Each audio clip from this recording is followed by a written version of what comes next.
A History of Science, Volume 3. By Henry Smith Williams. Book 3. Modern Development of the Physical Sciences. With the present book we enter the field of the distinctively modern. There is no precise date at which we take up each of the successive stories, but the main sweep of development has to do in each case with the 19th century. We shall see at once that this is a time both of rapid progress and of great differentiation. We have heard almost nothing hitherto of such sciences as paleontology, geology, and meteorology, each of which now demands full attention. Meantime, astronomy and what the workers of the elder day called natural philosophy become wonderfully diversified and present numerous phases that would have been startling enough to the stargazers and philosophers of the earlier epoch. Thus, for example, in the field of astronomy, Herschel is able, thanks to his perfected telescope, to discover a new planet and then to reach out into the depths of space and gain such knowledge of stars and nebulae as hitherto no one had more than dreamed of.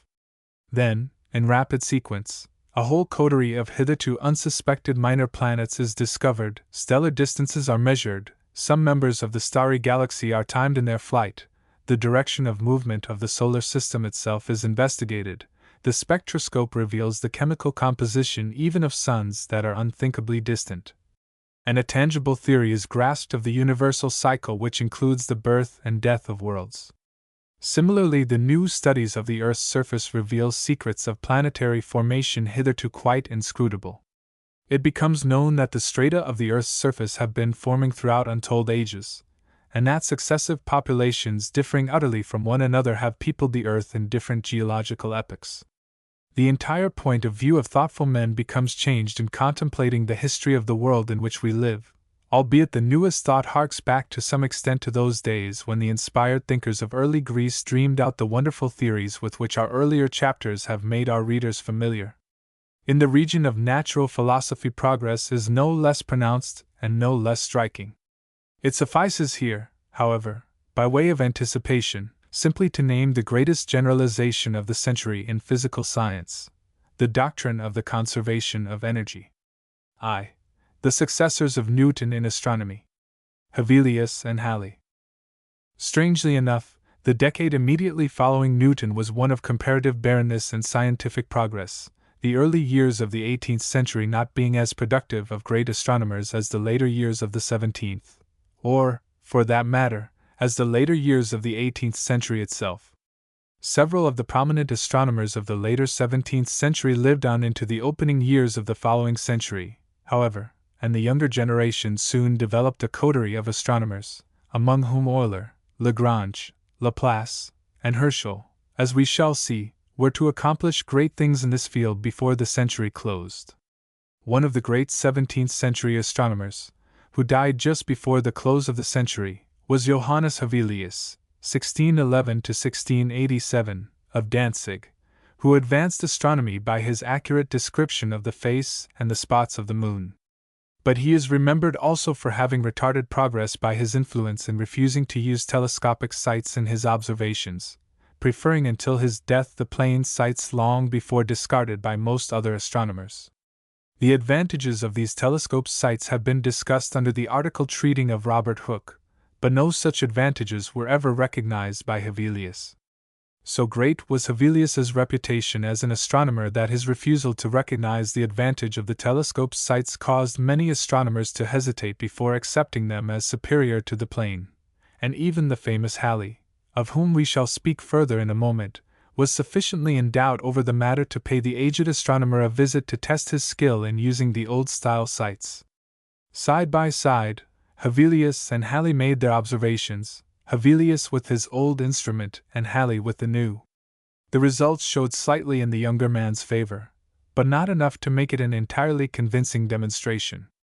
The explanation of this, however, did not lie in the lack of superiority of the telescopic instrument, but rather in the marvelous skill of the aged Hevelius, whose dexterity almost compensated for the defect of his instrument. What he might have accomplished could he have been induced to adopt the telescope can only be surmised. Halley himself was by no means a tyro in matters astronomical at that time. As the only son of a wealthy soap boiler living near London, he had been given a liberal education, and even before leaving college made such novel scientific observations as that of the change in the variation of the compass. At 19 years of age, he discovered a new method of determining the elements of the planetary orbits, which was a distinct improvement over the old. The year following, he sailed for the island of St. Helena to make observations of the heavens in the southern hemisphere. It was while in St. Helena that Halley made his famous observation of the transit of Mercury over the Sun's disk, this observation being connected, indirectly at least, with his discovery of a method of determining the parallax of the planets. By parallax is meant the apparent change in the position of an object, due really to a change in the position of the observer. Thus, if we imagine two astronomers making observations of the Sun from opposite sides of the Earth at the same time, it is obvious that to these observers the Sun will appear to be at two different points in the sky. Half the angle measuring this difference would be known as the Sun's parallax. This would depend, then, upon the distance of the Earth from the Sun and the length of the Earth's radius. Since the actual length of this radius has been determined, the parallax of any heavenly body enables the astronomer to determine its exact distance. The parallaxes can be determined equally well, however, if two observers are separated by exactly known distances, several hundreds or thousands of miles apart. In the case of a transit of Venus across the Sun's disk, for example, an observer at New York notes the image of the planet moving across the Sun's disk, and notes also the exact time of this observation. In the same manner, an observer at London makes similar observations. Knowing the distance between New York and London, and the different time of the passage, it is thus possible to calculate the difference of the parallaxes of the Sun and a planet crossing its disk. The idea of thus determining the parallax of the planets originated, or at least was developed, by Halley, and from this phenomenon he thought it possible to conclude the dimensions of all the planetary orbits. As we shall see further on, his views were found to be correct by later astronomers. In 1721 Halley succeeded Flamsteed as Astronomer Royal at the Greenwich Observatory. Although 64 years of age at that time, his activity in astronomy continued unabated for another score of years. At Greenwich he undertook some tedious observations of the moon, and during those observations was first to detect the acceleration of mean motion. He was unable to explain this, however, and it remained for Laplace in the closing years of the century to do so, as we shall see later. Halley's book, the Synopsis Astronomiae Comedicae, is one of the most valuable additions to astronomical literature since the time of Kepler.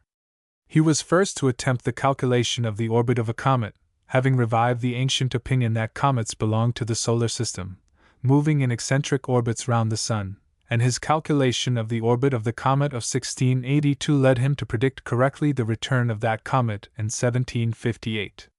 Halley's study of meteors. Like other astronomers of his time, he was greatly puzzled over the well-known phenomena of shooting stars, or meteors, making many observations himself, and examining carefully the observations of other astronomers. In 1714 he gave his views as to the origin and composition of these mysterious visitors in the Earth's atmosphere. As this subject will be again referred to in a later chapter, Halley's views, representing the most advanced views of his age, are of interest. The theory of the air seemeth at present, he says, to be perfectly well understood, and the differing densities thereof at all altitudes. For supposing the same air to occupy spaces reciprocally proportional to the quantity of the superior or incumbent air, I have elsewhere proved that at 40 miles high the air is rarer than at the surface of the earth at 3,000 times, and that the utmost height of the atmosphere, which reflects light in the crepusculum, is not fully 45 miles, notwithstanding which 'tis still manifest that some sort of vapors, and those in no small quantity, arise nearly to that height. An instance of this may be given in the great light the Society had an account of, vide Transact. Sep. 1676, from Dr. Wallace, which was seen in very distant counties almost over all the south part of England. Of which though the doctor could not get so particular a relation as was requisite to determine the height thereof, yet from the distant places it was seen in, it could not but be very many miles high. So likewise that meteor which was seen in 1708, on the 31st of July, between 9 and 10 o'clock at night, was evidently between 40 and 50 miles perpendicularly high, and as near as I can gather, over Sheerness and the buoy on the Nore. For it was seen at London moving horizontally from east by north to east by south at least 50 degrees high, and at Redgrove, in Suffolk, on the Yarmouth Road, about 20 miles from the east coast of England, and at least 40 miles to the eastward of London, it appeared a little to the westward of the south, supposed south by west, and was seen about 30 degrees high, sliding obliquely downward. I was shown in both places the situation thereof, which was as described, but could wish some person skilled in astronomical matters bad seen it, that we might pronounce concerning its height with more certainty. Yet, as it is, we may securely conclude that it was not many more miles westerly than Redgrove, which, as I said before, is about 40 miles more easterly than London. Suppose it, therefore, were perpendicular, to have been 35 miles east from London, and by the altitude it appeared at in London, viz., 50 degrees, its tangent will be 42 miles, for the height of the meteor above the surface of the earth, which also is rather of the least, because the altitude of the place shown me is rather more than less than 50 degrees. And the like may be concluded from the altitude it appeared in at Redgrove, near 70 miles distant. Though at this very great distance, it appeared to move with an incredible velocity, darting, in a very few seconds of time, for about 12 degrees of a great circle from north to south, being very bright at its first appearance, and it died away at the east of its course, leaving for some time a pale whiteness in the place, with some remains of it in the track where it had gone, but no hissing sound as it passed, or bounce of an explosion were heard. It may deserve the Honorable Society's thoughts, how so great a quantity of vapor should be raised to the top of the atmosphere, and there collected, so as upon its ascension or otherwise illumination, to give a light to a circle of above 100 miles diameter, not much inferior to the light of the moon, so as one might see to take a pin from the ground in the otherwise dark night. 'Tis hard to conceive what sort of exhalations should rise from the earth, either by the action of the sun, or subterranean heat, so as to surmount the extreme cold and rareness of the air in those upper regions, but the fact is indisputable, and therefore requires a solution. From this much of the paper it appears that there was a general belief that this burning mass was heated vapor thrown off from the earth in some mysterious manner, yet this is unsatisfactory to Halley, for after citing various other meteors that have appeared within his knowledge, he goes on to say, what sort of substance it must be, that could be so impelled and ignited at the same time, there being no volcano or other spiraculum of subterraneous fire in the northeast parts of the world, that we ever yet heard of, from whence it might be projected. I have much considered this appearance, and think it one of the hardest things to account for that I have yet met with in the phenomena of meteors, and I am induced to think that it must be some collection of matter formed in the ether, as it were, by some fortuitous concourse of atoms, and that the earth met with it as it passed along in its orb, then but newly formed, and before it had conceived any great impetus of descent towards the sun, for the direction of it was exactly opposite to that of the earth, which made an angle with the meridian at that time of 67 gr, that is, its course was from west-southwest to east-northeast, wherefore the meteor seemed to move the contrary way. And besides falling into the power of the earth's gravity, and losing its motion from the opposition of the medium, it seems that it descended towards the earth, and was extinguished in the Tyrrhene Sea, to the west-southwest of Leghorn. The great blow being heard upon its first immersion into the water, and the rattling like the driving of a cart over stones being what succeeded upon its quenching. Something like this is always heard upon quenching of very hot iron in water. These facts being past dispute, I would be glad to have the opinion of the learned thereon, and what objection can be reasonably made against the above hypothesis, which I humbly submit to their censure. 1. These few paragraphs, coming as they do from a leading 18th-century astronomer, convey more clearly than any comment the actual state of the meteorological learning at that time. That this ball of fire rushing at a greater velocity than the swiftest cannonball was simply a mass of heated rock passing through our atmosphere did not occur to him, or at least was not credited. Nor is this surprising when we reflect that at that time universal gravitation had been but recently discovered, heat had not as yet been recognized as simply a form of motion, and thunder and lightning were unexplained mysteries, not to be explained for another 3/4 of a century. In the chapter on meteorology we shall see how the solution of this mystery that puzzled Halley and his associates all their lives was finally attained, Bradley and the Aberration of Light. Halley was succeeded as Astronomer Royal by a man whose useful additions to the science were not to be recognized or appreciated fully until brought to light by the Prussian astronomer Bessel early in the 19th century. This was Dr. James Bradley, an ecclesiastic, who ranks as one of the most eminent astronomers of the 18th century. His most remarkable discovery was the explanation of a peculiar motion of the pole star, first observed, but not explained, by Picard a century before.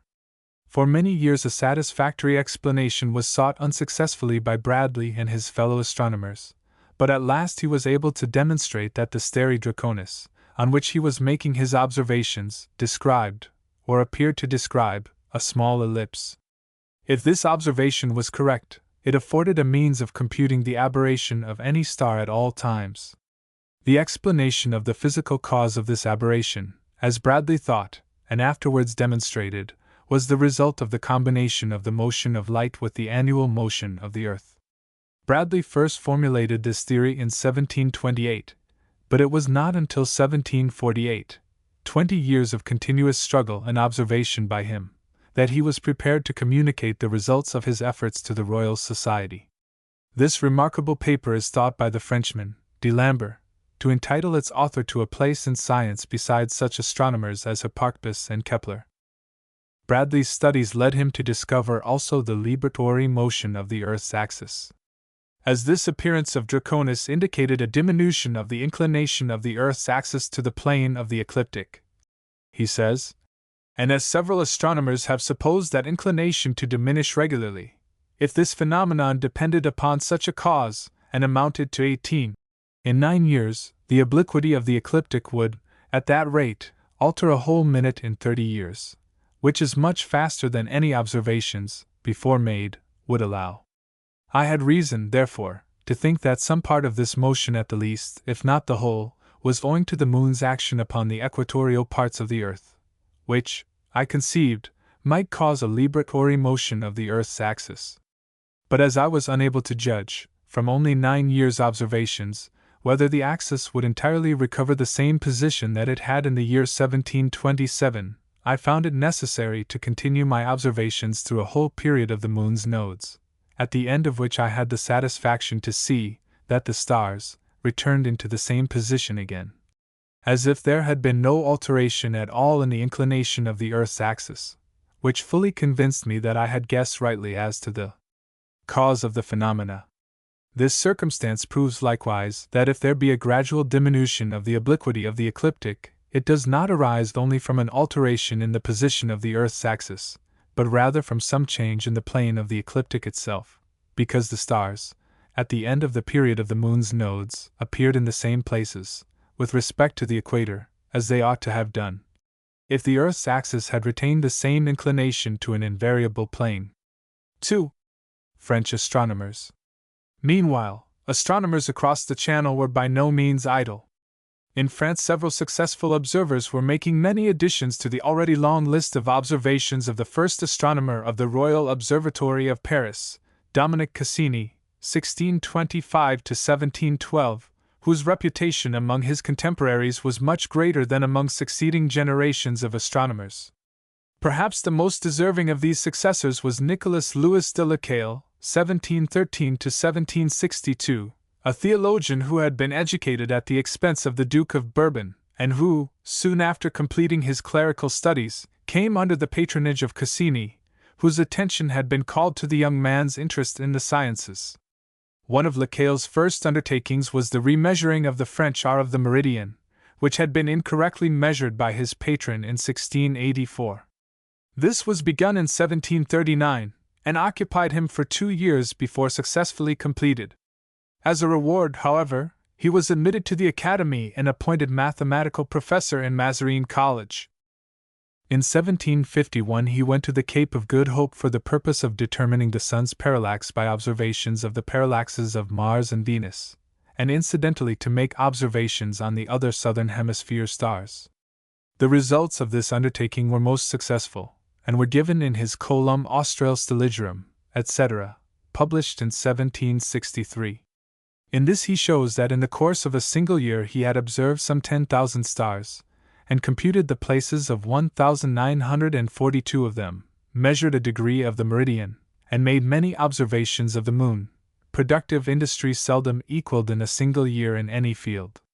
These observations were of great service to the astronomers, as they afforded the opportunity of comparing the stars of the southern hemisphere with those of the northern, which were being observed simultaneously by Leland at Berlin.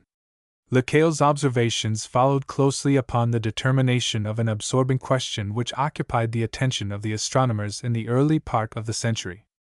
This question was as to the shape of the earth, whether it was actually flattened at the poles. To settle this question once for all, the Academy of Sciences decided to make the actual measurement of the length of 2 degrees, one as near the pole as possible, the other at the equator. Accordingly, 3 astronomers, Godin, Bugger, and La Condamine, made the journey to a spot on the equator in Peru, while 4 astronomers, Camus, Clairaut, Maupertuis, and Lemonnier, made a voyage to a place selected in Lapland. The result of these expeditions was the determination that the globe is oblately spheroidal.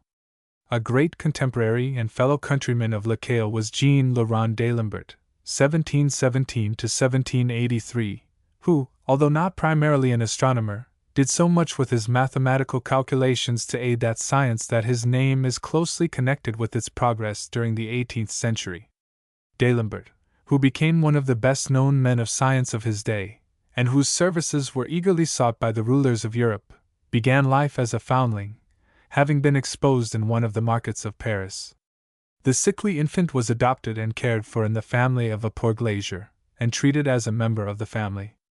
In later years, however, after the foundling had become famous throughout Europe, his mother, Madame Tenson, sent for him, and acknowledged her relationship. It is more than likely that the great philosopher believed her story, but if so, he did not allow her the satisfaction of knowing his belief, declaring always that Madame Tenson could not be nearer than a stepmother to him, since his mother was the wife of the glazier. D'Alembert did much for the cause of science by his example as well as by his discoveries. By living a plain but honest life, declining magnificent offers of positions from royal patrons, at the same time refusing to grovel before nobility, he set a worthy example to other philosophers whose cringing and pusillanimous attitude towards persons of wealth or position had hitherto earned them the contempt of the upper classes. His direct additions to astronomy are several, among others the determination of the mutation of the axis of the earth. He also determined the ratio of the attractive forces of the sun and moon, which he found to be about as 7:3. From this he reached the conclusion that the earth must be 70 times greater than the moon. The first 2 volumes of his researches on the systems of the world, published in 1754, are largely devoted to mathematical and astronomical problems, many of them of little importance now, but of great interest to astronomers at that time. Another great contemporary of D'Alembert, whose name is closely associated and frequently confounded with his, was Jean-Baptiste Joseph D'Alembert, 1749–1822. More fortunate in birth as also in his educational advantages, D'Alembert as a youth began his studies under the celebrated poet Delille. Later he was obliged to struggle against poverty, supporting himself for a time by making translations from Latin, Greek, Italian, and English, and acting as tutor in private families. The turning point of his fortune came when the attention of Lalande was called to the young man by his remarkable memory, and Lalande soon showed his admiration by giving D'Alembert certain difficult astronomical problems to solve. By performing these tasks successfully, his future as an astronomer became assured. At that time the planet Uranus had just been discovered by Herschel, and the Academy of Sciences offered as the subject for one of its prizes the determination of the planet's orbit. D'Alembert made this determination and won the prize, a feat that brought him at once into prominence. By his writings he probably did as much towards perfecting modern astronomy as any one man. His history of astronomy is not merely a narrative of progress of astronomy, but a complete abstract of all the celebrated works written on the subject. Thus he became famous as an historian as well as an astronomer. Leonard Euler. Still another contemporary of D'Alembert and D'Alembert, and somewhat older than either of them, was Leonard Euler, 1707–1783, of Basel, whose fame as a philosopher equals that of either of the great Frenchmen. He is of particular interest here in his capacity of astronomer, but astronomy was only one of the many fields of science in which he shone. Surely something out of the ordinary was to be expected of the man who could repeat the Aeneid of Virgil from the beginning to the end without hesitation, and indicate the first and last line of every page of the edition which he used. Something was expected, and he fulfilled these expectations. In early life he devoted himself to the study of theology and the Oriental languages, at the request of his father, but his love of mathematics proved too strong, and with his father's consent, he finally gave up his classical studies and turned to his favorite study, geometry. In 1727 he was invited by Catherine I to reside in St. Petersburg, and on accepting this invitation he was made an associate of the Academy of Sciences. A little later he was made professor of physics, and in 1733 professor of mathematics.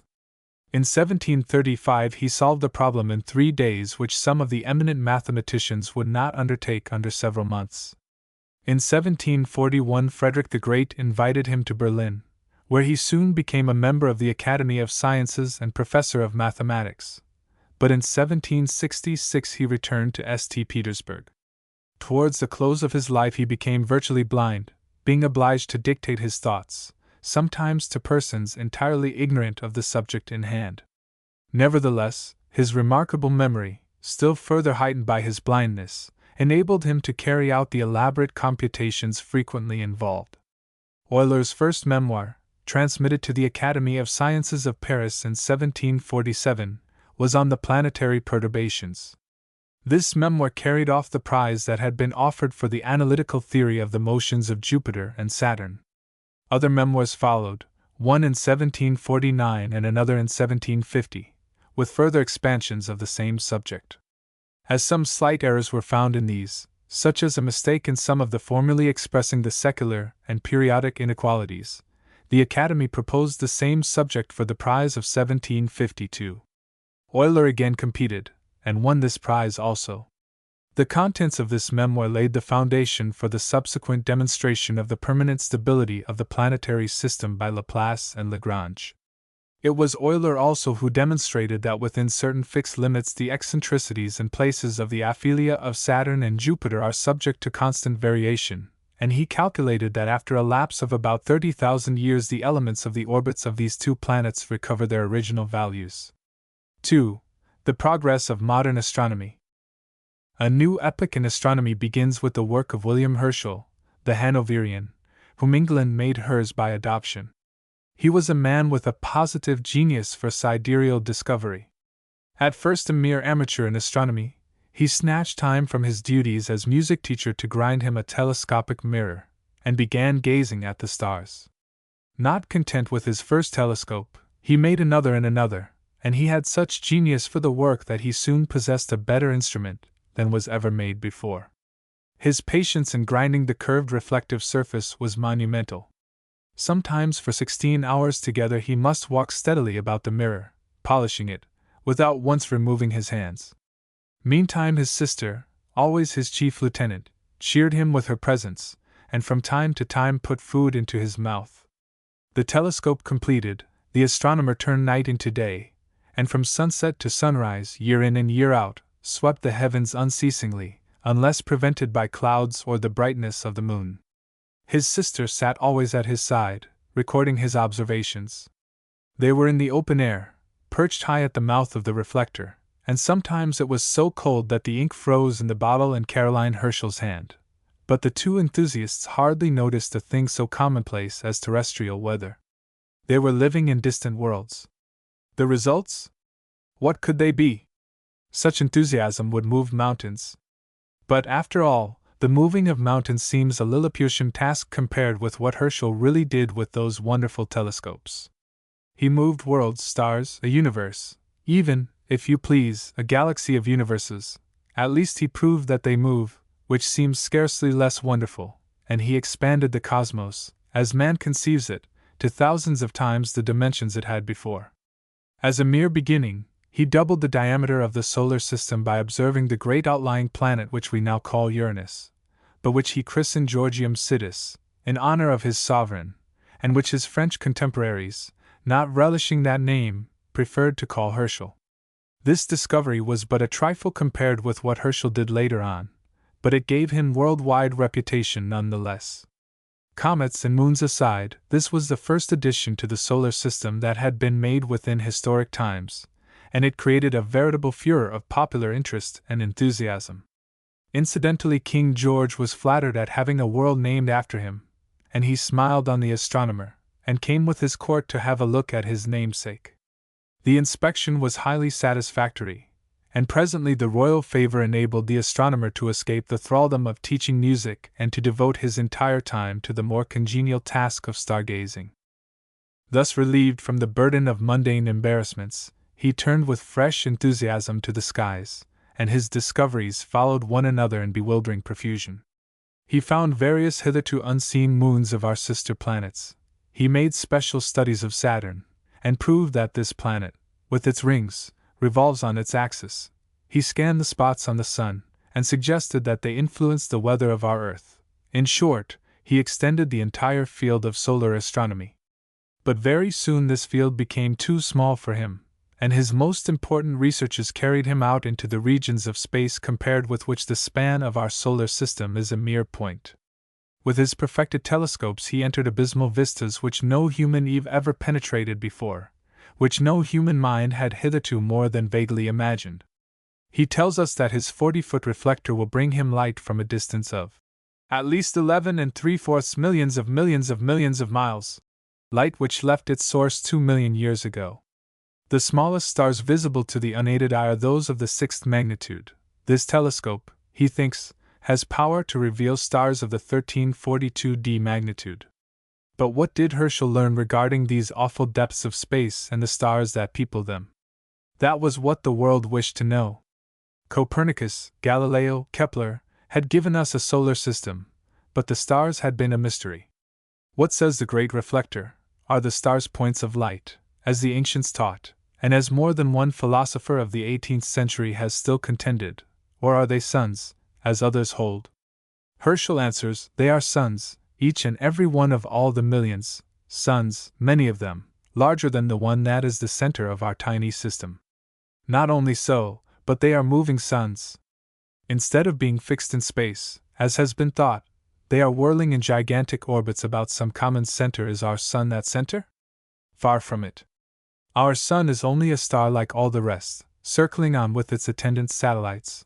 Our giant sun a star, no different from myriad other stars, not even so large as some, a mere insignificant spark of matter in an infinite shower of sparks. Nor is this all. Looking beyond the few thousand stars that are visible to the naked eye, Herschel sees series after series of more distant stars, marshaled in galaxies of millions. But at last he reaches a distance beyond which the galaxies no longer increase. And yet, so he thinks, he has not reached the limits of his vision. What then? He has come to the bounds of the sidereal system, seen to the confines of the universe. He believes that he can outline this system, this universe, and prove that it has the shape of an irregular globe, oblately flattened to almost disc-like proportions, and divided at one edge, a bifurcation that is revealed even to the naked eye in the forking of the Milky Way. This, then, is our universe as Herschel conceives it, a vast galaxy of suns, held to one center, revolving, poised in space. But even here those marvelous telescopes do not pause. Far, far out beyond the confines of our universe, so far that the awful span of our own system might serve as a unit of measure, are revealed other systems, other universes, like our own, each composed, as he thinks, of myriads of suns, clustered like our galaxy into an isolated system, mere islands of matter in an infinite ocean of space. So distant from our universe are these now universes of Herschel's discovery that their light reaches us only as a dim, nebulous glow, in most cases invisible to the unaided eye. About 100 of these nebulae were known when Herschel began his studies. Before the close of the century he had discovered about 2,000 more of them, and many of these had been resolved by his largest telescopes into clusters of stars. He believed that the farthest of these nebulae that he could see was at least 300,000 times as distant from us as the nearest fixed star. Yet that nearest star, so more recent studies prove, is so remote that its light, traveling 180,000 miles a second, requires 3½ years to reach our planet. As if to give the finishing touches to this novel scheme of cosmology, Herschel, though in the main very little given to unsustained theorizing, allows himself the privilege of one belief that he cannot call upon his telescope to substantiate. He thinks that all the myriad suns of his numberless systems are instinct with life in the human sense. Giordano Bruno and a long line of his followers had held that some of our sister planets may be inhabited, but Herschel extends the thought to include the moon, the sun, the stars, all the heavenly bodies. He believes that he can demonstrate the habitability of our own sun, and reasoning from analogy, he is firmly convinced that all the suns of all the systems are well supplied with inhabitants. In this, as in some other inferences, Herschel is misled by the faulty physics of his time. Future generations, working with perfected instruments, may not sustain him all along the line of his observations, even, let alone his inferences. But how one's egotism shrivels and shrinks as one grasps the import of his sweeping thoughts. Continuing his observations of the innumerable nebulae, Herschel is led presently to another curious speculative inference. He notes that some star groups are much more thickly clustered than others, and he is led to infer that such varied clustering tells of varying ages of the different nebulae. He thinks that at first all space may have been evenly sprinkled with the stars and that the grouping has resulted from the action of gravitation. That the Milky Way is a most extensive stratum of stars of various sizes admits no longer of lasting doubt, he declares, and that our Sun is actually one of the heavenly bodies belonging to it is as evident. I have now viewed and gauged this shining zone in almost every direction and find it composed of stars whose number constantly increases and decreases in proportion to its apparent brightness to the naked eye. Let us suppose numberless stars of various sizes, scattered over an indefinite portion of space in such a manner as to be almost equally distributed throughout the whole. The laws of attraction, which no doubt extend to the remotest regions of the fixed stars, will operate in such a manner as most probably to produce the following effects. In the first case, since we have supposed the stars to be of various sizes, it will happen that a star, being considerably larger than its neighboring ones, will attract them more than they will be attracted by others that are immediately around them, by which means they will be, in time, as it were, condensed about a center, or, in other words, form themselves into a cluster of stars of almost a globular figure, more or less regular according to the size and distance of the surrounding stars. The next case, which will also happen almost as frequently as the former, is where a few stars, though not superior in size to the rest, may chance to be rather nearer one another than the surrounding ones, and this construction admits of the utmost variety of shapes. From the composition and repeated conjunction of both the foregoing formations, a third may be derived when many large stars, or combined small ones, are spread in long, extended, regular, or crooked rows, streaks, or branches, for they will also draw the surrounding stars, so as to produce figures of condensed stars curiously similar to the former which gave rise to these condensations. We may likewise admit still more extensive combinations, when, at the same time that a cluster of stars is forming at the one part of space, there may be another collection in a different but perhaps not far distant quarter, which may occasion a mutual approach towards their own center of gravity. In the last place, as a natural conclusion of the former cases, there will be formed great cavities or vacancies by the retreating of the stars towards the various centers which attract them. 1. Looking forward, it appears that the time must come when all the suns of a system will be drawn together and destroyed by impact at a common center. Already, it seems to Herschel, the thickest clusters have outlived their usefulness and are verging towards their doom.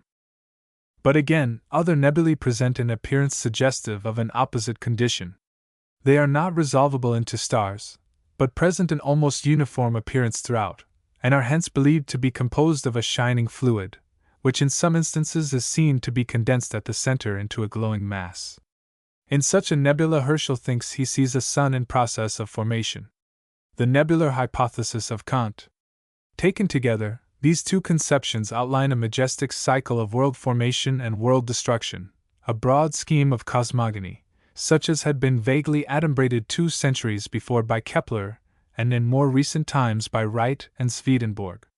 This so-called nebular hypothesis assumes that in the beginning all space was uniformly filled with cosmic matter in a state of nebular or fire mist, diffusion, formless and void.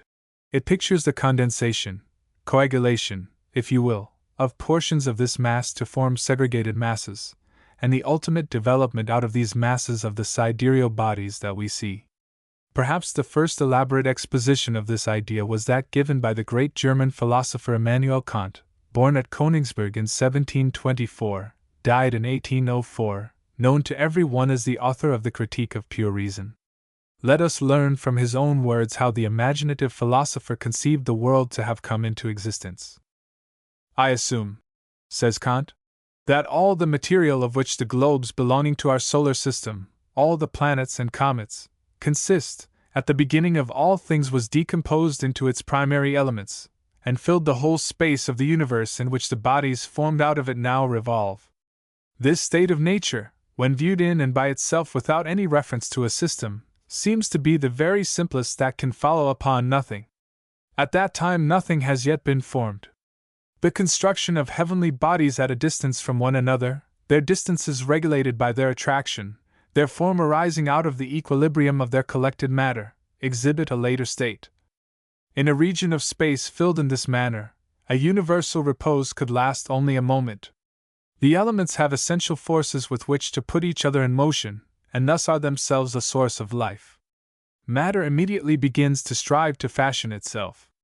The scattered elements of a denser kind, by means of their attraction, gather from a sphere around them all the matter of less specific gravity. Again, these elements themselves, together with the material which they have united with them, collect in those points where the particles of a still denser kind are found. These in like manner join still denser particles, and so on.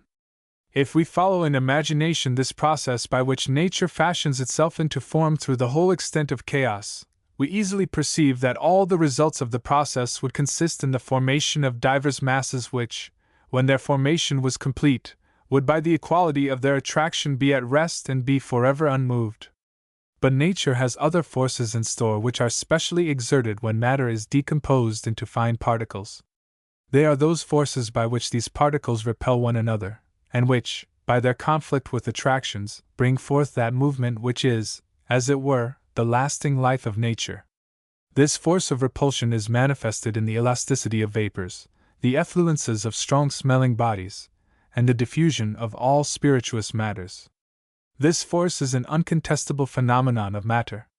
It is by it that the elements, which may be falling to the point attracting them, are turned sideways promiscuously from their movement in a straight line, and their perpendicular fall thereby issues in circular movements, which encompass the center towards which they were falling.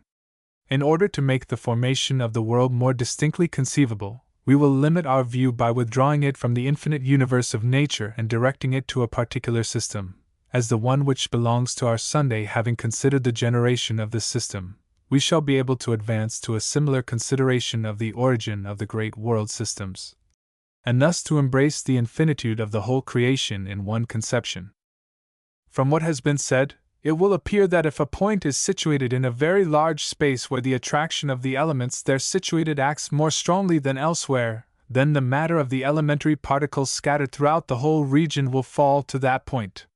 The first effect of this general fall is the formation of a body at this center of attraction, which, so to speak, grows from an infinitely small nucleus by rapid strides, and in the proportion in which this mass increases, it also draws with greater force the surrounding particles to unite with it.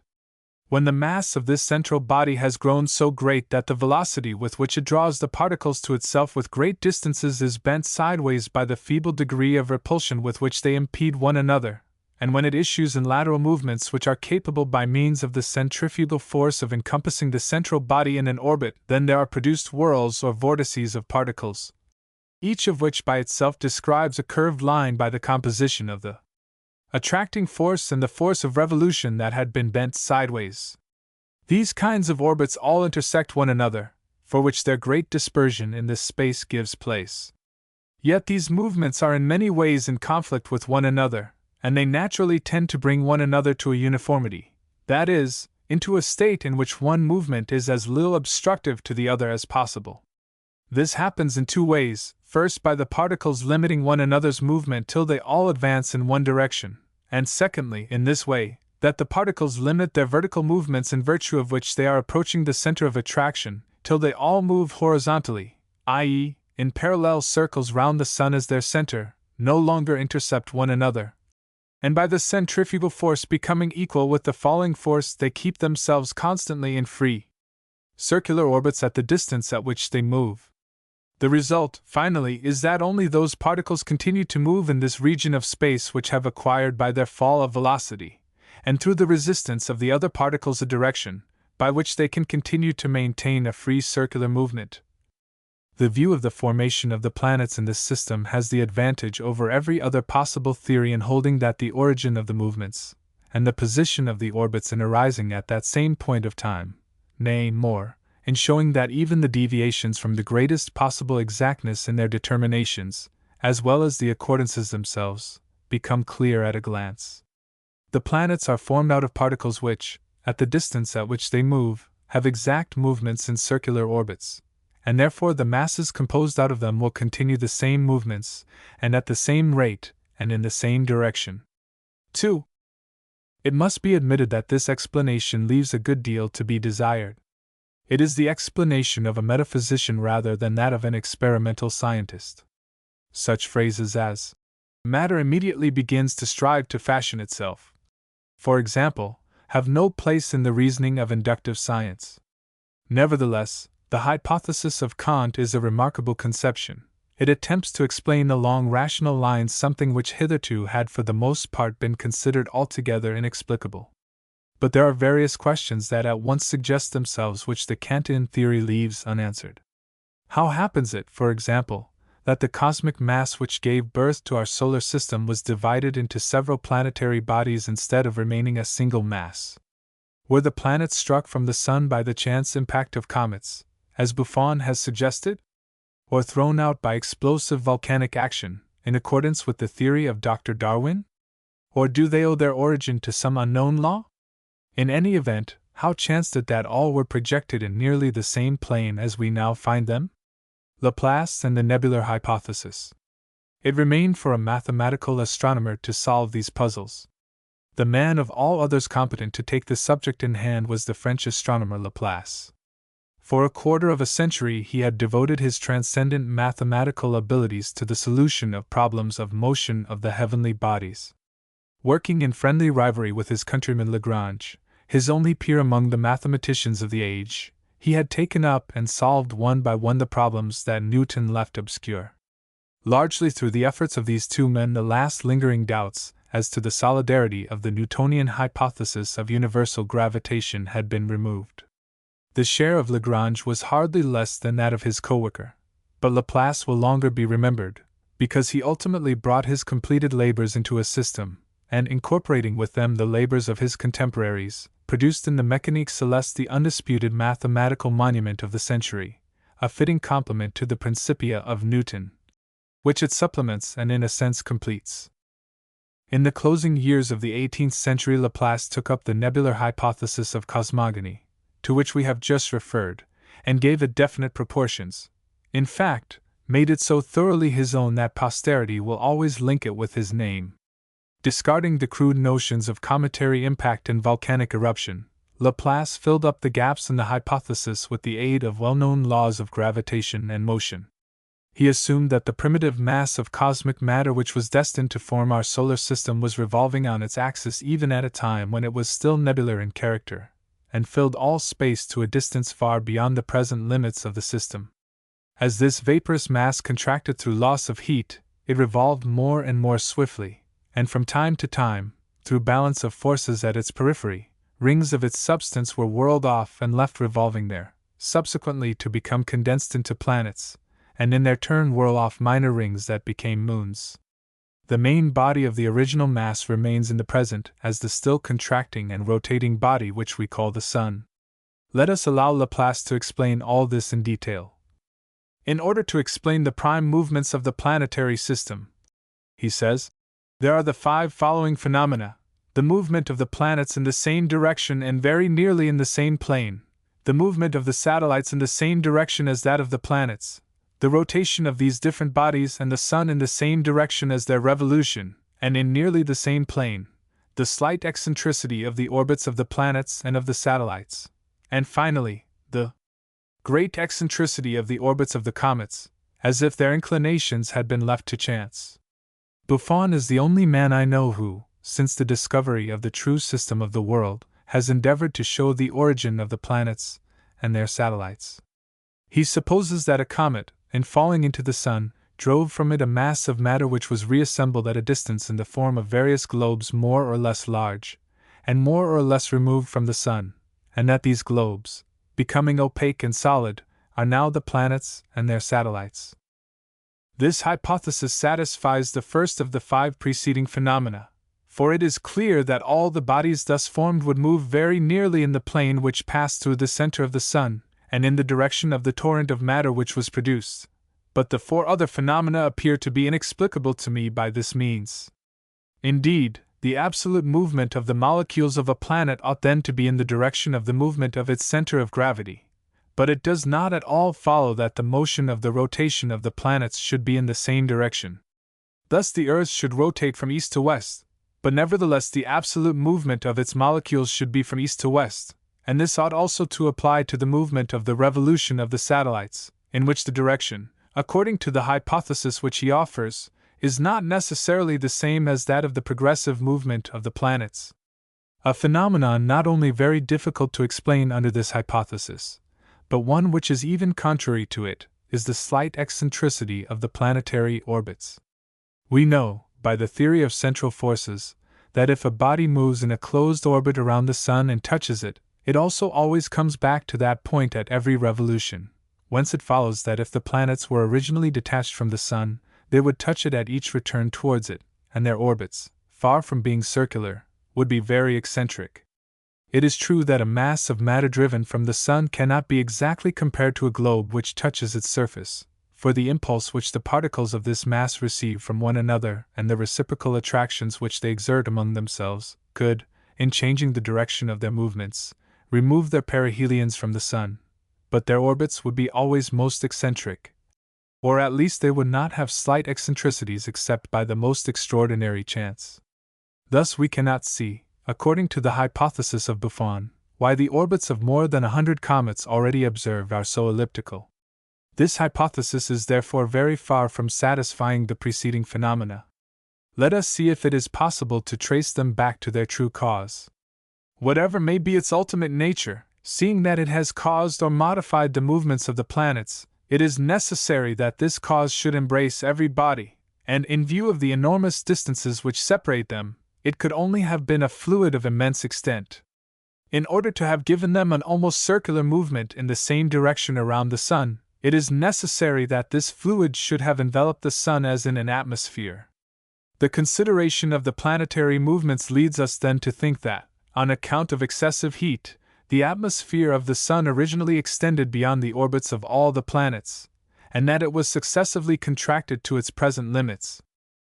In the primitive condition in which we suppose the Sun to have been, it resembled a nebula such as the telescope shows is composed of a nucleus more or less brilliant, surrounded by a nebulosity which, on condensing itself towards the center, forms a star. If it is conceived by analogy that all the stars were formed in this manner, it is possible to imagine their previous condition of nebulosity, itself preceded by other states in which the nebulous matter was still more diffused, the nucleus being less and less luminous. By going back as far as possible, we thus arrive at a nebulosity so diffused that its existence could hardly be suspected. For a long time the peculiar disposition of certain stars, visible to the unaided eye, has struck philosophical observers. Mitchell has already remarked how little probable it is that the stars in the Pleiades, for example, could have been contracted into the small space which encloses them by the fortuity of chance alone, and he has concluded that this group of stars, and similar groups which the skies present to us, are the necessary result of the condensation of a nebula, with several nuclei, and it is evident that a nebula, by continually contracting towards these various nuclei, at length would form a group of stars similar to the Pleiades. The condensation of a nebula with two nuclei would form a system of stars close together, turning one upon the other, such as those double stars of which we already know the respective movements. But how did the solar atmosphere determine the movements of the rotation and revolution of the planets and satellites? If these bodies had penetrated very deeply into this atmosphere, its resistance would have caused them to fall into the Sun. We can therefore conjecture that the planets were formed at their successive limits by the condensation of a zone of vapors which the Sun, on cooling, left behind, in the plane of his equator. Let us recall the results which we have given in a preceding chapter. The atmosphere of the Sun could not have extended indefinitely. Its limit was the point where the centrifugal force due to its movement of rotation balanced its weight. But in proportion as the cooling contracted the atmosphere, and those molecules which were near to them condensed upon the surface of the body, the movement of the rotation increased. For, on account of the law of areas, the sum of the areas described by the vector of each molecule of the Sun and its atmosphere and projected in the plane of the equator being always the same, the rotation should increase when these molecules approach the center of the Sun, the centrifugal force due to this movement becoming thus larger. The point where the weight is equal to it is nearer the Sun, supposing, then, as it is natural to admit, that the atmosphere extended at some period to its very limits, it should, on cooling, leave molecules behind at this limit and at limits successively occasioned by the increased rotation of the Sun. The abandoned molecules would continue to revolve around this body, since their centrifugal force was balanced by their weight. But this equilibrium not arising in regard to the atmospheric molecules parallel to the solar equator, the latter, on account of their weight, approached the atmosphere as they condensed, and did not cease to belong to it until by this motion they came upon the equator. Let us consider now the zones of vapor successively left behind. These zones ought, according to appearance, by the condensation and mutual attraction of their molecules, to form various concentric rings of vapor revolving around the Sun. The mutual gravitational friction of each ring would accelerate some and retard others, until they had all acquired the same angular velocity. Thus the actual velocity of the molecules most removed from the Sun would be the greatest. The following cause would also operate to bring about this difference of speed.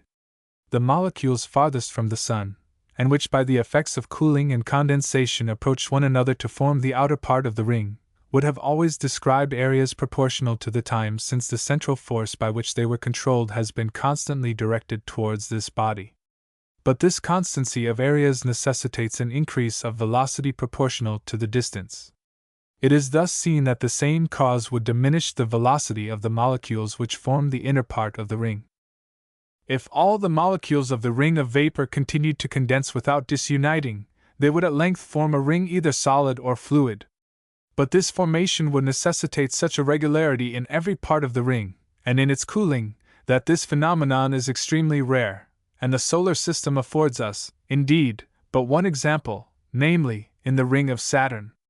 In nearly every case the ring of vapor was broken into several masses, each moving at similar velocities, and continuing to rotate at the same distance around the Sun. These masses would take a spheroid form with a rotatory movement in the direction of the revolution, because their inner molecules had less velocity than the outer.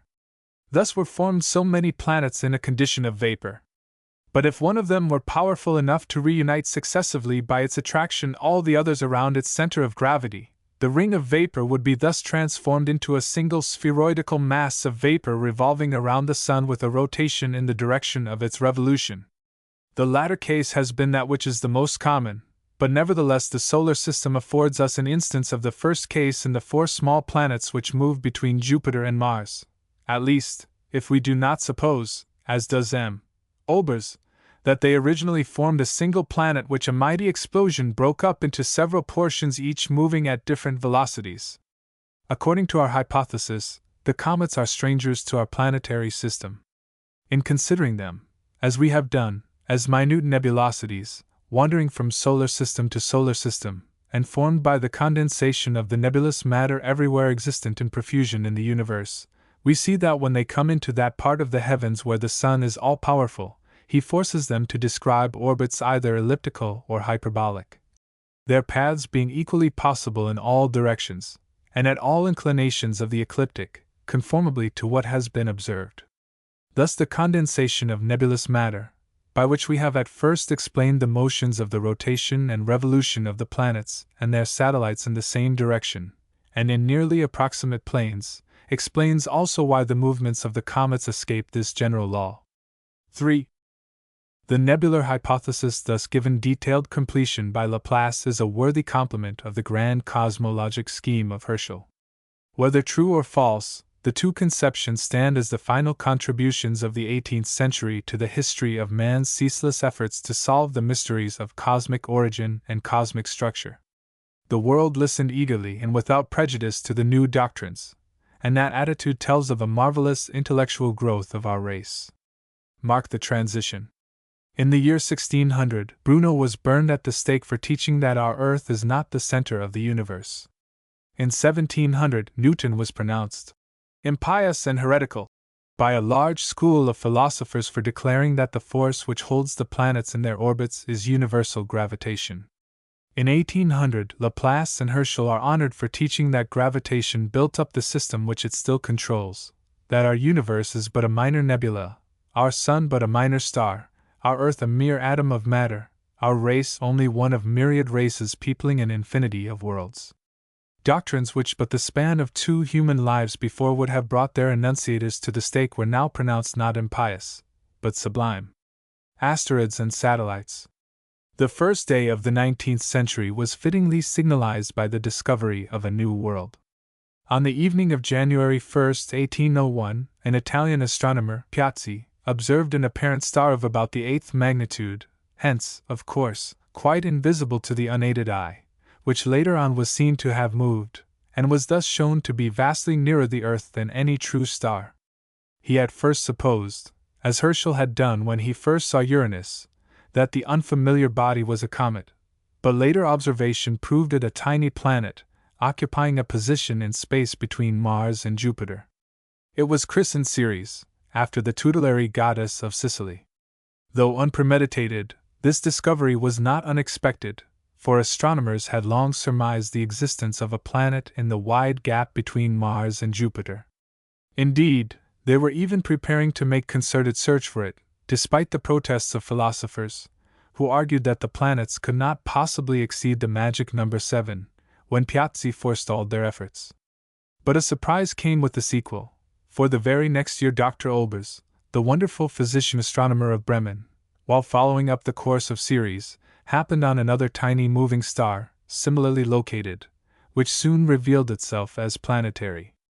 Thus 2 planets were found where only one was expected. The existence of the supernumerary was a puzzle, but Olbers solved it for the moment by suggesting that Ceres and Pallas, as he called his captive, might be fragments of a quantum planet, shattered by internal explosion or by the impact of a comet. Other similar fragments, he ventured to predict, would be found when searched for. William Herschel sanctioned this theory, and suggested the name asteroids for the tiny planets.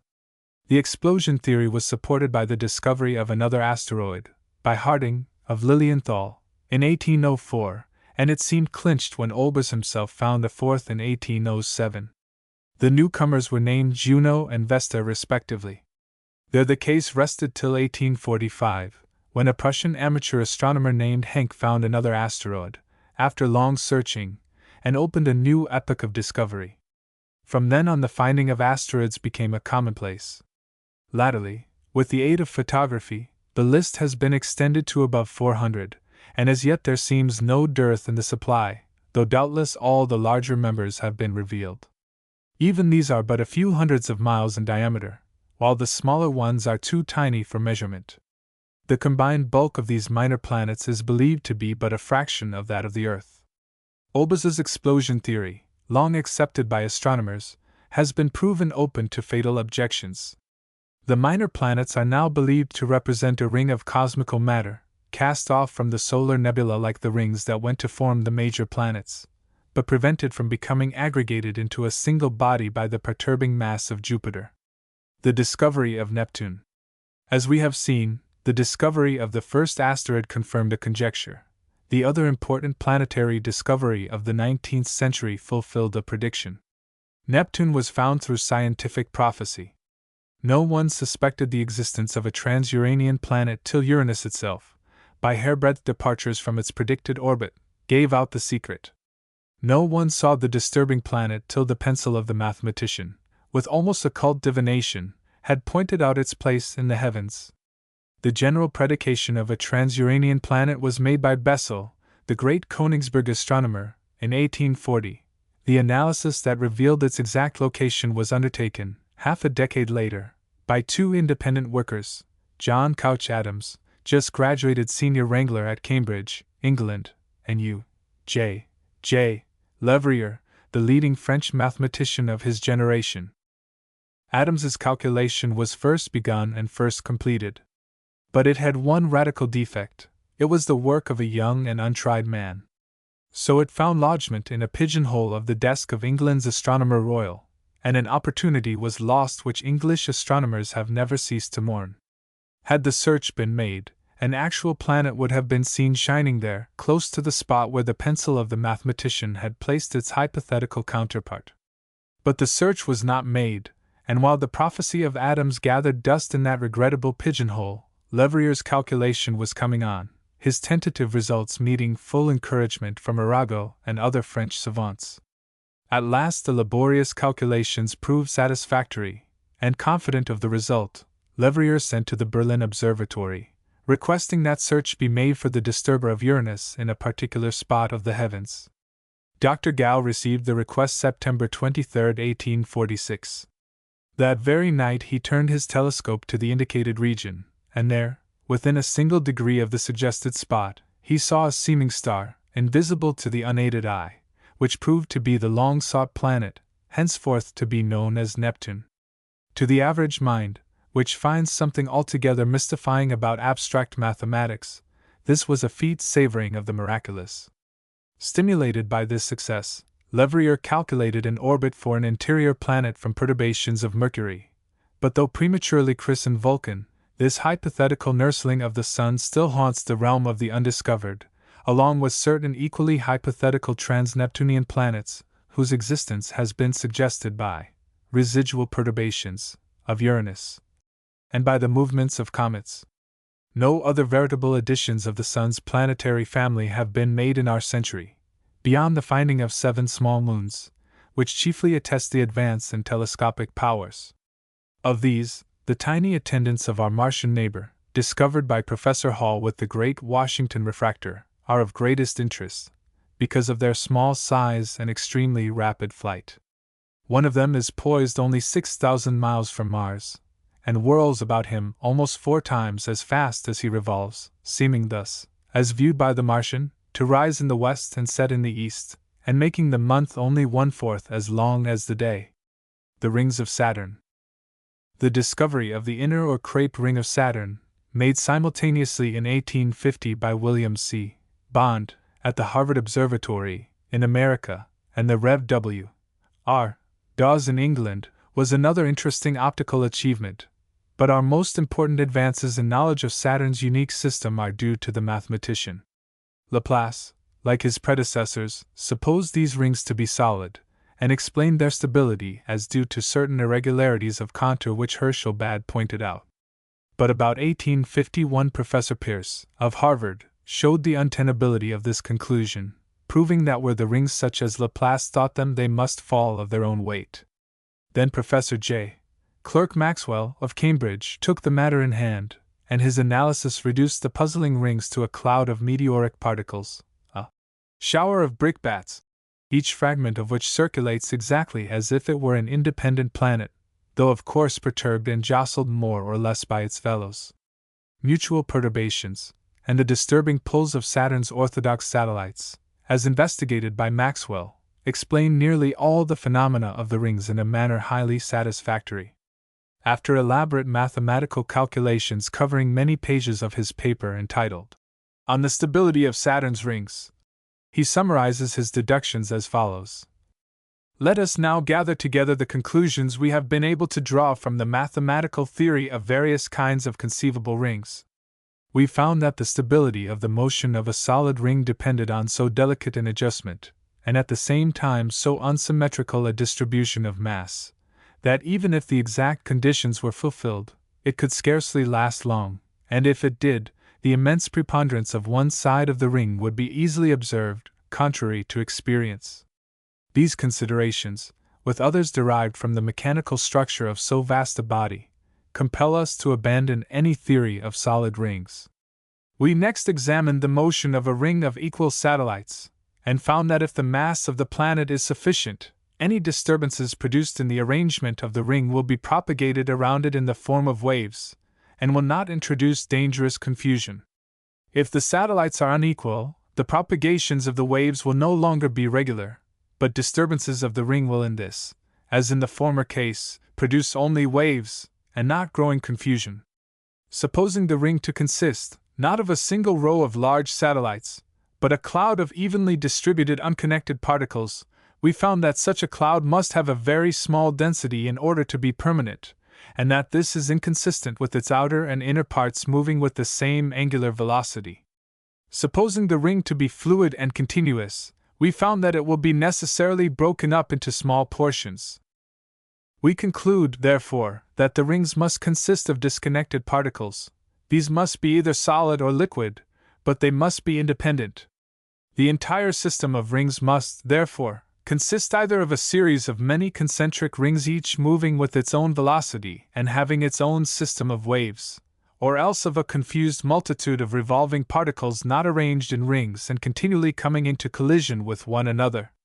Taking the first case, we found that in an indefinite number of possible cases the mutual perturbations of two rings, stable in themselves, might mount up in time to a destructive magnitude, and that such cases must continually occur in an extensive system like that of Saturn, the only retarding cause being the irregularity of the rings. The result of long-continued disturbance was found to be the spreading out of the rings in breadth, the outer rings pressing outward, while the inner rings press inward. The final result, therefore, of the mechanical theory is that the only system of rings which can exist is one composed of an indefinite number of unconnected particles, revolving around the planet with different velocities, according to their respective distances. These particles may be arranged in series of narrow rings, or they may move through one another irregularly. In the first case the destruction of the system will be very slow, in the second case it will be more rapid, but there may be a tendency towards arrangement in narrow rings which may retard the process. We are not able to ascertain by observation the constitution of the two outer divisions of the system of rings, but the inner ring is certainly transparent, for the limb of Saturn has been observed through it. It is also certain that though the space occupied by the ring is transparent, it is not through the material parts of it that the limb of Saturn is seen, for his limb was observed without distortion, which shows that there was no refraction, and therefore, that the rays did not pass through a medium at all, but between the solar or liquid particles of which the ring is composed. Here, then, we have an optical argument in favor of the theory of independent particles as the material of the rings. The two outer rings may be of the same nature, but not so exceedingly rare that a ray of light can pass through their whole thickness without encountering one of the particles. Finally, the two outer rings have been observed for 200 years, and it appears, from the careful analysis of all the observations of M. Struve, that the second ring is broader than when first observed, and that its inner edge is nearer the planet than formerly. The inner ring also is suspected to be approaching the planet ever since its discovery in 1850. These appearances seem to indicate the same slow progress of the rings towards separation which we found to be the result of theory, and the remark that the inner edge of the inner ring is more distinct seems to indicate that the approach towards the planet is less rapid near the edge, as we had reason to conjecture. As to the apparent unchangeableness of the exterior diameter of the outer ring, we must remember that the outer rings are certainly far more dense than the inner one, and that a small change in the outer rings must balance a great change in the inner one. It is possible, however, that some of the observed changes may be due to the existence of a resisting medium. If the changes already suspected should be confirmed by repeated observations with the same instruments, it will be worth while to investigate more carefully whether Saturn's rings are permanent or transitory elements of the solar system, and whether in that part of the heavens we see celestial immutability or terrestrial corruption and generation, and the old order giving place to the new before our eyes. 4. Studies of the Moon. But perhaps the most interesting accomplishments of mathematical astronomy, from a mundane standpoint, at any rate, are those that refer to the Earth's own satellite. That seemingly staid body was long ago discovered to have a propensity to gain a little on the Earth, appearing at eclipses an infinitesimal moment ahead of time. Astronomers were sorely puzzled by this act of insubordination, but at last Laplace and Lagrange explained it as due to an oscillatory change in the Earth's orbit, thus fully exonerating the Moon, and seeming to demonstrate the absolute stability of our planetary system, which the Moon's misbehavior had appeared to threaten. This highly satisfactory conclusion was an orthodox belief of celestial mechanics until 1853, when Professor Adams of Neptunian fame, with whom complex analyses were a pastime, reviewed Laplace's calculation, and discovered an error which, when corrected, left about half the Moon's acceleration unaccounted for. This was a momentous discrepancy, which at first no one could explain. But presently Professor Helmholtz, the great German physicist, suggested that a key might be found in tidal friction, which, acting as a perpetual brake on the Earth's rotation, and affecting not merely the waters but the entire substance of our planet, must in the long sweep of time have changed its rate of rotation. Thus the seeming acceleration of the Moon might be accounted for as actual retardation of the Earth's rotation, a lengthening of the day instead of a shortening of the month. Again the Earth was shown to be at fault, but this time the Moon could not be exonerated, while the estimated stability of our system, instead of being re-established, was quite upset. For the tidal retardation is not an oscillatory change which will presently correct itself, like the orbital wobble, but a perpetual change, acting always in one direction. Unless fully counteracted by some opposing reaction, therefore, as it seems not to be, the effect must be cumulative, the ultimate consequences disastrous. The exact character of these consequences was first estimated by Professor G. H. Darwin in 1879. He showed that tidal friction, in retarding the Earth, must also push the Moon out from the parent planet on a spiral orbit. Plainly, then, the Moon must formerly have been nearer the Earth than at present. At some very remote period it must have actually touched the Earth, must, in other words, have been thrown off from the then plastic mass of the Earth, as a polyp buds out from its parent polyp. At that time the Earth was spinning about in a day of from 2 to 4 hours. Now the day has been lengthened to 24 hours, and the Moon has been thrust out to a distance of 250,000 miles. But the end is not yet. The same progress of events must continue, till, at some remote period in the future, the day has come to equal the month, lunar tidal action has ceased, and one face of the Earth looks out always at the Moon with that same fixed stare which even now the Moon has been brought to assume towards her parent orb. Should we choose to take even greater liberties with the future, it may be made to appear, though some astronomers dissent from this prediction, that, as solar tidal action still continues, the day must finally exceed the month, and lengthen out little by little towards coincidence with the year, and that the Moon meantime must pause in its outward flight, and come swinging back on a descending spiral, until finally, after the lapse of untold eons, it plows and ricochets along the surface of the Earth, and plunges to catastrophic destruction. But even though imagination pause far short of this direful culmination, it still is clear that modern calculations, based on inexorable tidal friction, suffice to revolutionize the views formerly current as to the stability of the planetary system. The 18th century mathematician looked upon this system as a vast celestial machine which had been in existence about 6,000 years, and which was destined to run on forever. The analyst of today computes both the past and the future of this system in millions instead of thousands of years, yet feels well assured that the solar system offers no contradiction to those laws of growth and decay which seem everywhere to represent the immutable order of nature. Comets and meteors. Until the mathematician ferreted out the secret, it surely never could have been suspected by any one that the Earth's serene attendant could be plotting injury to her parent orb. But there is another inhabitant of the skies whose purposes have not been similarly free from popular suspicion. Needless to say, I refer to the black sheep of the sidereal family, that celestial vagabond, the comet. Time out of mind, these wanderers have been supposed to presage war, famine, pestilence, perhaps the destruction of the world. And little wonder.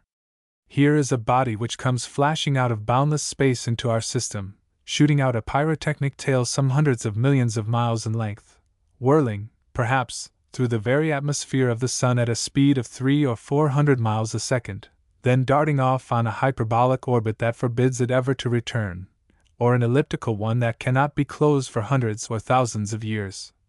The tail meantime pointing always away from the Sun, and fading to nothingness as the weird Voyager recedes into the spatial void whence it came. Not many times need the advent of such an apparition coincide with the outbreak of a pestilence, or the death of a Caesar to stamp the race of comets as an ominous clan in the minds of all superstitious generations. It is true, a hard blow was struck at the prestige of these alleged supernatural agents when Newton proved that the great comet of 1680 obeyed Kepler's laws in its flight about the Sun, and an even harder one when the same visitant came back in 1758, obedient to Halley's prediction, after its 3/4 of a century of voyaging but in the abyss of space. Proved thus to bow to natural law, the celestial messenger could no longer fully sustain its role. But long-standing notoriety cannot be lived down in a day, and the comet, though proved a natural object, was still regarded as a very menacing one for another 100 years or so.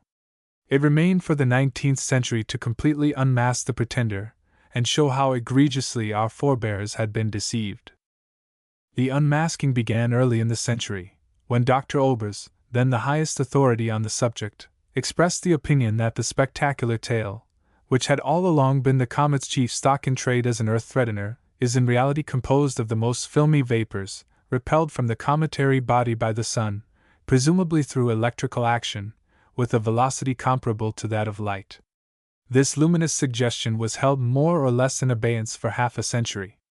Then it was elaborated by Zollner, and particularly by Bredikhin, of the Moscow Observatory, into what has since been regarded as the most plausible of cometary theories. It is held that comets and the Sun are similarly electrified, and hence mutually repulsive. Gravitation vastly outmatches this repulsion in the body of the comet, but yields to it in the case of gases, because electrical force varies with the surface, while gravitation varies only with the mass. From study of atomic weights and estimates of the velocity of thrust of cometary tails, Bredikhin concluded that the chief components of the various kinds of tails are hydrogen, hydrocarbons, and the vapor of iron, and spectroscopic analysis goes far towards sustaining these assumptions. But theories aside, the unsubstantialness of the comet's tail has been put to a conclusive test. Twice during the 19th century the Earth has actually plunged directly through one of these threatening appendages, in 1819, and again in 1861, once being immersed to a depth of some 300,000 miles in its substance. Yet nothing dreadful happened to us. There was a peculiar glow in the atmosphere, so the more imaginative observers thought, and that was all. After such fiascos the cometary train could never again pose as a world destroyer. But the full measure of the comet's humiliation is not yet told. The pyrotechnic tail, composed as it is of portions of the comet's actual substance, is tribute paid the Sun, and can never be recovered.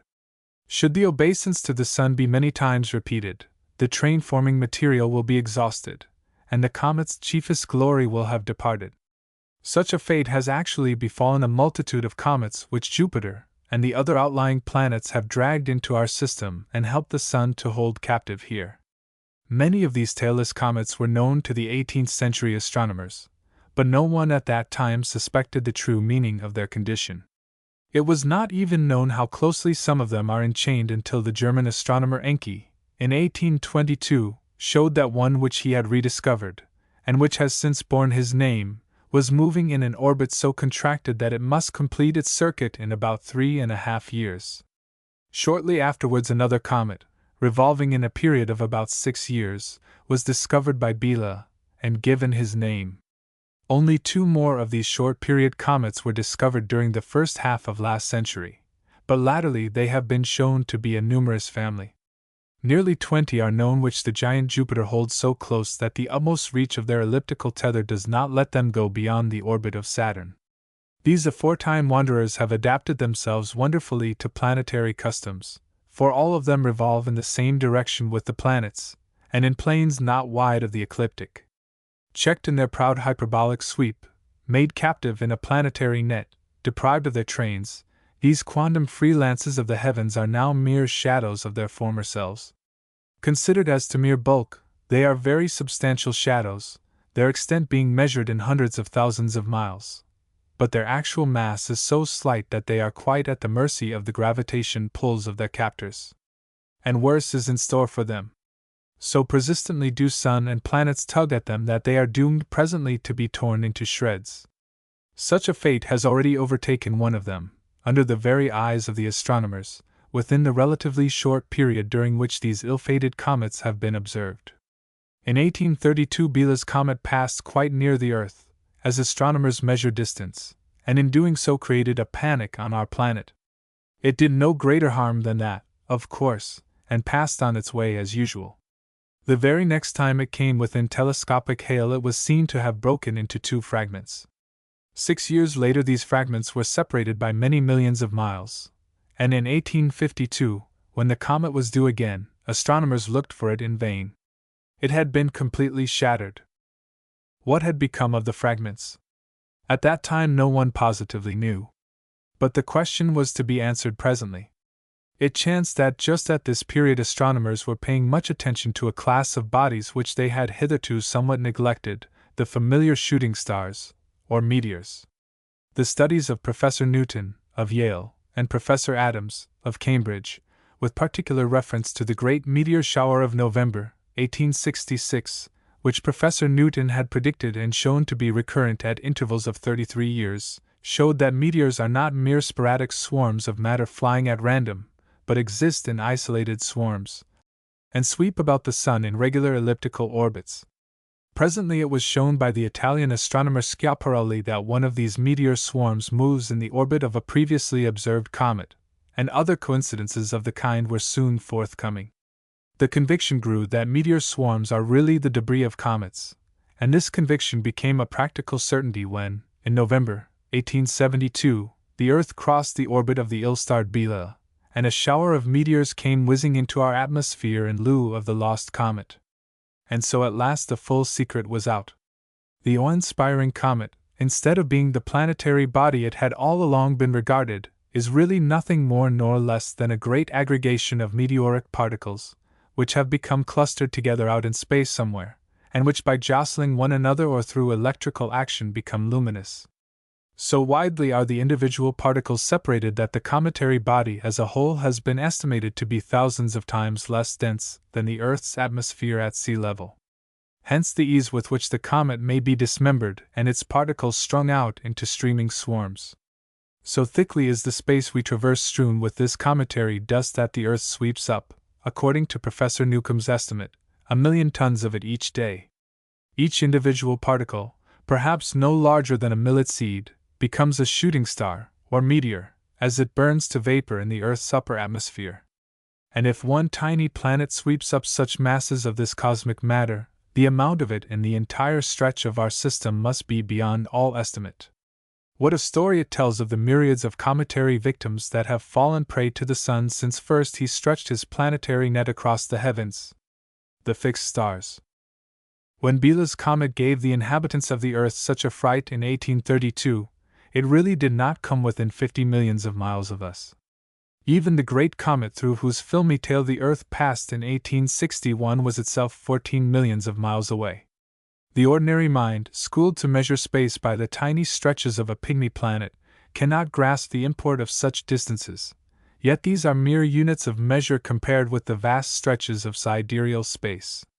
Were the comet which hurtles past us at a speed of, say, 100 miles a second to continue its mad flight unchecked straight into the void of space, it must fly on its frigid way 8,000 years before it could reach the very nearest of our neighbor stars, and even then it would have penetrated but a mere arm's length into the vistas where lie the dozen or so of sidereal residents that are next beyond.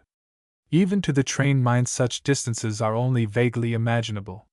Yet the astronomer of our century has reached out across this unthinkable void and brought back many a secret which our predecessors thought forever beyond human grasp. A tentative assault upon this stronghold of the stars was being made by Herschel at the beginning of the century.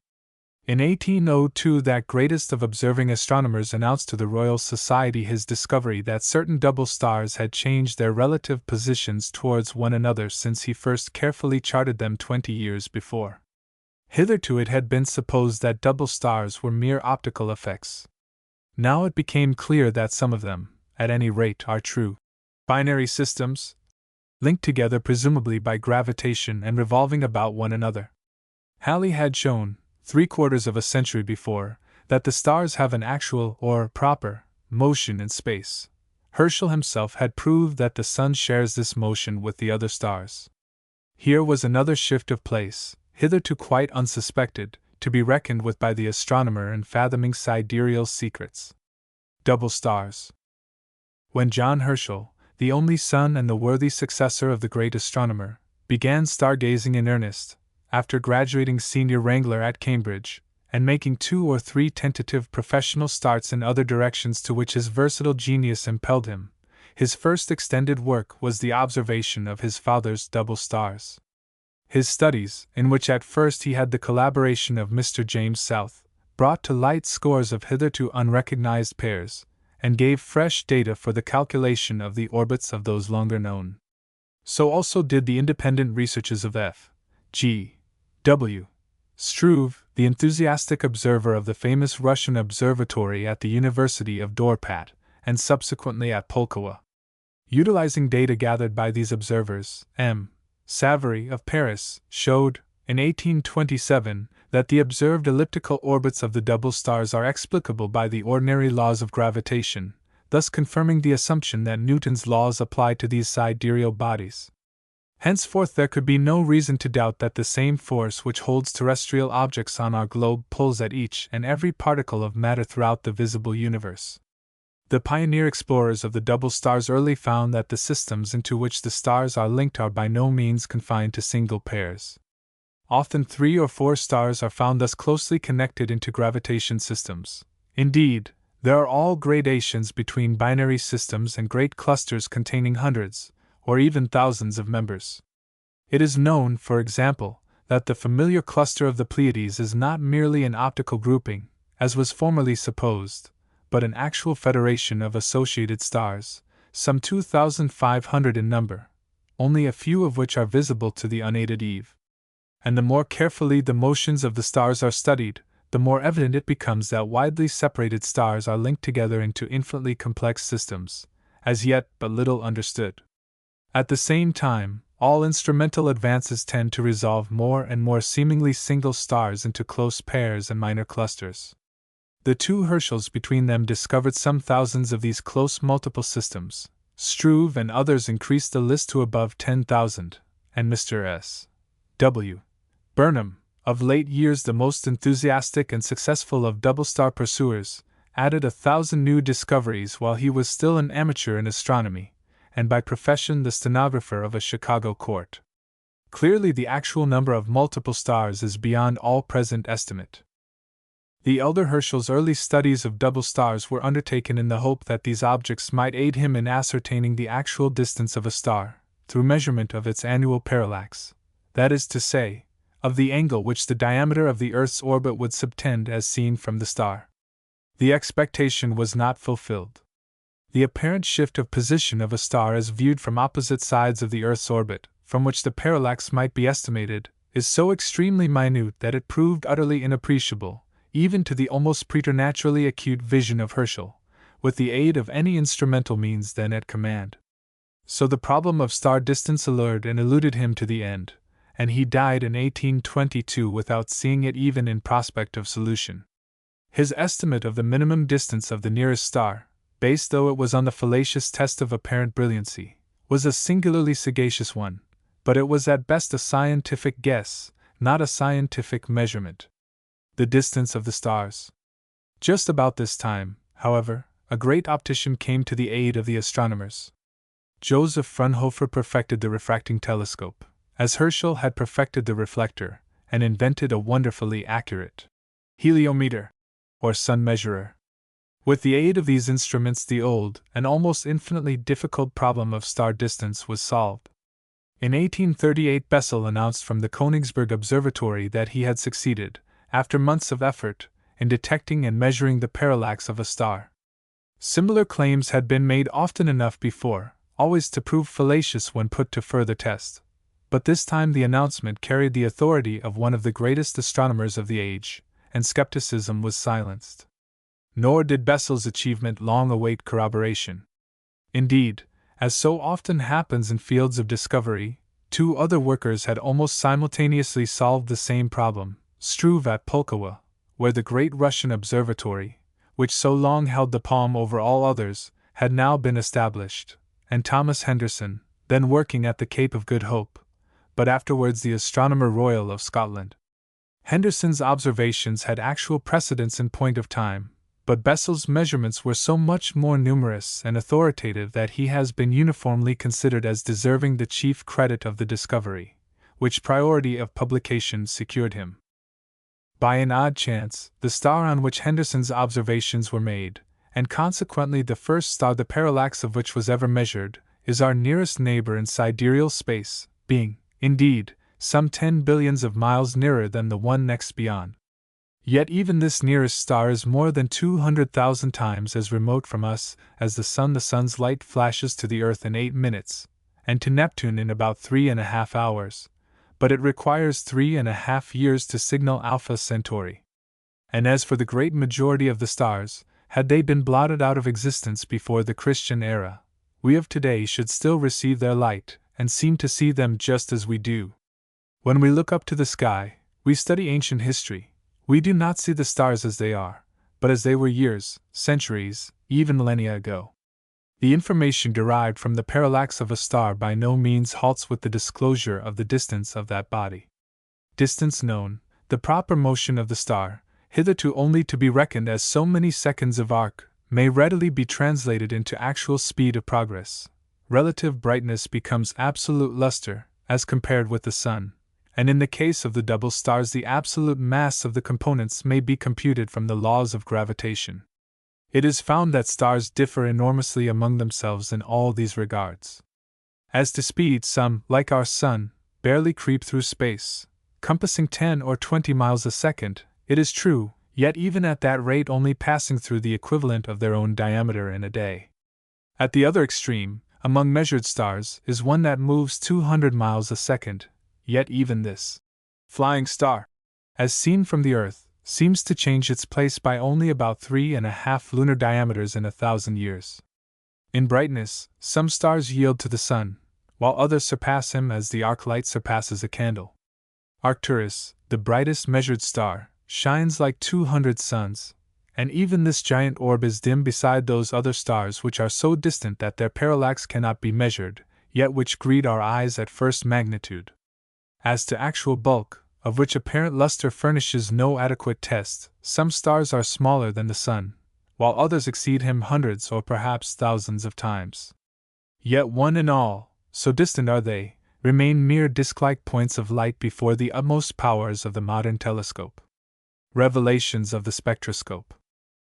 All this seems wonderful enough, but even greater things were in store. In 1859 the spectroscope came upon the scene, perfected by Kirchhoff and Bunsen, along lines pointed out by Fraunhofer almost half a century before.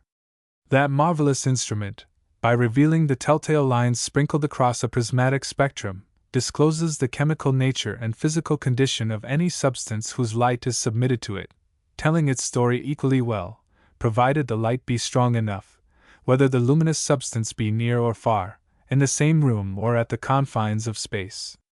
Clearly such an instrument must prove a veritable magic wand in the hands of the astronomer. Very soon eager astronomers all over the world were putting the spectroscope to the test. Kirchhoff himself led the way, and Donati and Father Secchi in Italy, Huggins and Miller in England, and Rutherford in America, were the chief of his immediate followers.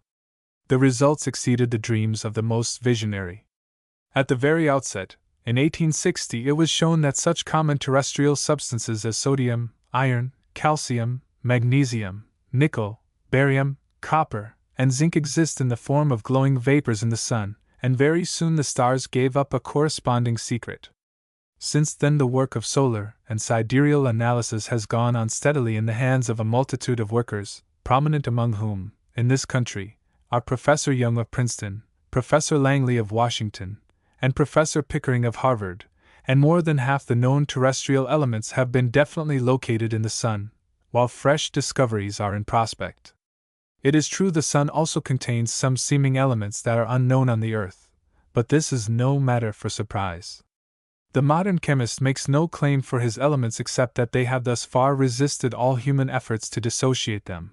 It would be nothing strange if some of them, when subjected to the crucible of the Sun, which is seen to vaporize iron, nickel, silicon, should fail to withstand the test. But again, chemistry has by no means exhausted the resources of the Earth's supply of raw material, and the substance which sends its message from a star may exist undiscovered in the dust we tread or in the air we breathe. In the year 1895, 2 new terrestrial elements were discovered, but one of these had for years been known to the astronomer as a solar and suspected as a stellar element, and named helium because of its abundance in the Sun. The spectroscope had reached out millions of miles into space and brought back this new element. And it took the chemist a score of years to discover that he had all along had samples of the same substance unrecognized in his sublunary laboratory. There is hardly a more picturesque fact than that in the entire history of science. But the identity and substance of Earth and Sun and stars was not more clearly shown than the diversity of their existing physical conditions. It was seen that Sun and stars, far from being the cool, Earth-like, habitable bodies that Herschel thought them, surrounded by glowing clouds, and protected from undue heat by other clouds, are in truth seething cauldrons of fiery liquid, or gas made viscid by condensation, with lurid envelopes of belching flames. It was soon made clear, also, particularly by the studies of Rutherford and of Secchi, that stars differ among themselves in exact constitution or condition. There are white or Sirian stars, whose spectrum revels in the lines of hydrogen, yellow or solar stars, our Sun being the type, showing various metallic vapors, and sundry red stars, with banded spectra indicative of carbon compounds, besides the purely gaseous stars of more recent discovery, which Professor Pickering had specially studied. Zollner's famous interpretation of these diversities, as indicative of varying stages of cooling, has been called in question as to the exact sequence it postulates, but the general proposition that stars exist under widely varying conditions of temperature is hardly in dispute. The assumption that different star types mark varying stages of cooling has the further support of modern physics, which has been unable to demonstrate any way in which the Sun's radiated energy may be restored, or otherwise made perpetual, since meteoric impact has been shown to be, under existing conditions, at any rate, inadequate. In accordance with the theory of Helmholtz, the chief supply of solar energy is held to be contraction of the solar mass itself, and plainly this must have its limits. Therefore, unless some means as yet unrecognized is restoring the lost energy to the stellar bodies, each of them must gradually lose its luster, and come to a condition of solidification, seeming sterility, and frigid darkness. In the case of our own particular star, according to the estimate of Lord Kelvin, such a culmination appears likely to occur within a period of 5 or 6 million years. The astronomy of the invisible. But by far the strongest support of such a forecast as this is furnished by those stellar bodies which even now appear to have cooled to the final stage of star development, and ceased to shine. Of this class examples in miniature are furnished by the Earth and the smaller of its companion planets. But there are larger bodies of the same type out in stellar space, veritable, dark stars, invisible, of course, yet nowadays clearly recognized. The opening up of this astronomy of the invisible is another of the great achievements of the 19th century, and again it is Bessel to whom the honor of discovery is due. While testing his stars for parallax, that astute observer was led to infer, from certain unexplained aberrations of motion, that various stars, Sirius himself among the number, are accompanied by invisible companions, and in 1840 he definitely predicated the existence of such dark stars. The correctness of the inference was shown 20 years later, when Alvan Clark, Jr., the American optician, while testing a new lens, discovered the companion of Sirius, which proved thus to be faintly luminous. Since then, the existence of other and quite invisible star companions has been proved incontestably, not merely by renewed telescopic observations, but by the curious testimony of the ubiquitous spectroscope. One of the most surprising accomplishments of that instrument is the power to record the flight of a luminous object directly in the line of vision. If the luminous body approaches swiftly, its Fraunhofer lines are shifted from their normal position towards the violet end of the spectrum. If it recedes, the lines shift in the opposite direction. The actual motion of stars whose distance is unknown may be measured in this way. But in certain cases, the light lines are seen to oscillate on the spectrum at regular intervals. Obviously, the star sending such light is alternately approaching and receding, and the inference that it is revolving about a companion is unavoidable. From this extraordinary test, the orbital distance, relative mass, and actual speed of revolution of the absolutely invisible body may be determined. Thus, the spectroscope, which deals only with light, makes paradoxical excursions into the realm of the invisible. What secrets may the stars hope to conceal when questioned by an instrument of such necromantic power? But the spectroscope is not alone in this audacious assault upon the strongholds of nature. It has a worthy companion and assistant in the photographic film, whose efficient aid has been invoked by the astronomer even more recently. Pioneer work in celestial photography was, indeed, done by Arago in France and by the elder Draper in America in 1839, but the results then achieved were only tentative, and it was not till 40 years later that the method assumed really important proportions. In 1880, Dr. Henry Draper, at Hastings-on-the-Hudson, made the first successful photograph of a nebula. Soon after, Dr. David Gill, at the Cape Observatory, made fine photographs of a comet, and the flecks of starlight on his plates first suggested the possibilities of this method in charting the heavens. Since then, star charting with the film has come virtually to supersede the old method.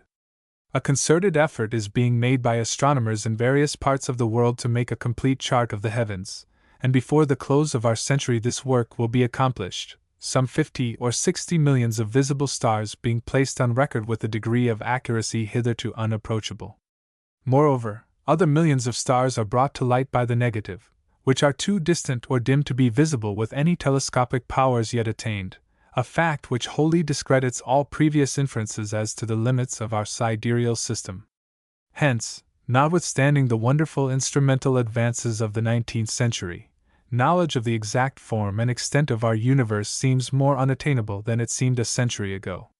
The structure of nebulae. Yet the new instruments, while leaving so much untold, have revealed some vastly important secrets of cosmic structure. In particular, they have set at rest the long-standing doubts as to the real structure and position of the mysterious nebulae, those lazy masses, only 2 or 3 of them visible to the unaided eye, which the telescope reveals in almost limitless abundance, scattered everywhere among the stars, but grouped in particular about the poles of the stellar stream or disk which we call the Milky Way. Herschel's later view, which held that some at least of the nebulae are composed of a shining fluid, in process of condensation to form stars, was generally accepted for almost half a century. But in 1844, when Lord Rosse's great 6-foot reflector, the largest telescope ever yet constructed, was turned on the nebulae, it made this hypothesis seem very doubtful. Just as Galileo's first lens had resolved the Milky Way into stars, just as Herschel had resolved nebulae that resisted all instruments but his own, so Lord Rosse's even greater reflector resolved others that would not yield to Herschel's largest mirror. It seemed a fair inference that with sufficient power, perhaps some day to be attained, all nebulae would yield, hence that all are in reality what Herschel had at first thought them, vastly distant island universes, composed of aggregations of stars, comparable to our own galactic system. But the inference was wrong, for when the spectroscope was first applied to a nebula in 1864, by Dr. Huggins, it clearly showed the spectrum not of discrete stars, but of a great mass of glowing gases, hydrogen among others. More extended studies showed, it is true, that some nebulae give the continuous spectrum of solids or liquids, but the different types intermingle and grade into one another. Also, the closest affinity is shown between nebulae and stars. Some nebulae are found to contain stars, singly or in groups, in their actual midst. Certain condensed, planetary nebulae are scarcely to be distinguished from stars of the gaseous type, and recently the photographic film has shown the presence of nebulous matter about stars that to telescopic vision differ in no respect from the generality of their fellows in the galaxy. The familiar stars of the Pleiades cluster, for example, appear on the negative immersed in a hazy blur of light. All in all, the accumulated impressions of the photographic film reveal a prodigality of nebulous matter in the stellar system not hitherto even conjectured. And so, of course, all question of island universes vanishes, and the nebulae are relegated to their true position as component parts of the one stellar system, the one universe, that is open to present human inspection. And these vast clouds of world stuff have been found by Professor Keeler, of the Lick Observatory, to be floating through space at the star-like speed of from 10 to 38 miles per second. The linking of nebulae with stars, so clearly evidenced by all these modern observations, is, after all, only the scientific corroboration of what the elder Herschel's later theories affirmed. But the nebulae have other affinities not until recently suspected, for the spectra of some of them are practically identical with the spectra of certain comets. The conclusion seems warranted that comets are in point of fact minor nebulae that are drawn into our system, or, putting it otherwise, that the telescopic nebulae are simply gigantic distant comets. Lockyer's meteoric hypothesis. Following up the surprising clues thus suggested, Sir Norman Lockyer, of London, has in recent years elaborated what is perhaps the most comprehensive cosmogonic guess that has ever been attempted. His theory, known as the meteoric hypothesis, probably bears the same relation to the speculative thought of our time that the nebular hypothesis of Laplace bore to that of the 18th century. Outlined in a few words, it is an attempt to explain all the major phenomena of the universe as due, directly or indirectly, to the gravitational impact of such meteoric particles, or specks of cosmic dust, as comets are composed of. Nebulae are vast cometary clouds, with particles more or less widely separated, giving off gases through meteoric collisions, internal or external, and perhaps glowing also with electrical or phosphorescent light. Gravity eventually brings the nebular particles into closer aggregations, and increased collisions finally vaporize the entire mass, forming planetary nebulae and gaseous stars. Continued condensation may make the stellar mass hotter and more luminous for a time, but eventually leads to its liquefaction and ultimate consolidation, the aforetime nebulae becoming in the end a dark or planetary star. The exact correlation which Lockyer attempts to point out between successive stages of meteoric condensation and the various types of observed stellar bodies does not meet with unanimous acceptance. Mr. Ranard, for example, suggests that the visible nebulae may not be nascent stars, but emanations from stars, and that the true prestellar nebulae are invisible until condensed to stellar proportions. But such details aside, the broad general hypothesis that all the bodies of the universe are, so to speak, of a single species, that nebulae, including comets, stars of all types, and planets, are but varying stages in the life history of a single race or type of cosmic organisms, is accepted by the dominant thought of our time as having the highest warrant of scientific probability. All this, clearly, is but an amplification of that nebular hypothesis which, long before the spectroscope gave us warrant to accurately judge our sidereal neighbors, had boldly imagined the development of stars out of nebulae and of planets out of stars. But Lockyer's hypothesis does not stop with this. Having traced the developmental process from the nebular to the dark star, it sees no cause to abandon this dark star to its fate by assuming, as the original speculation assumed, that this is a culminating and final stage of cosmic existence. For the dark star, though its molecular activities have come to relative stability and impotence, still retains the enormous potentialities of molar motion, and clearly, where motion is, stasis is not.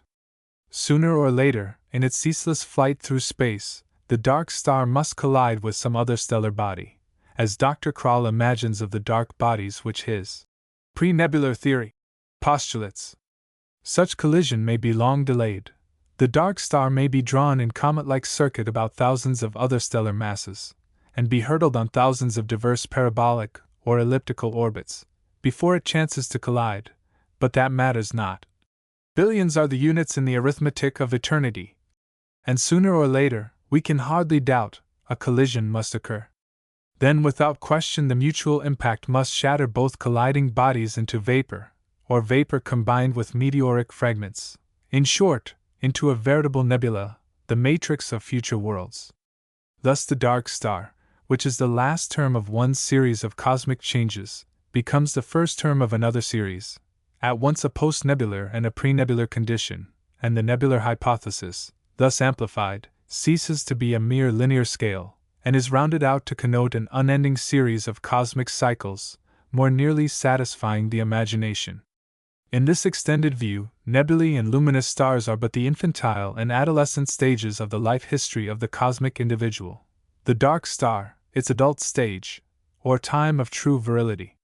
Or we may think of the shrunken dark star as the germ cell, the pollen grain, of the cosmic organism.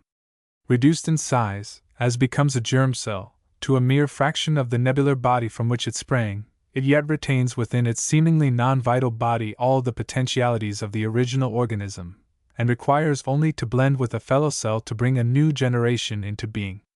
Thus may the cosmic race, whose aggregate census makes up the stellar universe, be perpetuated, individual solar systems, such as ours, being born, and growing old, and dying to live again in their descendants, while the universe as a whole maintains its unified integrity throughout all these internal mutations, passing on, it may be, by infinitesimal stages, to a culmination hopelessly beyond human comprehension.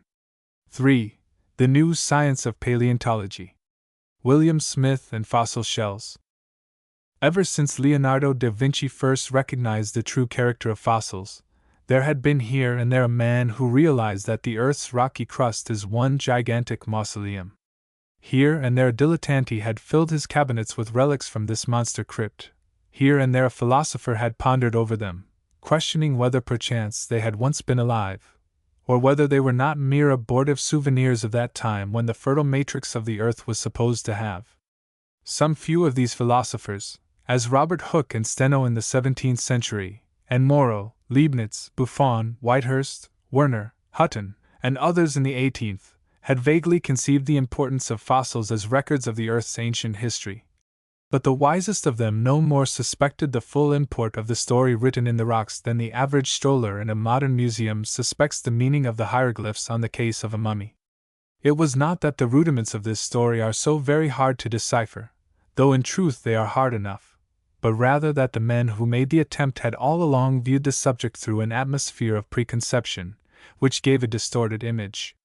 Before this image could be corrected, it was necessary that a man should appear who could see without prejudice, and apply sound common sense to what he saw. And such a man did appear towards the close of the century, in the person of William Smith, the English surveyor.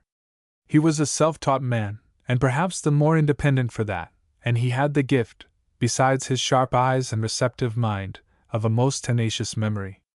By exercising these faculties, rare as they are homely, he led the way to a science which was destined, in its later developments, to shake the structure of established thought to its foundations. Little enough did William Smith suspect, however, that any such dire consequences were to come of his act when he first began noticing the fossil shells that here and there are to be found in the stratified rocks and soils of the regions over which his surveyor's duties led him. Nor, indeed, was there anything of such apparent revolutionary character in the facts which he unearthed.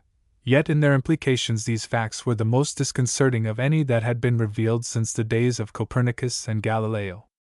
In its bald essence, Smith's discovery was simply this: that the fossils in the rocks, instead of being scattered haphazard, are arranged in regular systems, so that any given stratum of rock is labeled by its fossil population, and that the order of succession of such groups of fossils is always the same in any vertical series of strata in which they occur.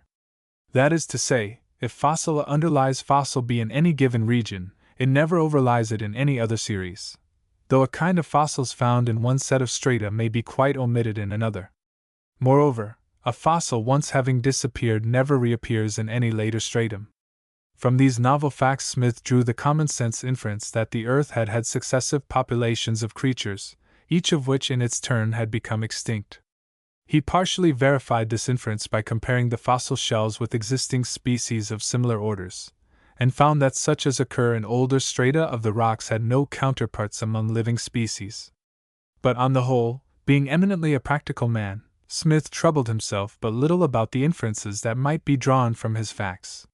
He was chiefly concerned in using the key he had discovered as an aid to the construction of the first geological map of England ever attempted, and he left to others the untangling of any snarls of thought that might seem to arise from his discovery of the succession of varying forms of life on the globe. He disseminated his views far and wide, however, in the course of his journeyings, quite disregarding the fact that peripatetics went out of fashion when the printing press came in, and by the beginning of the 19th century he had begun to have a following among the geologists of England. It must not for a moment be supposed, however, that his contention regarding the succession of strata met with immediate or general acceptance. On the contrary, it was most bitterly antagonized. For a long generation after the discovery was made, the generality of men, prone as always to strain at gnats and swallow camels, preferred to believe that the fossils, instead of being deposited in successive ages, had been swept all at once into their present positions by the current of a mighty flood, and that flood, needless to say, the Noachian deluge. Just how the numberless successive strata could have been laid down in orderly sequence to the depth of several miles in one such fell cataclysm was indeed puzzling, especially after it came to be admitted that the heaviest fossils were not found always at the bottom. But to doubt that this had been done in some way was rank heresy in the early days of the 19th century. Cuvier and fossil vertebrates. But once discovered, William Smith's unique facts as to the succession of forms in the rocks would not down. There was one most vital point, however, regarding which the inferences that seemed to follow from these facts needed verification, the question, namely, whether the disappearance of a fauna from the register in the rocks really implies the extinction of that fauna. Everything really depended upon the answer to that question, and none but an accomplished naturalist could answer it with authority.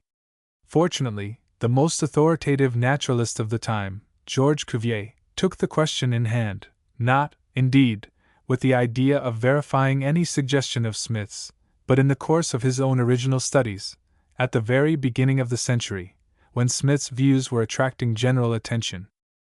Cuvier and Smith were exact contemporaries, both men having been born in 1769, that fertile year, which gave the world also Chateaubriand, von Humboldt, Wellington, and Napoleon. But the French naturalist was of very different antecedents from the English surveyor. He was brilliantly educated, had early gained recognition as a scientist, and while yet a young man had come to be known as the foremost comparative anatomist of his time. It was the anatomical studies that led him into the realm of fossils. Some bones dug out of the rocks by workmen in a quarry were brought to his notice, and at once his trained eye told him that they were different from anything he had seen before. Hitherto such bones, when not entirely ignored, had been for the most part ascribed to giants of former days, or even to fallen angels. Cuvier soon showed that neither giants nor angels were in question, but elephants of an unrecognized species. Continuing his studies, particularly with material gathered from gypsum beds near Paris, he had accumulated, by the beginning of the 19th century, bones of about 25 species of animals that he believed to be different from any now living on the globe. The fame of these studies went abroad, and presently fossil bones poured in from all sides, and Cuvier's conviction that extinct forms of animals are represented among the fossils was sustained by the evidence of many strange and anomalous forms, some of them of gigantic size. In 1816 the famous Ossametz fossils, describing these novel objects, was published, and vertebrate paleontology became a science. Among other things of great popular interest, the book contained the first authoritative description of the hairy elephant, named by Cuvier the mammoth, the remains of which had been found embedded in a mass of ice in Siberia in 1802, so wonderfully preserved that the dogs of the Tungusian fishermen actually ate its flesh. Bones of the same species had been found in Siberia several years before by the naturalist Pallas, who had also found the carcass of a rhinoceros there, frozen in a mud bank. But no one then suspected that these were members of an extinct population. They were supposed to be merely transported relics of the flood. Cuvier, on the other hand, asserted that these and the other creatures he described had lived and died in the region where their remains were found, and that most of them have no living representatives upon the globe. This, to be sure, was nothing more than William Smith had tried all along to establish regarding lower forms of life. But flesh and blood monsters appealed to the imagination in a way quite beyond the power of mere shells, so the announcement of Cuvier's discoveries aroused the interest of the entire world, and the ossament's fossils was accorded a popular reception seldom given a work of technical science. A reception in which the enthusiastic approval of progressive geologists was mingled with the bitter protests of the conservatives. Naturalists certainly have either explored all the continents, said Cuvier, nor do they as yet even know all the quadrupeds of those parts which have been explored. New species of this class are discovered from time to time, and those who have not examined with attention all the circumstances belonging to these discoveries may allege also that the unknown quadrupeds, whose fossil bones have been found in the strata of the earth, have hitherto remained concealed in some islands not yet discovered by navigators, or in some of the vast deserts which occupy the middle of Africa, Asia, the two Americas, and New Holland. But if we carefully attend to the kind of quadrupeds that have been recently discovered, and to the circumstances of their discovery, we shall easily perceive that there is very little chance indeed of our ever finding alive those which have only been seen in a fossil state. Islands of moderate size, and at a considerable distance from the large continents, have very few quadrupeds. These must have been carried to them from other countries. Cook and Bougainville found no other quadrupeds besides hogs and dogs in the South Sea Islands, and the largest quadruped of the West India Islands, when first discovered, was the agouti, a species of the cave, an animal apparently between the rat and the rabbit.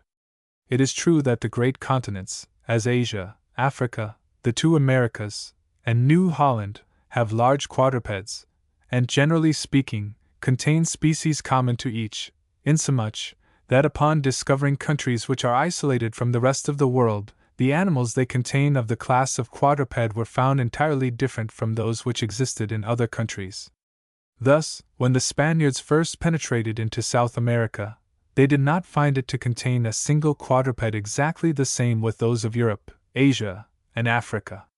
The puma, the jaguar, the tapir, the capybara, the llama, or glama, and the cuna, and the whole tribe of sapajous, were to them entirely new animals, of which they had not the smallest idea.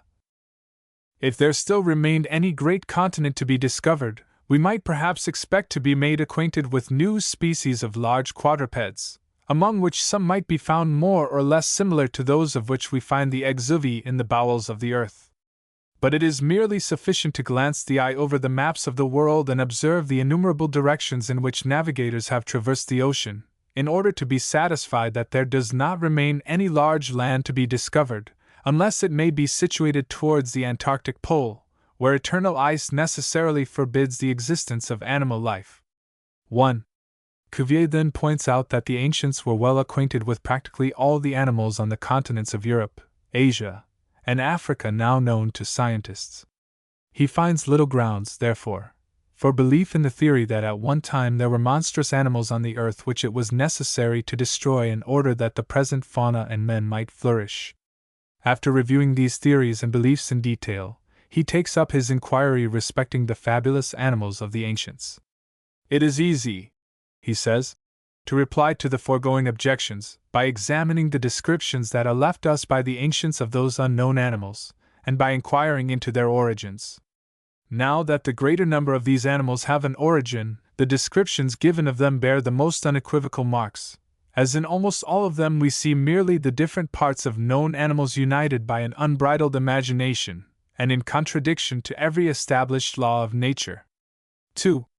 Having shown how the fabulous monsters of ancient times and of foreign nations, such as the Chinese, were simply products of the imagination, having no prototypes in nature, Cuvier takes up the consideration of the difficulty of distinguishing the fossil bones of quadrupeds. We shall have occasion to revert to this part of Cuvier's paper in another connection.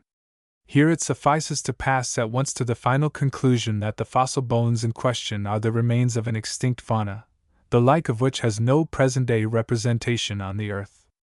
Whatever its implications, this conclusion now seemed to Cuvier to be fully established.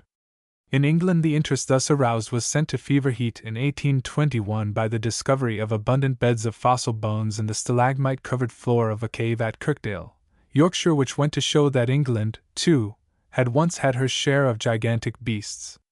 Dr. Buckland, the incumbent of the chair of geology at Oxford, and the most authoritative English geologist of his day, took these finds in hand and showed that the bones belonged to a number of species, including such alien forms as elephants, rhinoceroses, hippopotami, and hyenas. He maintained that all of these creatures had actually lived in Britain, and that the caves in which their bones were found had been the dens of hyenas. The claim was hotly disputed, as a matter of course. As late as 1827 books were published denouncing Buckland, Doctor of Divinity though he was, as one who had joined in an unhallowed cause, and reiterating the old cry that the fossils were only remains of tropical species washed thither by the deluge. That they were found in solid rocks or in caves offered no difficulty, at least not to the fertile imagination of Granville Penn, the leader of the Conservatives, who clung to the old idea of Woodward and Cathcart that the deluge had dissolved the entire crust of the earth to a paste, into which the relics now called fossils had settled. The caves, said Mr. Penn, are merely the result of gases given off by the carcasses during decomposition, great air bubbles, so to speak, in the pasty mass, becoming caverns when the waters receded and the paste hardened to rocky consistency. But these and such like fanciful views were doomed even in the day of their utterance. Already in 1823 other gigantic creatures, christened Ichthyosaurus and Plesiosaurus by Conybeare, had been found in deeper strata of British rocks, and these, as well as other monsters whose remains were unearthed in various parts of the world, bore such strange forms that even the most skeptical could scarcely hope to find their counterparts among living creatures. Cuvier's contention that all the larger vertebrates of the existing age are known to naturalists was borne out by recent explorations, and there seemed no refuge from the conclusion that the fossil records tell of populations actually extinct. But if this were admitted, then Smith's view that there have been successive rotations of population could no longer be denied. Nor could it be in doubt that the successive faunas, whose individual remains have been preserved in myriads, representing extinct species by thousands and tens of thousands, must have required vast periods of time for the production and growth of their countless generations. As these facts came to be generally known, and as it came to be understood in addition that the very matrix of the rock in which fossils are embedded is in many cases one gigantic fossil, composed of the remains of microscopic forms of life, common sense, which, after all, is the final tribunal, came to the aid of belabored science. It was conceded that the only tenable interpretation of the record in the rocks is that numerous populations of creatures, distinct from one another and from present forms, have risen and passed away, and that the geologic ages in which these creatures lived were of inconceivable length. The rank and file came thus, with the aid of fossil records, to realize the import of an idea which James Hutton, and here and there another thinker, had conceived with the swift intuition of genius long before the science of paleontology came into existence. The Huttonian proposition that time is long had been abundantly established, and by about the close of the first third of the last century geologists had begun to speak of ages and untold eons of time, with a familiarity which their predecessors had reserved for days and decades. Charles Lyell combats catastrophism. And now a new question pressed for solution. If the earth has been inhabited by successive populations of beings now extinct, how have all these creatures been destroyed? That question, however, seemed to present no difficulties. It was answered out of hand by the application of an old idea. All down the centuries, whatever their varying phases of cosmogonic thought, there had been ever present the idea that past times were not as recent times, that in remote epochs the earth had been the scene of awful catastrophes that have no parallel in these degenerate days. Naturally enough, this thought, embalmed in every cosmogonic speculation of whatever origin, was appealed to in explanation of the destruction of these hitherto unimagined hosts, which now, thanks to science, rose from their abysmal slumber as incontestable, but also as silent and as thought-provocative, as Sphinx or Pyramid. These ancient hosts, it was said, have been exterminated at intervals of odd millions of years by the recurrence of catastrophes of which the Mosaic deluge is the latest, but perhaps not the last. This explanation had fullest warrant of scientific authority. Cuvier had prefaced his classical work with a speculative disquisition whose very title, Discours sur les révolutions du globe, is ominous of catastrophism, and whose text fully sustains the augury. And Buckland, Cuvier's foremost follower across the Channel, had gone even beyond the master, naming the work in which he described the Kirkdale fossils, Reliquae Diluvianae, or proofs of a universal deluge.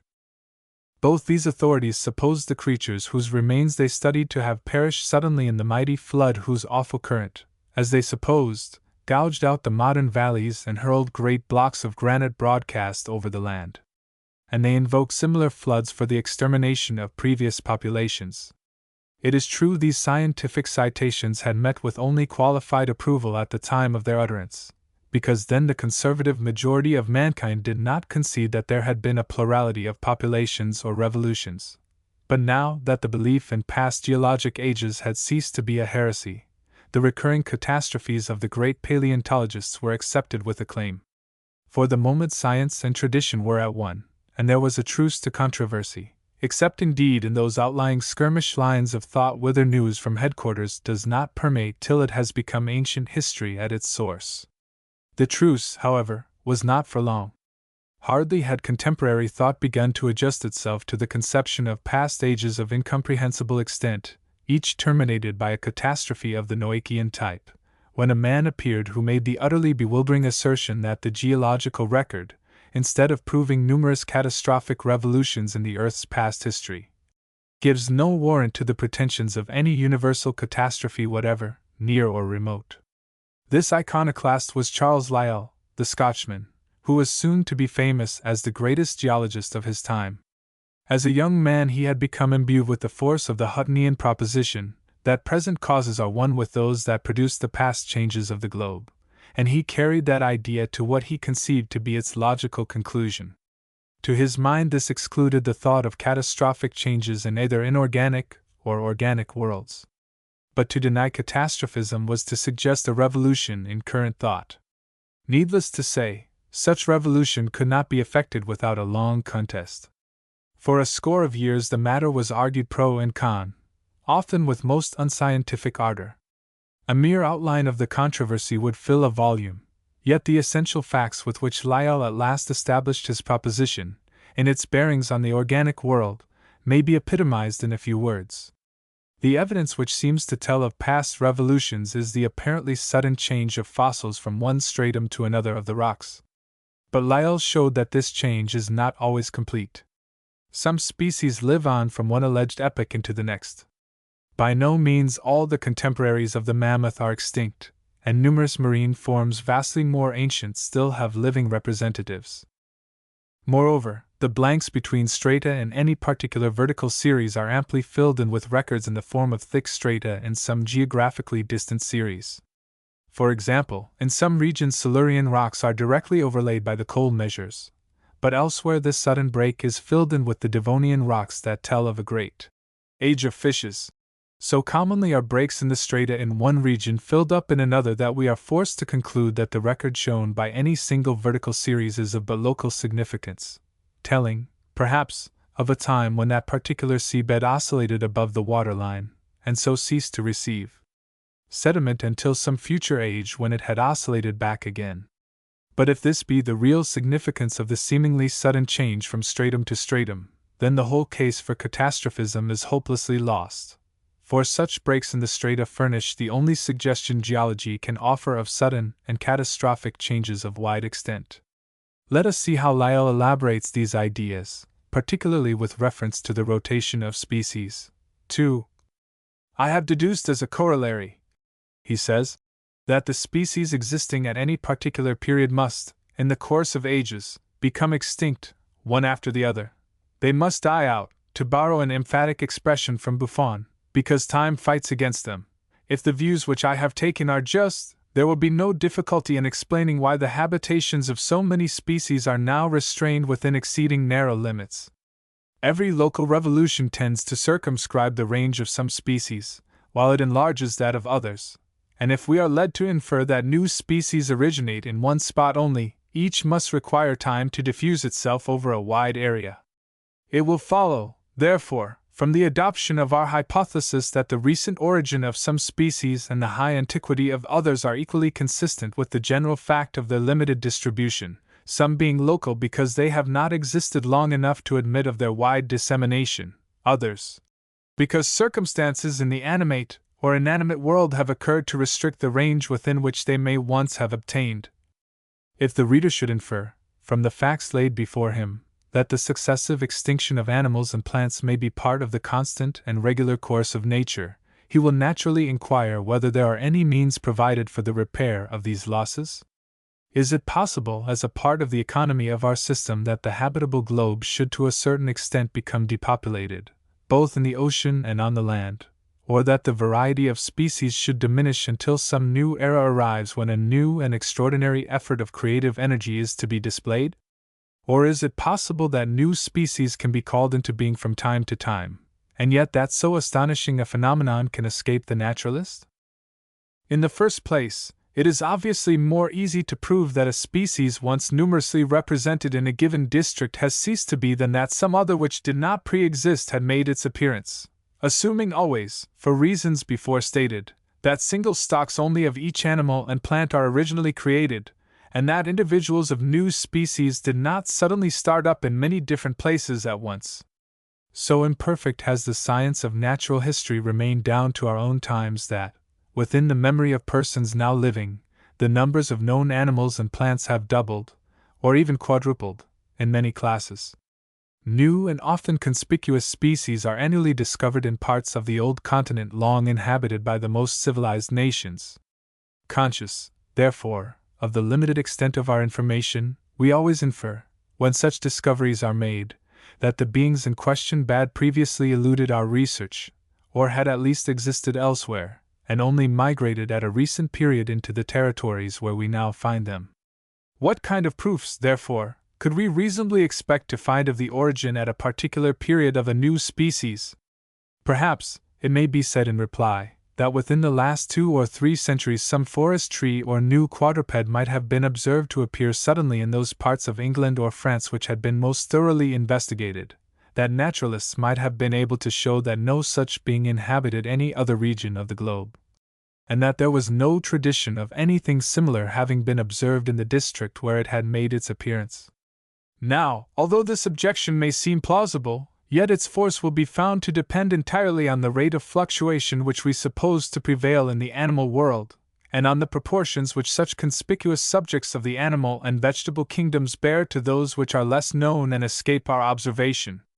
There are perhaps more than 1,000,000 species of plants and animals, exclusive of the microscopic and infusory animalcules, now inhabiting the terraqueous globe, so that if only one of these were to become extinct annually, and one new one were to be every year called into being, much more than 1,000,000 of years might be required to bring about a complete revolution of organic life. I am not hazarding at present any hypothesis as to the probable rate of change, but none will deny that when the annual birth and the annual death of one species on the globe is proposed as a mere speculation, this, at least, is to imagine no slight degree of instability in the animate creation.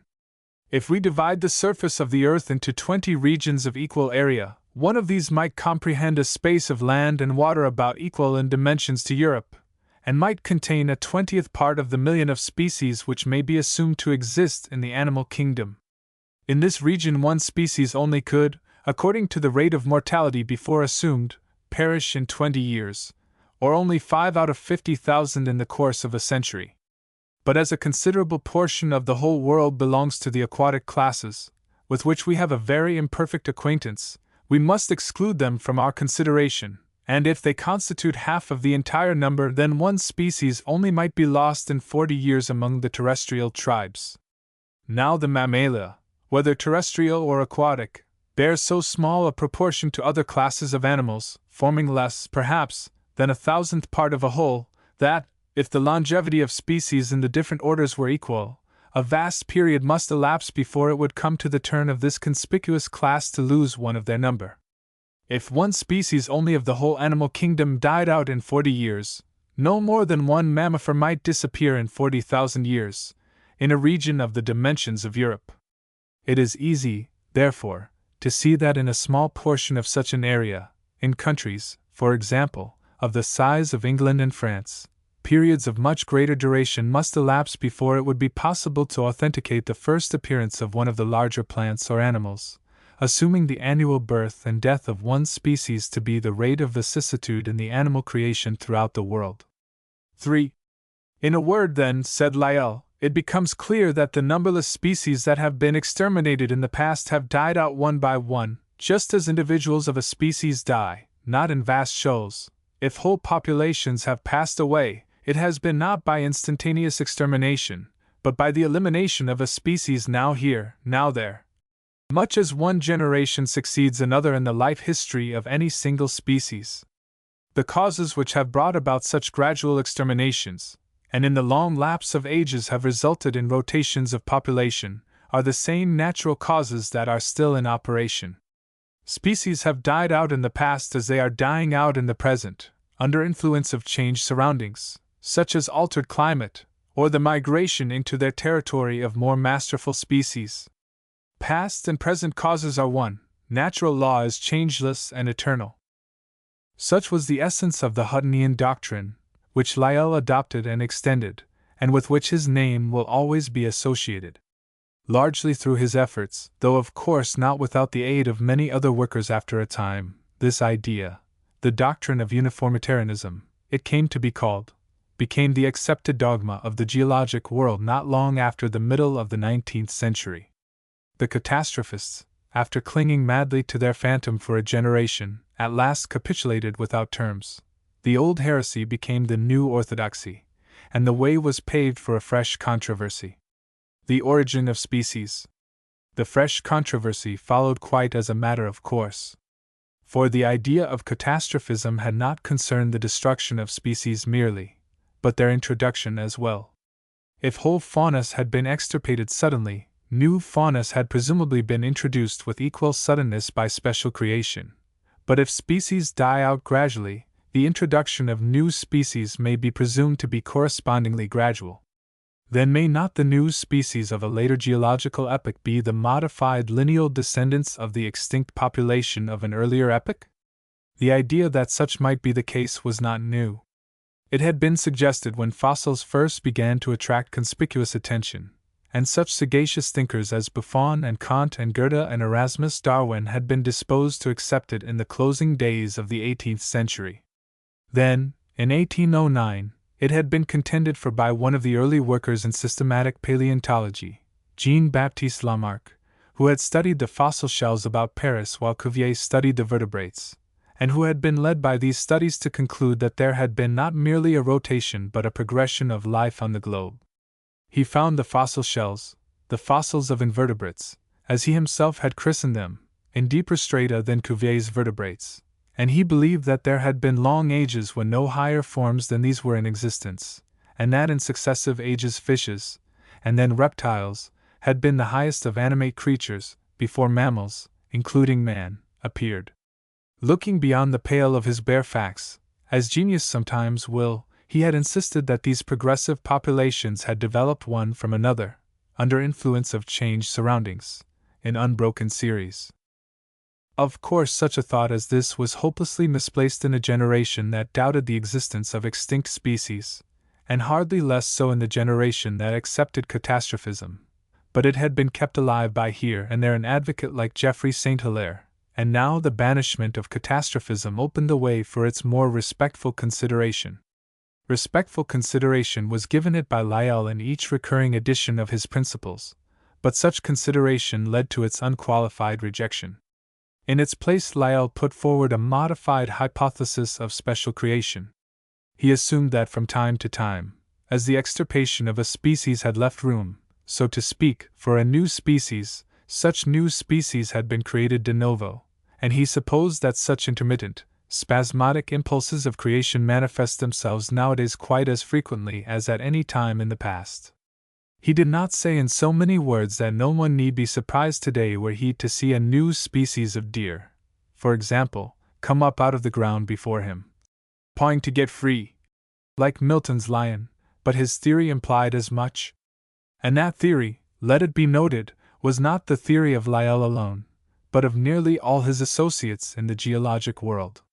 There is perhaps no other fact that will bring home to one so vividly the advance in thought of our own generation as the recollection that so crude, so almost unthinkable a conception could have been the current doctrine of science less than half a century ago. This theory of special creation, moreover, excluded the current doctrine of uniformitarianism as night excludes day, though most thinkers of the time did not seem to be aware of the incompatibility of the two ideas. It may be doubted whether even Lyell himself fully realized it. If he did, he saw no escape from the dilemma, for it seemed to him that the record in the rocks clearly disproved the alternative Lamarckian hypothesis. And almost with one accord the paleontologists of the time sustained the verdict.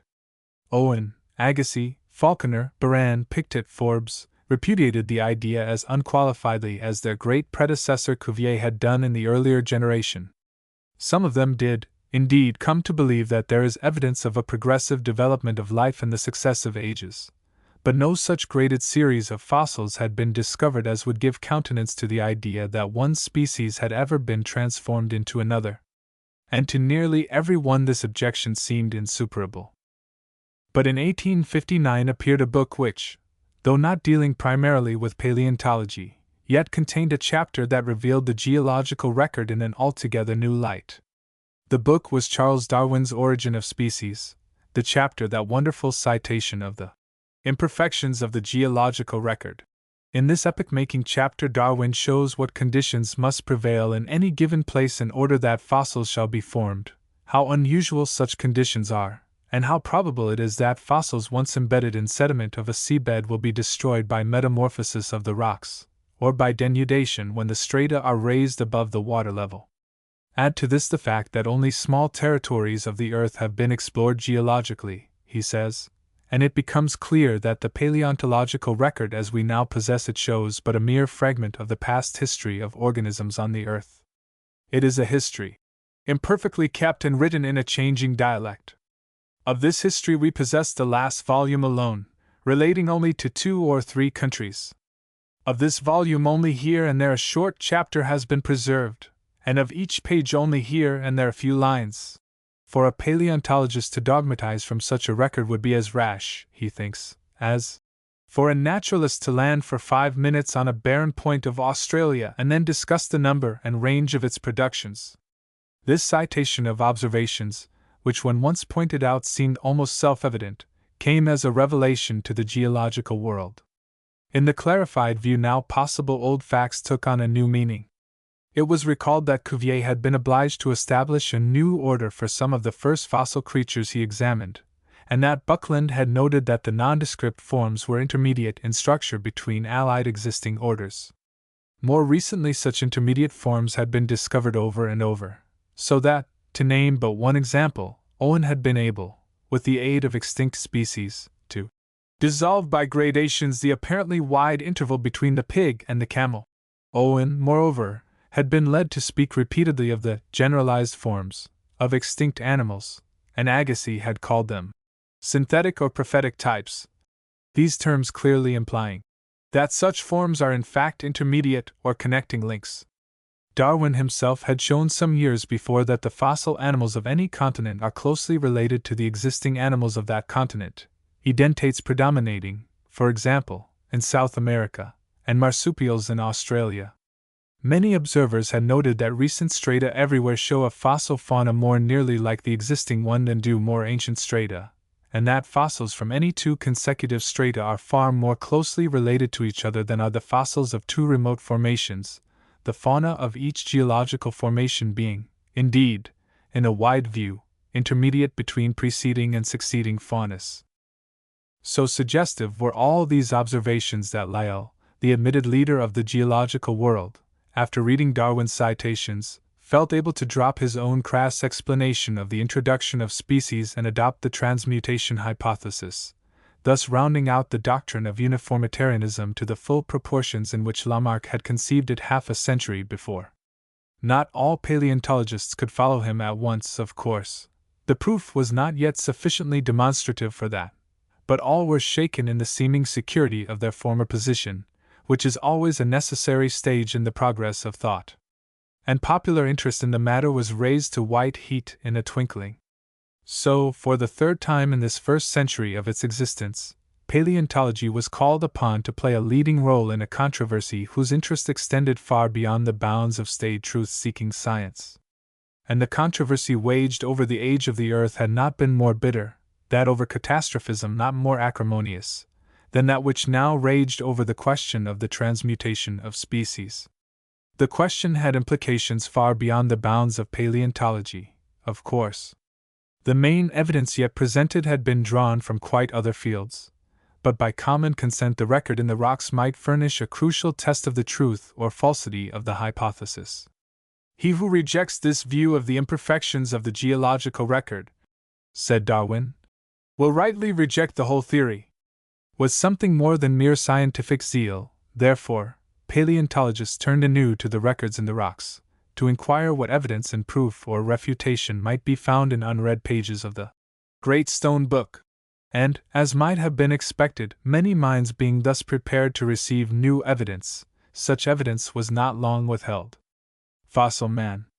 Indeed, at the moment of Darwin's writing, a new and very instructive chapter of the geologic record was being presented to the public, a chapter which for the first time brought man into the story. In 1859, Dr. Falconer, the distinguished British paleontologist, made a visit to Abbeville, in the valley of the Somme, incited by reports that for a decade before had been sent out from there by M. Boucher de Perthes. These reports had to do with the alleged finding of flint implements, clearly the work of man, in undisturbed gravel beds, in the midst of fossil remains of the mammoth and other extinct animals. What Falconer saw there and what came of his visit may best be told in his own words. In September of 1856 I made the acquaintance of my distinguished friend M. Boucher de Perthes, wrote Dr. Falconer, on the introduction of M. Desnoyers at Paris, when he presented to me the earlier volume of his Antiquités Celtiques, etc., with which I thus became acquainted for the first time. I was then fresh from the examination of the Indian fossil remains of the valley of the Jumna, and the antiquity of the human race being a subject of interest to both, we conversed freely about it, each from a different point of view. M. de Perthes invited me to visit Abbeville, in order to examine his antediluvian collection, fossil and geological, gleaned from the valley of the Somme. This I was unable to accomplish then, but I reserved it for a future occasion. In October 1856, having determined to proceed to Sicily, I arranged by correspondence with M. Boucher de Perthes to visit Abbeville on my journey through France. I was at the time in constant communication with Mr. Prestwich about the proofs of the antiquity of the human race yielded by the Broxham Cave, in which he took a lively interest, and I engaged to communicate to him the opinions at which I should arrive, after my examination of the Abbeville collection. M. de Perthes gave me the freest access to his materials, with unreserved explanations of all the facts of the case that had come under his observation, and having considered his Menchicourt section, taken with such scrupulous care, and identified the molars of Elephas primigenius, which he had exhumed with his own hands deep in that section, along with flint weapons, presenting the same character as some of those found in the Broxham Cave, I arrived at the conviction that they were of contemporaneous age, although I was not prepared to go along with M. de Perthes in all his inferences regarding the hieroglyphics and in an industrial interpretation of the various other objects which he had met with. 4. That Dr. Falconer was much impressed by the collection of M. de Perthes is shown in a communication which he sent at once to his friend Prestwich. I have been richly rewarded, he exclaims. His collection of wrought flint implements, and of the objects of every description associated with them, far exceeds everything I expected to have seen, especially from a single locality. He has made great additions since the publication of his first volume, in the second, which I now have by me. He showed me flint hatchets which he had dug up with his own hands, mixed indiscriminately with molars of Elephas primigenius. I examined and identified plates of the molars and the flint objects which were got along with them. Abbeville is an out-of-the-way place, very little visited, and the French savants who meet him in Paris laugh at Monsieur de Perthes and his researches. But after devoting the greater part of a day to his vast collection, I am perfectly satisfied that there is a great deal of fair presumptive evidence in favor of many of his speculations regarding the remote antiquity of these industrial objects and their association with animals now extinct. M.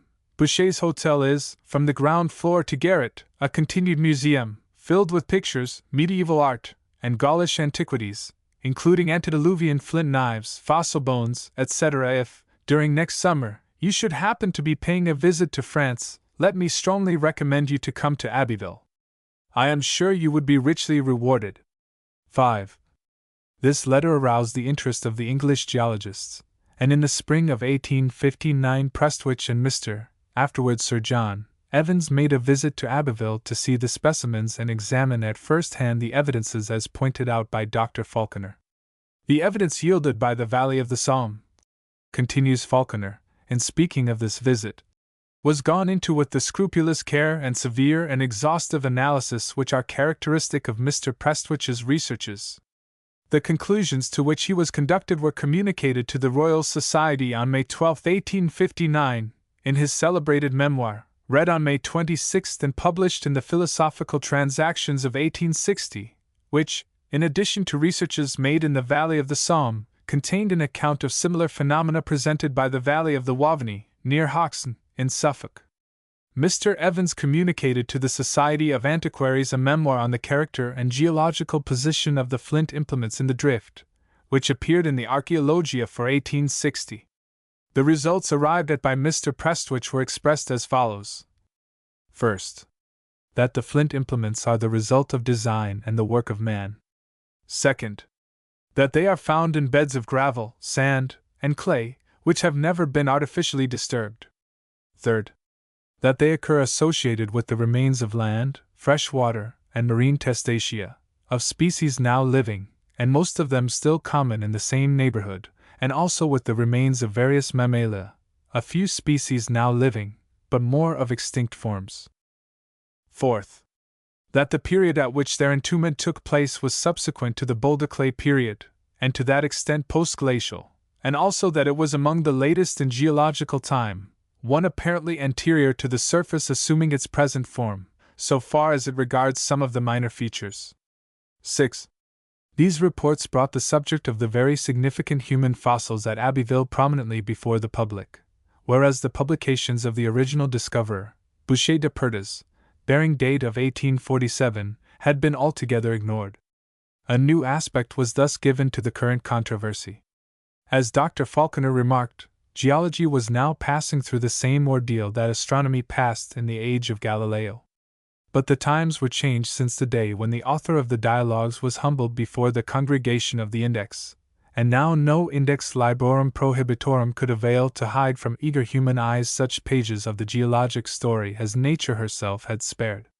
Eager searchers were turning the leaves with renewed zeal everywhere, and with no small measure of success. In particular, interest attached just at this time to a human skull which Dr. Fulrad had discovered in a cave at Neanderthal 2 or 3 years before, a cranium which has ever since been famous as the Neanderthal skull, the type specimen of what modern zoologists are disposed to regard as a distinct species of man, Homo neanderthalensis. Like others of the same type since discovered at Spy, it is singularly simian in character, low-arched, with receding forehead and enormous, protuberant eyebrows. When it was first exhibited to the scientists at Berlin by Dr. Fulrad, in 1857, its human character was doubted by some of the witnesses. Of that, however, there is no present question. This interesting find served to recall with fresh significance some observations that had been made in France and Belgium a long generation earlier, but whose bearings had hitherto been ignored. In 1826 Tournel and Christel had made independent discoveries of what they believed to be human fossils in the caves of the south of France, and in 1827 Dr. Schmerling had found in the cave of Engies, in Westphalia, fossil bones of even greater significance. Schmerling's explorations had been made with the utmost care and patience. At Engies he had found human bones, including skulls, intermingled with those of extinct mammals of the Mammoth period in a way that left no doubt in his mind that all dated from the same geological epoch. He bade published a full account of his discoveries in an elaborate monograph issued in 1833. But at that time, as it chanced, human fossils were under a ban as effectual as any ever pronounced by canonical index, though of far different origin. The oracular voice of Cuvier had declared against the authenticity of all human fossils. Some of the bones brought him for examination the great anatomist had pettishly pitched out of the window, declaring them fit only for a cemetery, and that had settled the matter for a generation. The evidence gathered by lesser workers could avail nothing against the decision rendered at the Delphi of science. But no ban, scientific or canonical, can longer resist the germinative power of a fact, and so now, after 3 decades of suppression, the truth which Cuvier had buried beneath the weight of his ridicule burst its bonds, and fossil man stood revealed, if not as a flesh and blood, at least as a skeletal entity. The reception now accorded our prehistoric ancestor by the progressive portion of the scientific world amounted to an ovation, but the unscientific masses, on the other hand, notwithstanding their usual fondness for tracing remote genealogies, still gave the men of Engis and Neanderthal the cold shoulder. Nor were all of the geologists quite agreed that the contemporaneity of these human fossils with the animals whose remains had been mingled with them had been fully established. The bare possibility that the bones of man and of animals that long preceded him had been swept together into the eaves in successive ages, and in some mysterious way intermingled there, was clung to by the conservatives as a last refuge. But even this small measure of security was soon to be denied them, for in 1865 2 associated workers, M. Edouard Lartet and Mr. Henry Christie, in exploring the caves of Dordogne, unearthed a bit of evidence against which no such objection could be urged. This momentous exhibit was a bit of ivory, a fragment of the tusk of a mammoth, on which was scratched a rude but unmistakable outline portrait of the mammoth itself. If all the evidence as to man's antiquity before presented was suggestive merely, here at last was demonstration, for the cave-dwelling man could not well have drawn the picture of the mammoth unless he had seen that animal, and to admit that man and the mammoth had been contemporaries was to concede the entire case. So soon, therefore, as the full import of this most instructive work of art came to be realized, skepticism as to man's antiquity was silenced for all time to come. In the generation that has elapsed since the first drawing of the cave-dweller artist was discovered, evidences of the widespread existence of man in an early epoch have multiplied indefinitely, and today the paleontologist traces the history of our race back beyond the Iron and Bronze Ages, through a Neolithic or Polished Stone Age, to a Paleolithic or Rough Stone Age, with confidence born of unequivocal knowledge. And he looks confidently to the future explorer of the Earth's fossil records to extend the history back into vastly more remote epochs, for it is little doubted that Paleolithic man, the most ancient of our recognized progenitors, is a modern compared to those generations that represented the real childhood of our race. The fossil beds of America. Coincidentally with the discovery of these highly suggestive pages of the geologic story, other still more instructive chapters were being brought to light in America. It was found that in the Rocky Mountain region, in strata found in ancient lake beds, records of the Tertiary period, or age of mammals, had been made and preserved with fullness not approached in any other region hitherto geologically explored. These records were made known mainly by Professors Joseph Leidy, O. C. Marsh, and E. D. Cope, working independently, and more recently by numerous younger paleontologists. The profusion of vertebrate remains thus brought to light quite beggars all previous exhibits in point of mere numbers. Professor Marsh, for example, who was first in the field, found 300 new tertiary species between the years 1870 and 1876. Meanwhile, in Cretaceous strata, he unearthed remains of about 200 birds with teeth, 600 pterodactyls, or flying dragons, some with a spread of wings of 25 feet, and 1,500 mosasaurs of the sea serpent type, some of them 60 feet or more in length.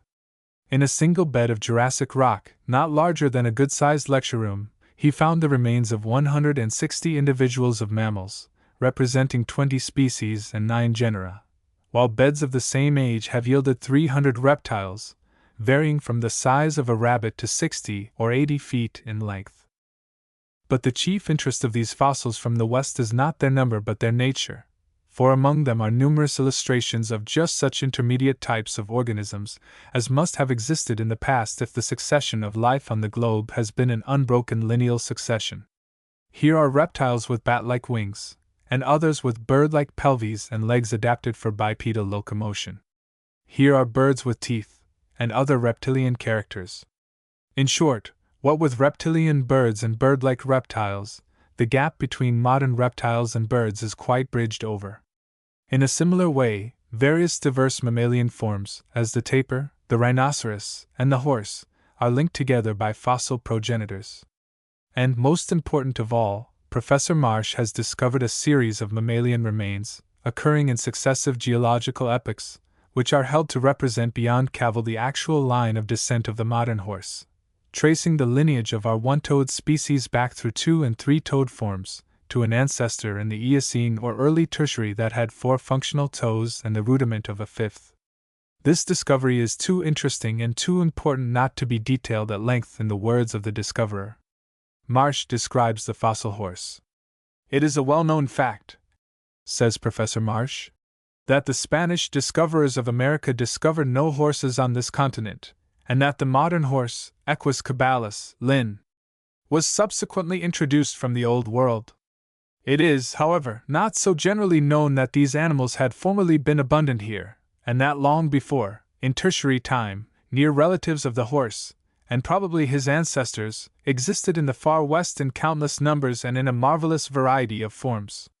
The remains of equine mammals, now known from the Tertiary and Quaternary deposits of this country, already represent more than double the number of genera and species hitherto found in the strata of the Eastern Hemisphere, and hence afford most important aid in tracing out the genealogy of the horses still existing.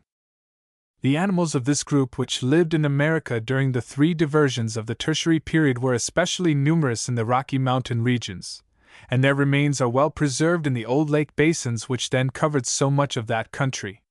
The most ancient of these lakes, which extended over a considerable part of the present territories of Wyoming and Utah, remained so long in Eocene times that the mud and sand, slowly deposited in it, accumulated to more than a mile in vertical thickness.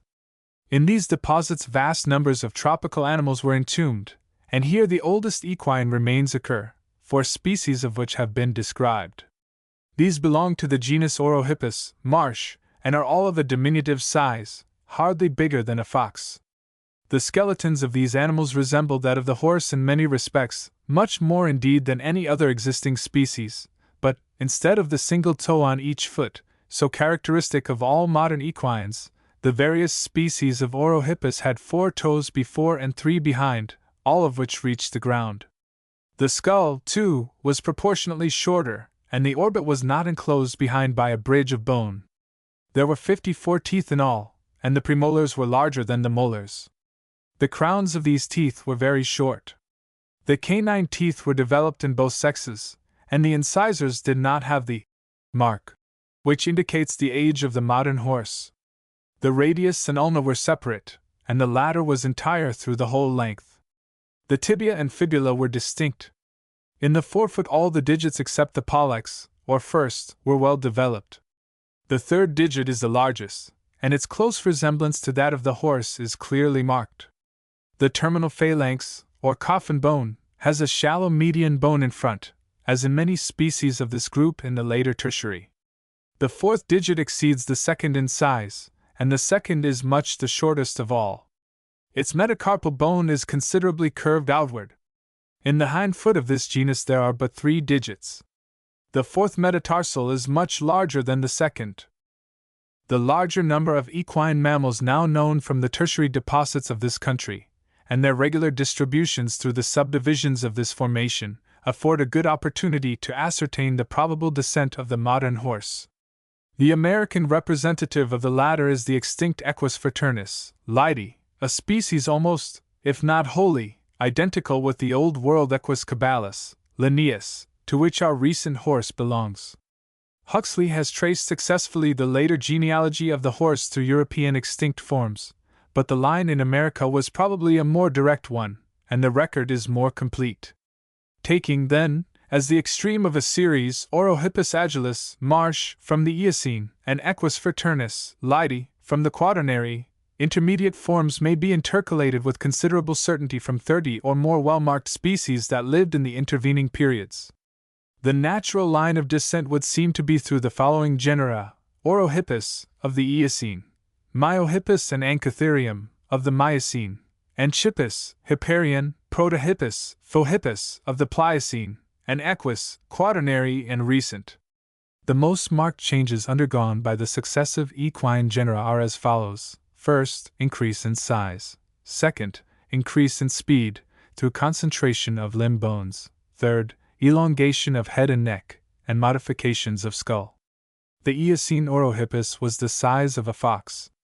Myohippus and Anchitherium, from the Miocene, were about as large as a sheep.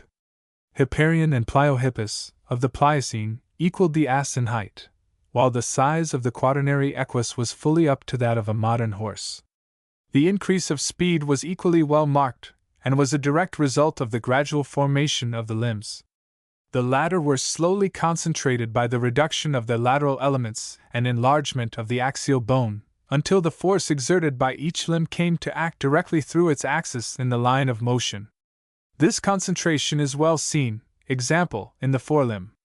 There was, first, a change in the scapula and humerus, especially in the latter, which facilitated motion in one line only; second, an expansion of the radius and reduction of the ulna, until the former alone remained entire and effective; third, a shortening of all the carpal bones and enlargement of the median ones, ensuring a firmer wrist; fourth, an increase of size of the third digit, at the expense of those of each side, until the former alone supported the limb.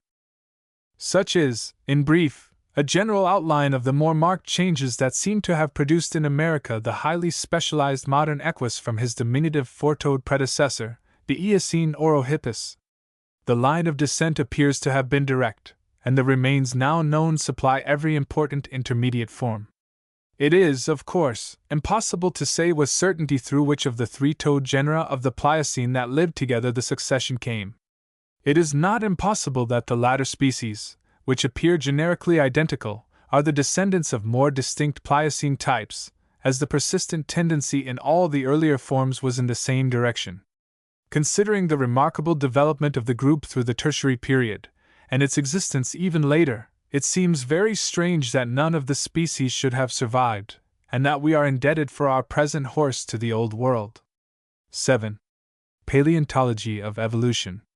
These and such-like revelations have come to light in our own time, are, indeed, still being disclosed. Needless to say, no index of any sort now attempts to conceal them. Yet something has been accomplished towards the same end by the publication of the discoveries in Smithsonian bulletins and in technical memoirs of government surveys. Fortunately, however, the results have been rescued from that partial oblivion by such interpreters as Professors Huxley and Cope, so the unscientific public has been allowed to gain at least an inkling of the wonderful progress of paleontology in our generation. The writings of Huxley in particular epitomize the record. In 1862 he admitted candidly that the paleontological record as then known, so far as it bears on the doctrine of progressive development, negatives that doctrine. In 1870 he was able to soften somewhat the Brutus-like severity of his former verdict, and to assert that the results of recent researches seem to leave a clear balance in favor of the doctrine of the evolution of living forms one from another. 6 years later, when reviewing the work of Marsh in America and of Gaudry and Pikermi, he declared that, on the evidence of paleontology, the evolution of many existing forms of animal life from their predecessors is no longer an hypothesis, but an historical fact. In 1881 he asserted that the evidence gathered in the previous decade had been so unequivocal that, had the transmutation hypothesis not existed, the paleontologist would have had to invent it. Since then the delvers after fossils have piled proof on proof in bewildering profusion. The fossil beds in the Badlands of Western America seem inexhaustible. And in the Connecticut River Valley near relatives of the great reptiles which Professor Marsh and others have found in such profusion in the West left their tracks on the mud flats, since turned to sandstone, and a few skeletons also have been found. The bodies of a race of great reptiles that were the lords of creation of their day have been dissipated to their elements, while the chance indentations of their feet as they raced along the shores, mere footprints on the sands, have been preserved among the most imperishable of the memory tablets of the world. Of the other vertebrate fossils that have been found in the eastern portions of America, among the most abundant and interesting are the skeletons of mastodons. Of these, one of the largest and most complete is that which was unearthed in the bed of a drained lake near Newburgh, New York, in 1845. This specimen was larger than the existing elephants, and had tusks 11 feet in length. It was mounted and described by Dr. John C. Warren, of Boston, and has been famous for half a century as the Warren mastodon. But to the student of racial development as recorded by the fossils, all these sporadic finds have but incidental interest as compared with the rich western fossil beds to which we have already referred. From records here unearthed, the racial evolution of many mammals has in the past few years been made out in greater or less detail. Professor Cope has traced the ancestry of the camels, which, like the rhinoceroses, hippopotami, and sundry other forms now spoken of as Old World, seem to have had their origin here, with much completeness. A lemuroid form of mammal, believed to be of the type from which man has descended, has also been found in these beds. It is thought that the descendants of this creature, and of the other Old World forms above referred to, found their way to Asia, probably, as suggested by Professor Marsh, across a bridge at Bering Strait, to continue their evolution on the other hemisphere, becoming extinct in the land of their nativity. The ape-man fossil found in the tertiary strata of the island of Java in 1891 by the Dutch surgeon Dr. Eugene Dubois, and named Pithecanthropus erectus, may have been a direct descendant of the American tribe of primitive lemurs, though this is only a conjecture. Not all the strange beasts which have left their remains in our bad lands are represented by living descendants. The Titanotheres, or Brontotheridae, for example, a gigantic tribe, offshoots of the same stock which produced the horse and rhinoceros, represented the culmination of a line of descent. They developed rapidly in a geological sense, and flourished about the middle of the Tertiary period. Then, to use Agassiz's phrase, time fought against them. The story of their evolution has been worked out by Professors Leidy, Marsh, Cope, and H. F. Osborne. A recent bit of paleontological evidence bearing on the question of the introduction of species is that presented by Dr. J. L. Wortman in connection with the fossil lineage of the edentates. It was suggested by Marsh, in 1877, that these creatures, whose modern representatives are all South American, originated in North America long before the two continents had any land connection. The stages of degeneration by which these animals gradually lost the enamel from their teeth, coming finally to the unique condition of their modern descendants of the sloth tribe, are illustrated by strikingly graded specimens now preserved in the American Museum of Natural History, as shown by Dr. Wortman.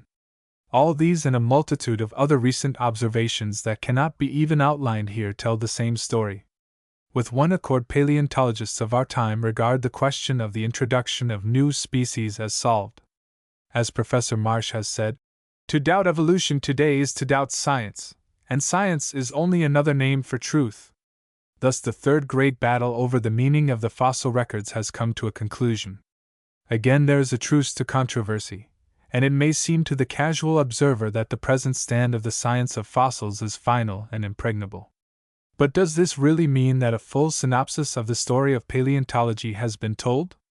Or do we only await the coming of the 20th century Lamarck or Darwin, who shall attack the fortified knowledge of today with the batteries of a new generalization? 4. The origin and development of modern geology. James Hutton. One might naturally suppose that the science of the earth which lies at man's feet would at least have kept pace with the science of the distant stars. But perhaps the very obviousness of the phenomena delayed the study of the crust of the earth. It is the unattainable that allures and mystifies and enchants the developing mind. The proverbial child spurns its toys and cries for the moon. So in those closing days of the 18th century, when astronomers had gone so far towards explaining the mysteries of the distant portions of the universe, we find a chaos of opinion regarding the structure and formation of the earth. Guesses were not wanting to explain the formation of the world, it is true, but with one or two exceptions, these are bizarre indeed. One theory supposed the Earth to have been at first a solid mass of ice, which became animated only after a comet had dashed against it. Other theories conceived the original globe as a mass of water, over which floated vapors containing the solid elements, which in due time were precipitated as a crust upon the waters. In a word, the various schemes supposed the original mass to have been ice, or water, or a conglomerate of water and solids, according to the random fancies of the theorists, and the final separation into land and water was conceived to have taken place in all the ways which fancy, quite unchecked by any tenable data, could invent. Whatever important changes in the general character of the surface of the globe were conceived to have taken place since its creation were generally associated with the Mosaic deluge, and the theories which attempted to explain this catastrophe were quite on a par with those which dealt with a remoter period of the Earth's history. Some speculators, holding that the interior of the globe is a great abyss of waters, conceived that the crust had dropped into this chasm and had thus been inundated. Others held that the Earth had originally revolved on a vertical axis, and that the sudden change to its present position had caused the catastrophic shifting of its oceans. But perhaps the favorite theory was that which supposed a comet to have wandered near the Earth, and in whirling about it to have carried the waters, through gravitation, in a vast tide over the continents. Thus blindly groped the majority of 18th-century philosophers in their attempts to study what we now term geology. Deluded by the old deductive methods, they found it not a science, but the ghost of a science, as immaterial and as unlike anything in nature as any other phantom that could be conjured from the depths of the speculative imagination. And all the while the beckoning earth lay beneath the feet of these visionaries, but their eyes were fixed in air. At last, however, there came a man who had the penetration to see that the phantom science of geology needed before all else a body corporeal, and who took to himself the task of supplying it. This was Dr. James Hutton, of Edinburgh, physician, farmer, and manufacturing chemist, patient, enthusiastic, level-headed devotee of science. Inspired by his love of chemistry to study the character of rocks and soils, Hutton had not gone far before the earth stood revealed to him in a new light.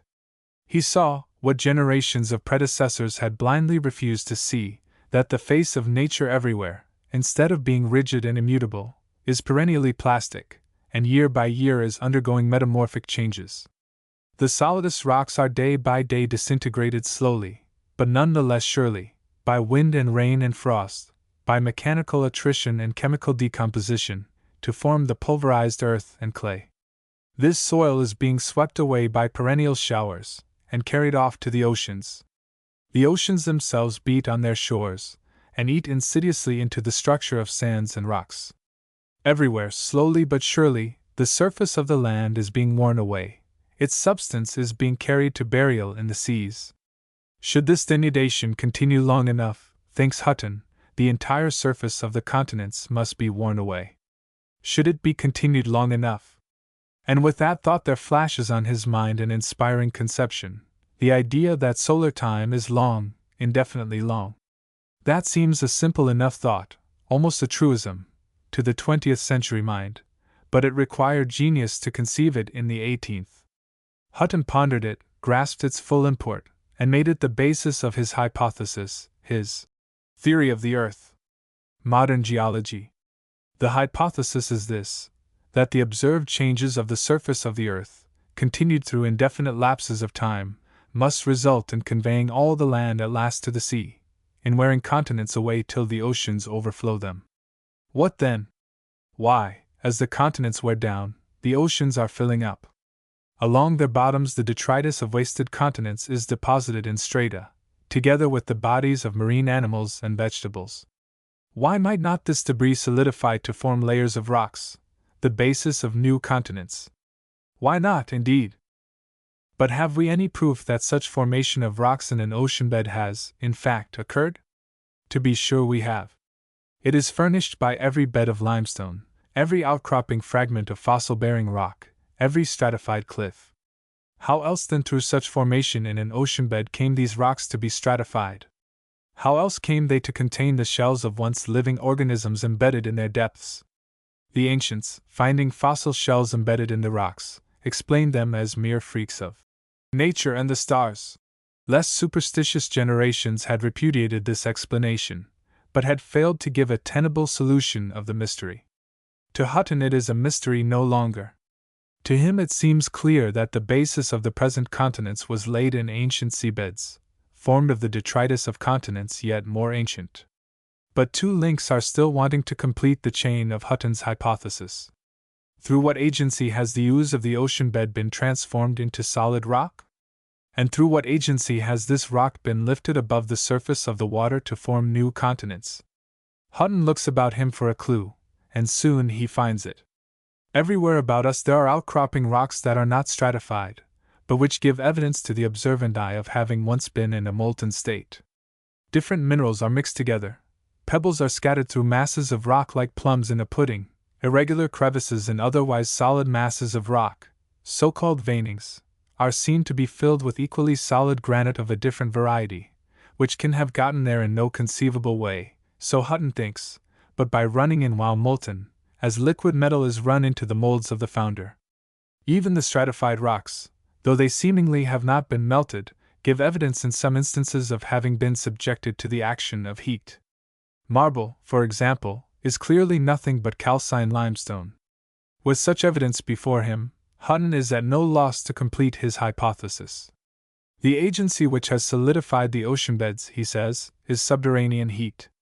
The same agency, acting excessively, has produced volcanic cataclysms, upheaving ocean beds to form continents.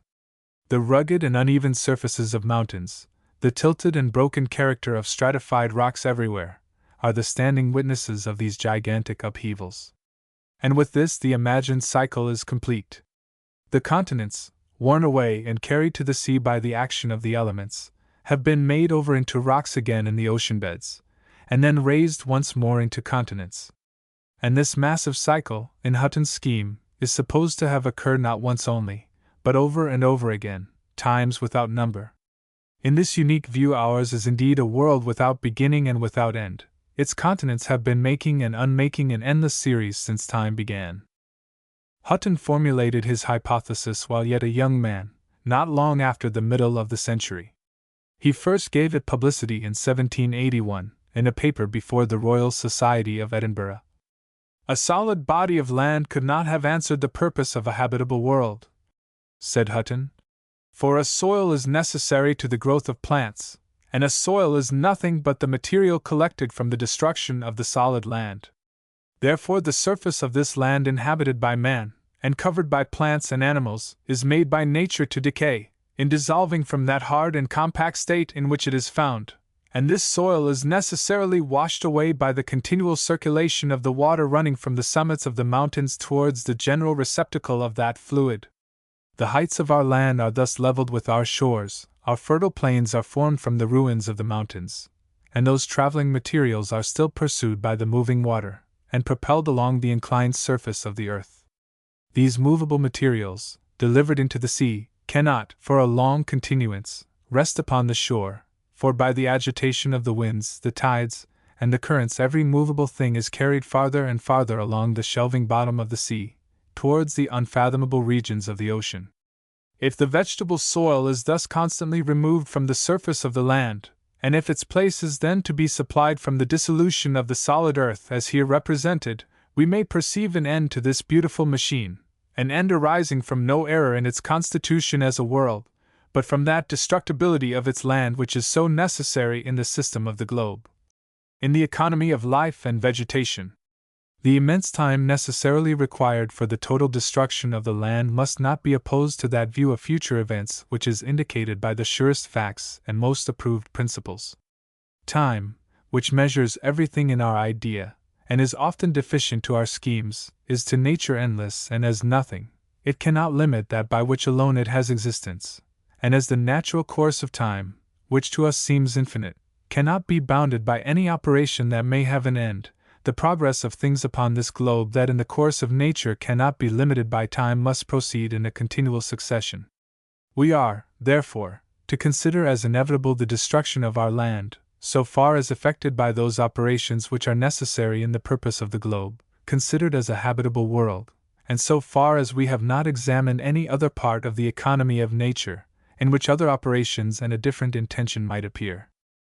We have now considered the globe of this earth as a machine, constructed upon chemical as well as mechanical principles, by which its different parts are all adapted, in form, in quality, and quantity, to a certain end, an end attained with certainty of success, and an end from which we may perceive wisdom in contemplating the means employed. But is this world to be considered thus merely as a machine, to last no longer than its parts retain their present position, their proper forms and qualities? Or may it not be also considered as an organized body such as has a constitution, in which the necessary decay of the machine is naturally repaired in the exertion of those productive powers by which it has been formed? This is the view in which we are now to examine the globe, to see if there be, in the constitution of the world, a reproductive operation by which a ruined constitution may be again repaired and a duration of stability thus procured to the machine considered as a world containing plants and animals.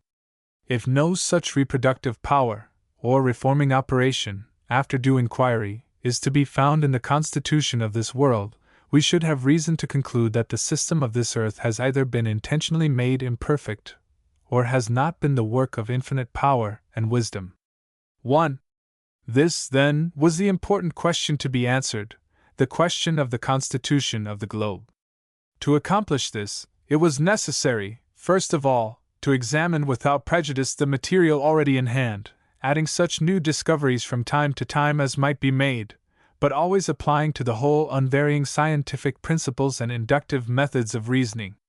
If we are to take the written history of man for the rule by which we should judge of the time when the species first began, said Hutton, that period would be but little removed from the present state of things.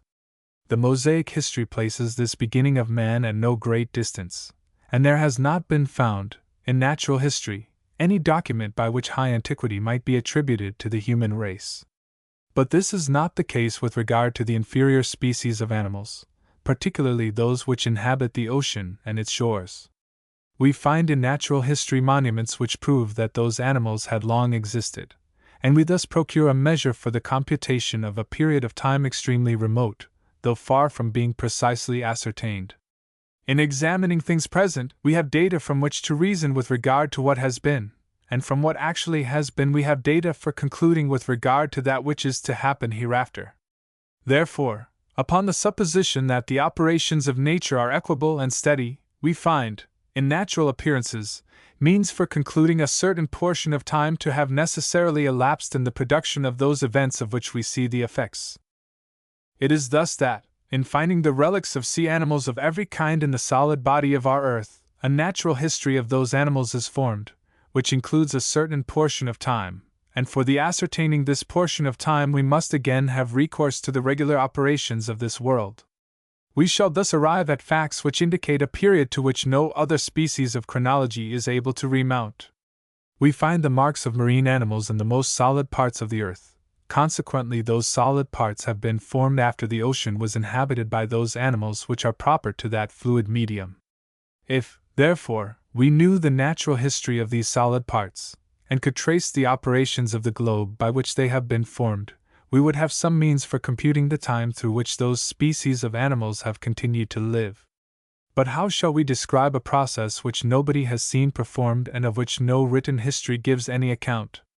This is only to be investigated, first, in examining the nature of those solid bodies the history of which we want to know, and secondly, in examining the natural operations of the globe, in order to see if there now exist such operations as, from the nature of the solid bodies, appear to have been necessary for their formation.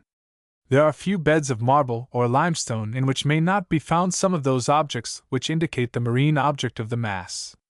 If, for example, in a mass of marble taken from a quarry upon the top of the Alps or Andes there shall be found one cockleshell or piece of coral, it must be concluded that this bed of stone has been originally formed at the bottom of the sea, as much as another bed which is evidently composed almost altogether of cockleshells and coral. If one bed of limestone is thus found to have been of marine origin, every concomitant bed of the same kind must be also concluded to have been formed in the same manner.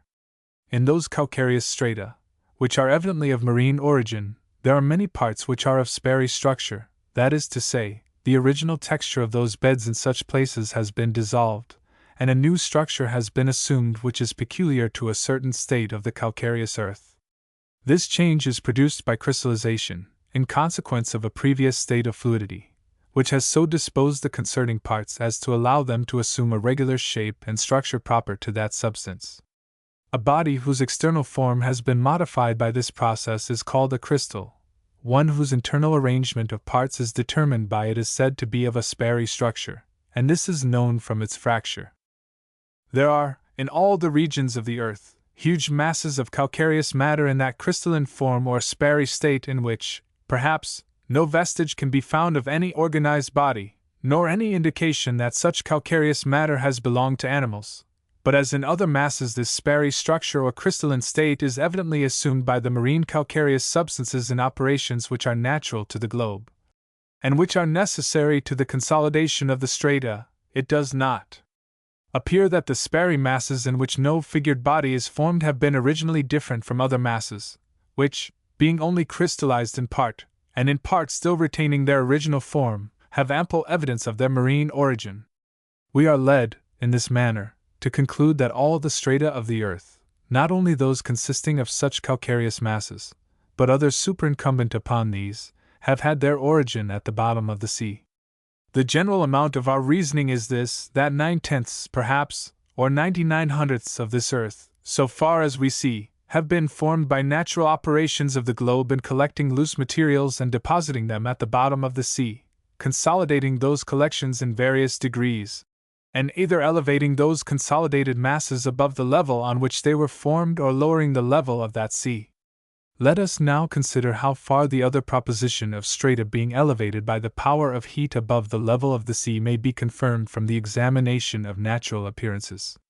The strata formed at the bottom of the ocean are necessarily horizontal in their position, or nearly so, and continuous in their horizontal direction or extent. They may be changed and gradually assume the nature of each other, so far as concerns the materials of which they are formed, but there cannot be any sudden change, fracture, or displacement naturally in the body of a stratum.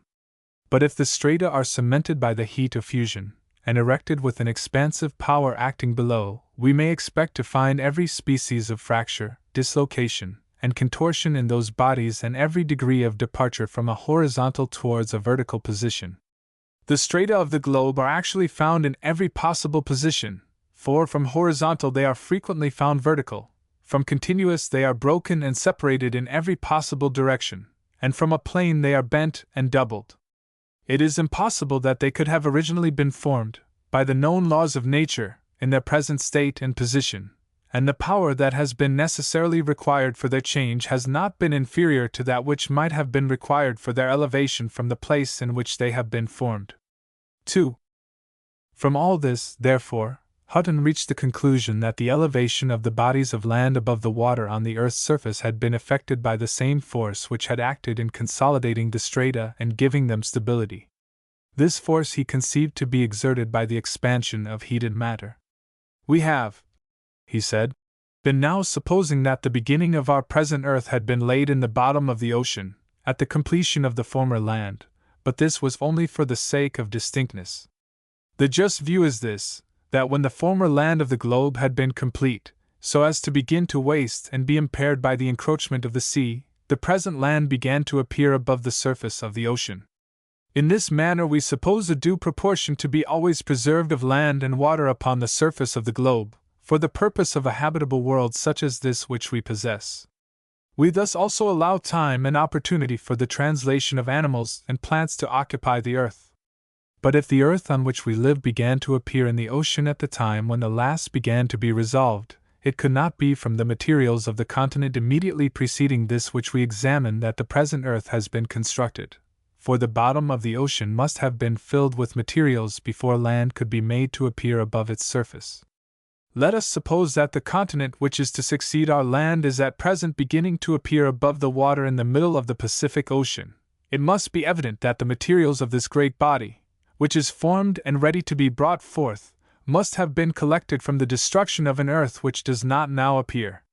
Consequently, in this true statement of the case there is necessarily required the destruction of an animal and vegetable earth prior to the former land, and the materials of that earth which is first in our account must have been collected at the bottom of the ocean, and begun to be concocted for the production of the present earth, when the land immediately preceding the present had arrived at its full extent.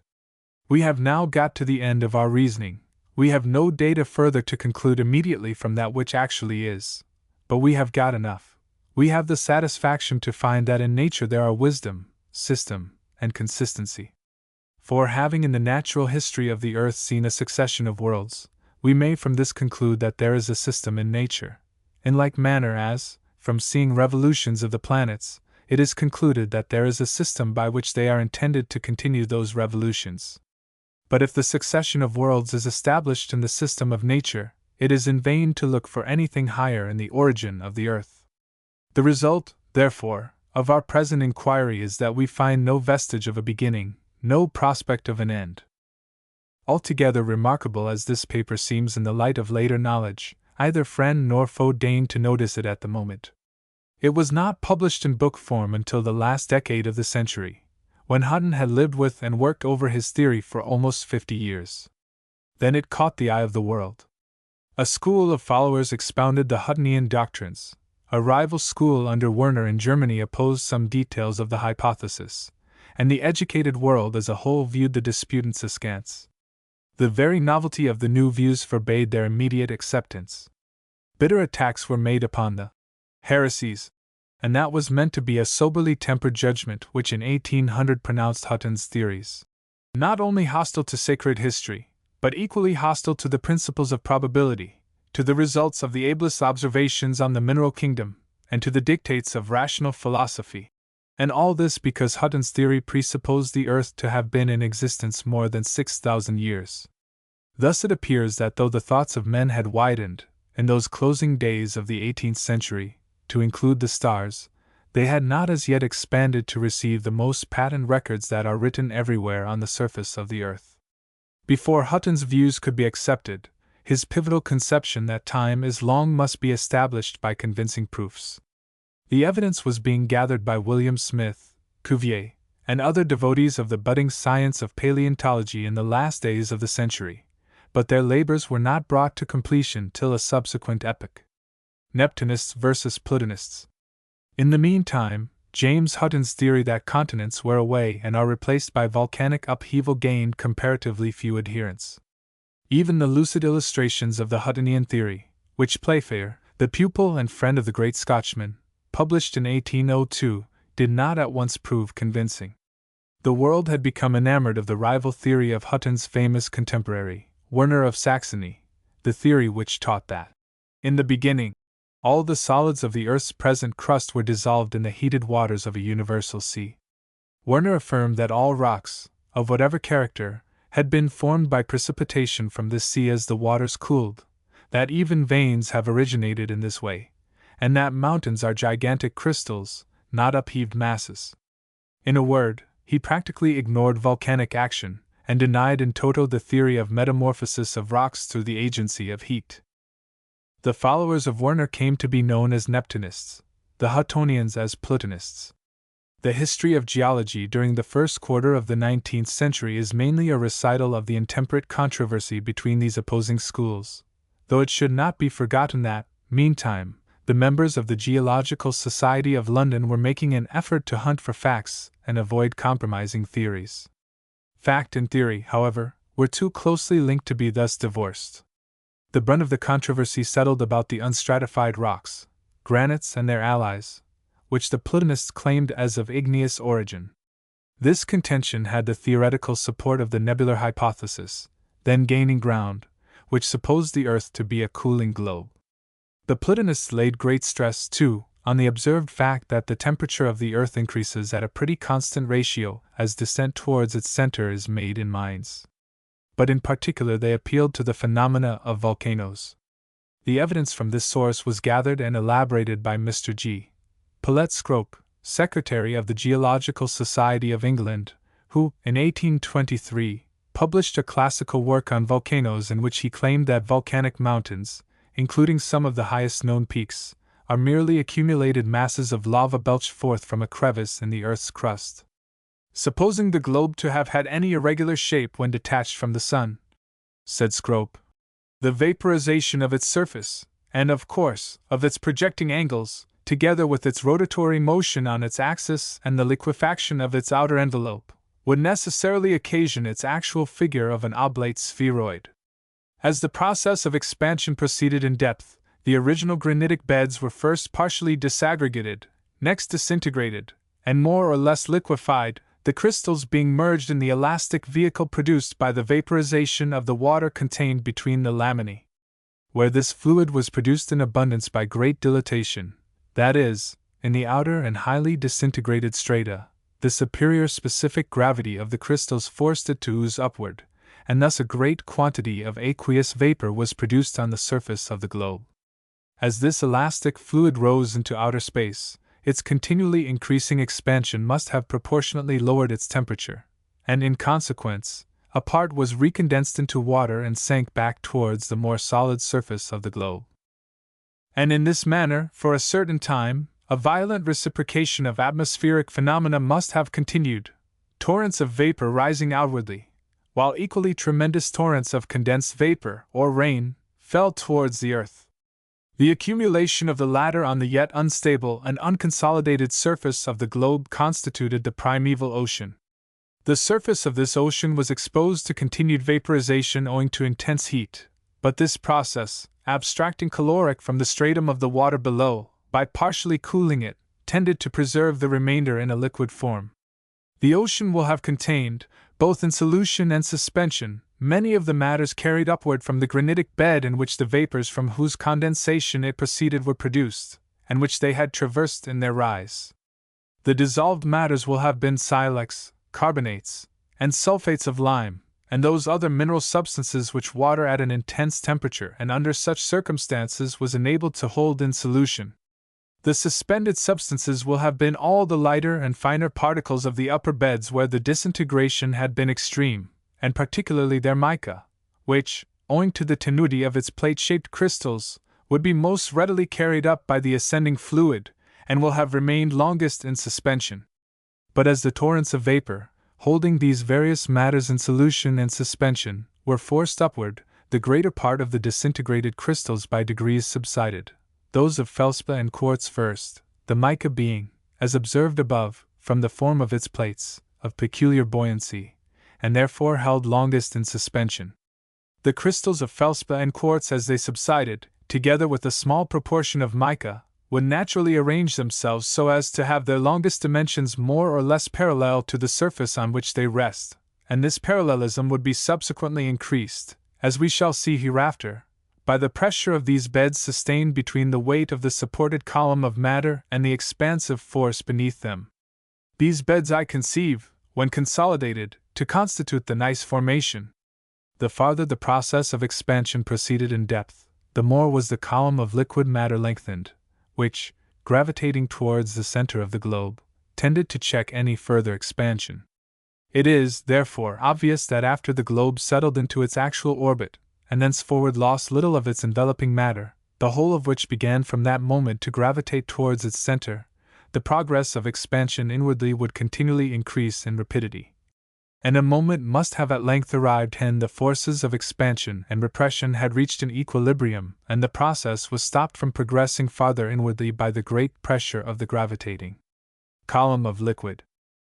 This column may be considered as consisting of different strata, though the passage from one extremity of complete solidity to the other of complete expansion, in reality, must have been perfectly gradual. The lowest stratum, immediately above the extreme limit of expansion, will have been granite barely disaggregated, and rendered imperfectly liquid by the partial vaporization of its contained water. The second stratum was granite disintegrated, aqueous vapor, having been produced in such abundance as to be enabled to rise upward, partially disintegrating the crystals of feldspar and mica, and superficially dissolving those of quartz. This mass would reconsolidate into granite, though of a smaller grain than the preceding rock.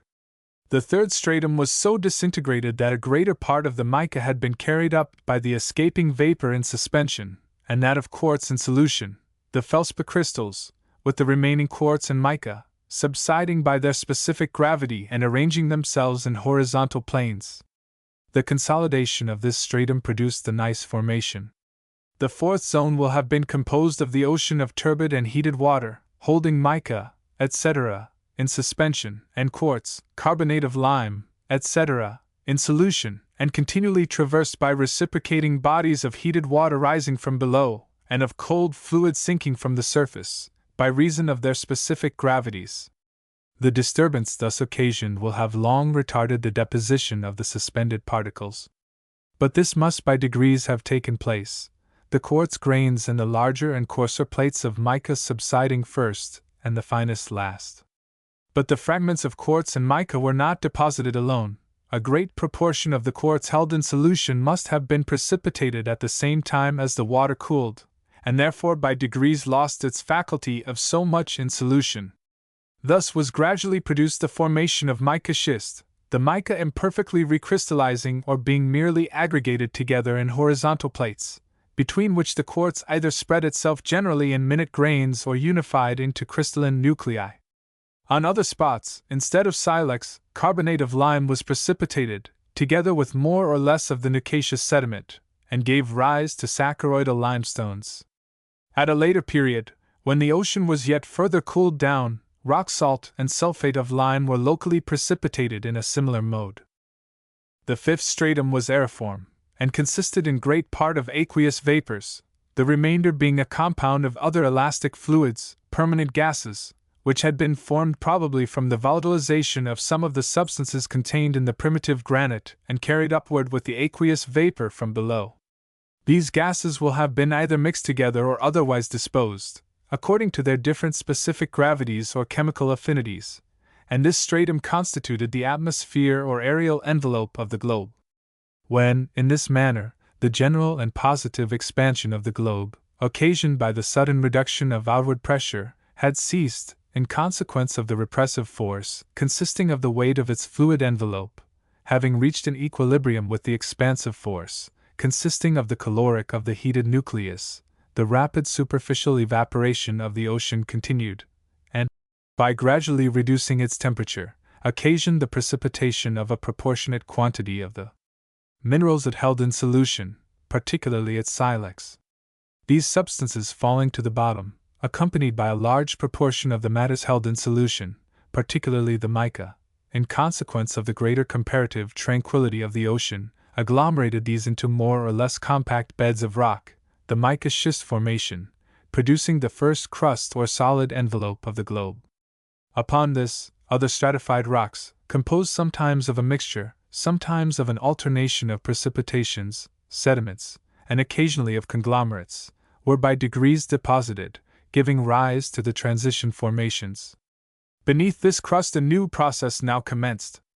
The outer zones of crystalline matter having been suddenly refrigerated by the rapid vaporization and partial escape of the water they contained, abstracted caloric from the intensely heated nucleus of the globe. These crystalline zones were of unequal density, the expansion they had suffered diminishing from above downward. Their expansive force was, however, equal at all points, their temperature everywhere bearing an inverse ratio to their density. But when by the accession of caloric from the inner and unliquefied nucleus the temperature, and consequently the expansive force of the lower strata of dilated crystalline matter, was augmented, it acted upon the upper and more liquefied strata. These being prevented from yielding outwardly by the tenacity and weight of the solid involucrum of precipitated and sedimental deposits which overspread them, sustained a pressure out of proportion to their expansive force, and were in consequence proportionately condensed, and by the continuance of the process, where the overlying strata were sufficiently resistant, finally consolidated. This process of consolidation must have progressed from above downward, with the increase of the expansive force in the lower strata, commencing from the upper surface, which, its temperature being lowest, offered the least resistance to the force of compression.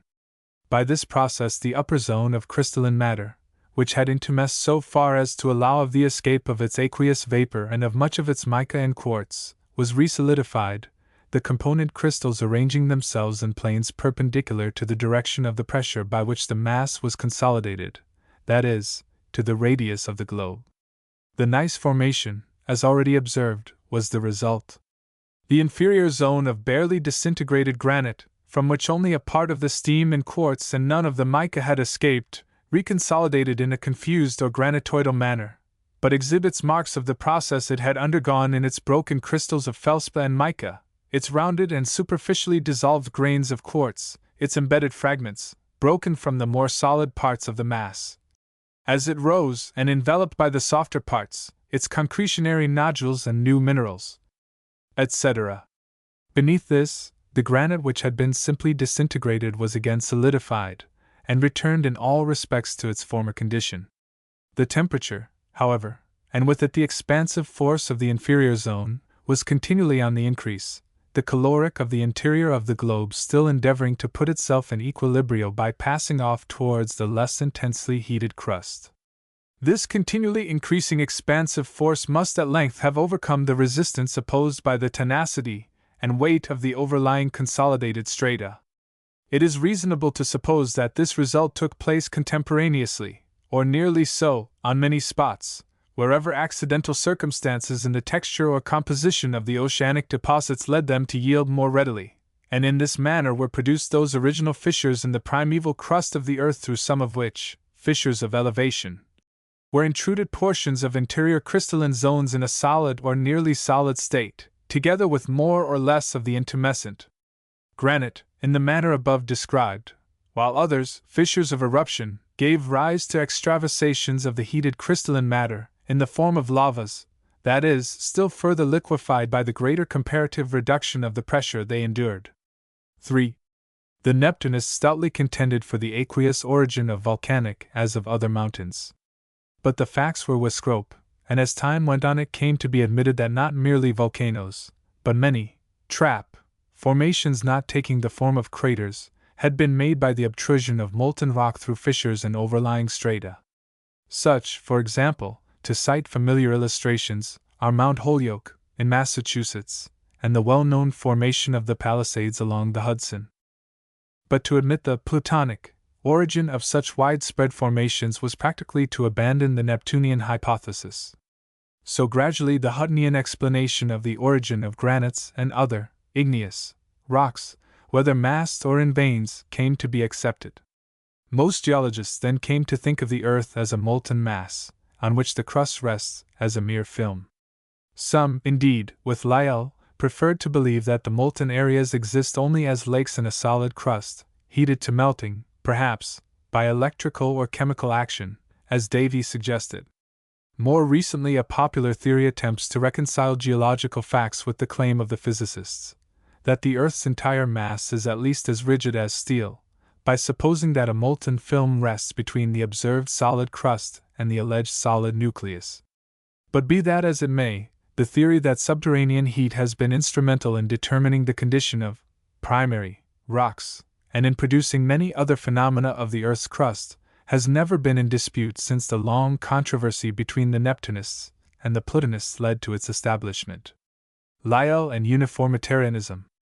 If molten matter exists beneath the crust of the Earth, it must contract in cooling, and in so doing it must disturb the level of the portion of the crust already solidified. So a plausible explanation of the upheaval of continents and mountains was supplied by the Plutonian theory, as Hutton had from the first alleged.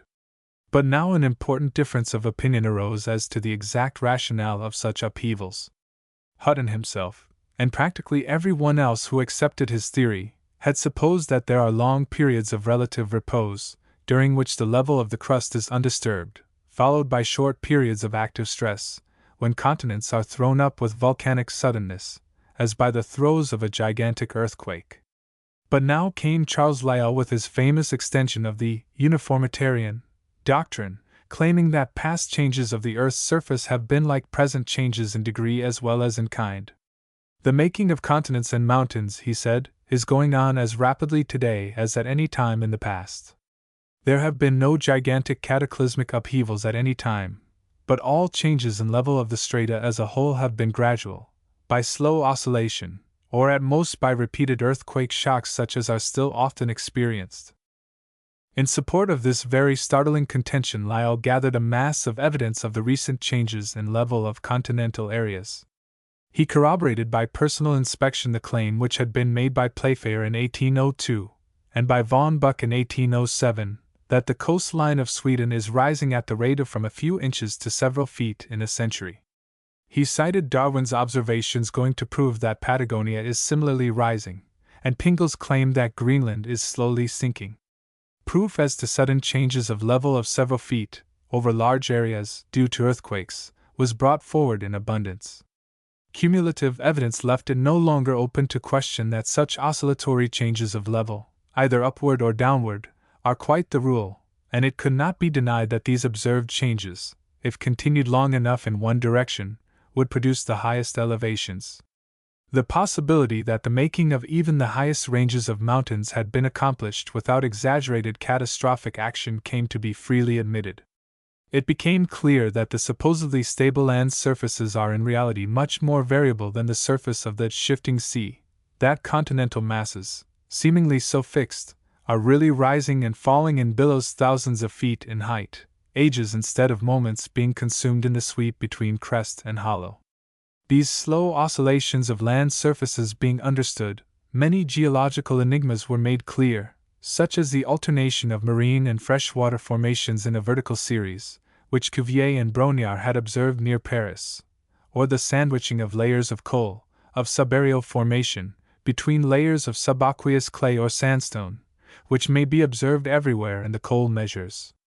In particular, the extreme thickness of the sedimentary strata as a whole, many times exceeding the depth of the deepest known sea, was for the first time explicable when it was understood that such strata had formed in slowly sinking ocean beds. All doubt as to the mode of origin of stratified rocks being thus removed, the way was opened for a more favorable consideration of that other Huttonian doctrine of the extremely slow denudation of land surfaces. The enormous amount of land erosion will be patent to any one who uses his eyes intelligently in a mountain district. It will be evident in any region where the strata are tilted, as, for example, the Alleghanies, that great folds of strata which must once have risen miles in height have in many cases been worn entirely away, so that now a valley marks the location of the former eminence. Where the strata are level, as in the case of the mountains of Sicily, the Scotch Highlands, and the familiar Catskills, the evidence of denudation is, if possible, even more marked, for here it is clear that elevation and valley have been carved by the elements out of land that rose from the sea as level plateaus. But that this Herculean labor of land sculpturing could have been accomplished by the slow action of wind and frost and shower was an idea few men could grasp within the first half-century after Hutton propounded it, nor did it begin to gain general currency until Lyell's crusade against catastrophism, begun about 1830, had for a quarter of a century accustomed geologists to the thought of slow, continuous changes producing final results of colossal proportions. And even long after that it was combated by such men as Murchison, Director General of the Geological Survey of Great Britain, then accounted the foremost field geologist of his time, who continued to believe that the existing valleys owe their main features to subterranean forces of upheaval. Even Murchison, however, made some recession from the belief of the continental authorities, Elie de Beaumont and Leopold von Buch, who contended that the mountains had sprung up like veritable jacks in the box. Von Buch, whom his friend and fellow pupil von Humboldt considered the foremost geologist of the time, died in 1853, still firm in his early faith that the erratic boulders found high on the Jura had been hurled there, like cannonballs, across the valley of Geneva by the sudden upheaval of a neighboring mountain range. Agassiz and the glacial theory. The boulders whose presence on the crags of the Jura the old Gerrian accounted for in a manner so theatrical had long been a source of contention among geologists. They are found not merely on the Jura, but on numberless other mountains in all north temperate latitudes, and often far out in the open country, as many a farmer who has broken his plough against them might testify. The early geologists accounted for them, as for nearly everything else, with their supposititious deluge. Brongniart and Cuvier and Buckland and their contemporaries appeared to have no difficulty in conceiving that masses of granite weighing hundreds of tons had been swept by this current scores or hundreds of miles from their source. But, of course, the uniformitarian faith permitted no such explanation, nor could it countenance the projection idea, so Lyell was bound to find some other means of transportation for the puzzling erratics. The only available medium was ice, but fortunately, this one seemed quite sufficient. Icebergs, said Lyell, are observed to carry all manner of debris, and deposit it in the sea bottoms. Present land surfaces have often been submerged beneath the sea. During the latest of these submergences, icebergs deposited the boulders now scattered here and there over the land. Nothing could be simpler or more clearly uniformitarian. And even the catastrophists, though they met Lyell amicably on almost no other theoretical ground, were inclined to admit the plausibility of his theory of erratics. Indeed, of all Lyell's nonconformist doctrines, this seemed the one most likely to meet with general acceptance. Yet, even as this iceberg theory loomed large and larger before the geological world, observations were making in a different field that were destined to show its fallacy. As early as 1815, a sharp-eyed chamois hunter of the Alps, Perraudin by name, had noted the existence of the erratics, and unlike most of his companion hunters, had puzzled his head as to how the boulders got where he saw them. He knew nothing of submerged continents or of icebergs, still less of upheaving mountains, and though he doubtless had heard of the flood, he had no experience of heavy rocks floating like corks in water.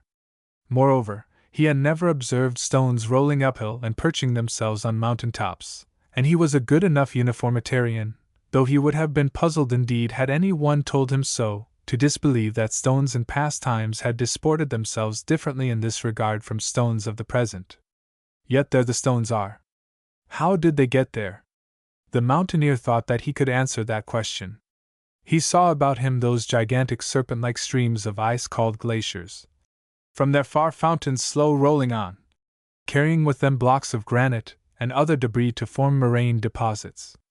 If these glaciers had once been much more extensive than they now are, they might have carried the boulders and left them where we find them. On the other hand, no other natural agency within the sphere of the chamois hunter's knowledge could have accomplished this, ergo the glaciers must once have been more extensive. Perraudin would probably have said that common sense drove him to this conclusion, but be that as it may, he had conceived one of the few truly original and novel ideas of which the 19th century can boast. Perraudin announced his idea to the greatest scientist in his little world, Jean de Charpentier, director of the mines at Bex, a skilled geologist who had been a fellow pupil of von Buch and von Humboldt under Werner at the Freiburg School of Mines. Charpentier laughed at the mountaineer grotesque idea, and thought no more about it. And 10 years elapsed before Perraudin could find any one who treated his notion with greater respect. Then he found a listener in M. Venetz, a civil engineer, who read a paper on the novel glacial theory before a local society in 1823. This brought the matter once more to the attention of de Charpentier, who now felt that there might be something in it worth investigation. A survey of the field in the light of the new theory soon convinced Charpentier that the chamois hunter had all along been right. He became an enthusiastic supporter of the idea that the Alps had once been embedded in a mass of ice, and in 1836 he brought the notion to the attention of Louis Agassiz, who was spending the summer in the Alps. Agassiz was skeptical at first, but soon became a convert. In 1840 Agassiz published a paper in which the results of his alpine studies were elaborated. "Let us consider," he says, "those more considerable changes to which glaciers are subject, or rather, the immense extent which they had in the prehistoric period. This former immense extension, greater than any that tradition has preserved, is proved, in the case of nearly every valley in the Alps, by facts which are both many and well established. The study of these facts is even easy if the student is looking out for them, and if he will seize the least indication of their presence, and if it were a long time before they were observed and connected with glacial action, it is because the evidences are often isolated and occur at places more or less removed from the glacier which originated them. If it be true that it is the prerogative of the scientific observer to group in the field of his mental vision those facts which appear to be without connection to the vulgar herd, it is, above all, in such a case as this that he is called upon to do so. I have often compared these feeble effects, produced by the glacial action of former ages, with the appearance of the markings upon a lithographic stone, prepared for the purpose of preservation, and upon which one cannot see the lines of the draftsman's work unless it is known beforehand where and how to search for them. The fact of the former existence of glaciers which have now disappeared is proved by the survival of the various phenomena which always accompany them, and which continue to exist even after the ice has melted. These phenomena are as follows. 1. Moraines. The disposition and composition of moraines enable them to be always recognized, even when they are no longer adjacent to a glacier nor immediately surround its lower extremities. I may remark that lateral and terminal moraines alone enable us to recognize with certainty the limits of glacial extension, because they can be easily distinguished from the dikes and irregularly distributed stones carried down by the alpine torrents. The lateral moraines deposited upon the sides of valleys are rarely affected by the larger torrents, but they are, however, often cut by the small streams which fall down the side of a mountain, and which, by interfering with their continuity, make them so much more difficult to recognize. 2. The perch boulders. It often happens that glaciers encounter projecting points of rock, the sides of which become rounded, and around which funnel-like cavities are formed with more or less profundity. When glaciers diminish and retire, the blocks which have fallen into these funnels often remain perched upon the top of the projecting rocky point within it, in such a state of equilibrium that any idea of a current of water as the cause of their transportation is completely inadmissible on account of their position. When such points of rock project above the surface of the glacier or appear as a more considerable islet in the midst of its mass, such as is the case in the Jardin of the Mer de Glace, above Montvert, such projections become surrounded on all sides by stones which ultimately form a sort of crown around the summit whenever the glaciers decrease or retire completely. Water currents never produce anything like this, but on the contrary, whenever a stream breaks itself against a projecting rock, the stones which it carries down are turned aside and form a more or less regular trail. Never, under such circumstances, can the stones remain either at the top or at the sides of the rock, for if such a thing were possible, the rapidity of the current would be accelerated by the increased resistance, and the moving boulders would be carried beyond the obstruction before they were finally deposited. 3. The polished and striated rocks, such as have been described in Chapter 14, afford yet further evidence of the presence of a glacier, for, as has been said already, neither a current nor the action of waves upon an extensive beach produces such effects. The general direction of the channels and furrows indicates the direction of the general movement of the glacier, and the streaks which vary more or less from this direction are produced by the local effects of oscillation and retreat, as we shall presently see. 4. The lapiaz, or lapis, which the inhabitants of German Switzerland call Kernfelder, cannot always be distinguished from erosions because, both produced as they are by water, they do not differ in their exterior characteristics, but only in their positions. Erosions due to torrents are always found in places more or less depressed, and never occur upon large inclined surfaces. The lapiaz, on the contrary, are frequently found upon the projecting parts of the sides of valleys in places where it is not possible to suppose that water has ever formed a current. Some geologists, in their embarrassment to explain these phenomena, have supposed that they were due to the infiltration of acidulated water, but this hypothesis is purely gratuitous. We will now describe the remains of these various phenomena as they are found in the Alps outside the actual glacial limits, in order to prove that at a certain epoch glaciers were much larger than they are today. The ancient moraines, situated as they are at a great distance from those of the present day, are nowhere so distinct or so frequent as in Valais, where M. Venetz and J. de Charpentier noticed them for the first time, but as their observations are as yet unpublished, and they themselves gave me the information, it would be an appropriation of their discovery if I were to describe them here in detail. I will limit myself to say that there can be found traces, more or less distinct, of ancient terminal moraines in the form of vaulted dikes at the foot of every glacier, at a distance of a few minutes' walk, a quarter of an hour, a half hour, an hour, and even of several leagues from their present extremities. These traces become less distinct in proportion to their distance from the glacier, and since they are also often traversed by torrents, they are not as continuous as the moraines which are nearer to the glaciers. The farther these ancient moraines are removed from the termination of a glacier, the higher up they reach upon the sides of the valley, which proves to us that the thickness of the glacier must have been greater when its size was larger. At the same time, their number indicates so many stopping places in the retreat of the glacier, or so many extreme limits of its extension, limits which were never reached again after it had retired. I insist upon this point, because if it is true that all these moraines demonstrate a larger extent of the glacier, they also prove that their retreat into their present boundaries, far from having been catastrophic, was marked on the contrary by periods of repose more or less frequent, which caused the formation of a series of concentric moraines which even now indicate their retrogression.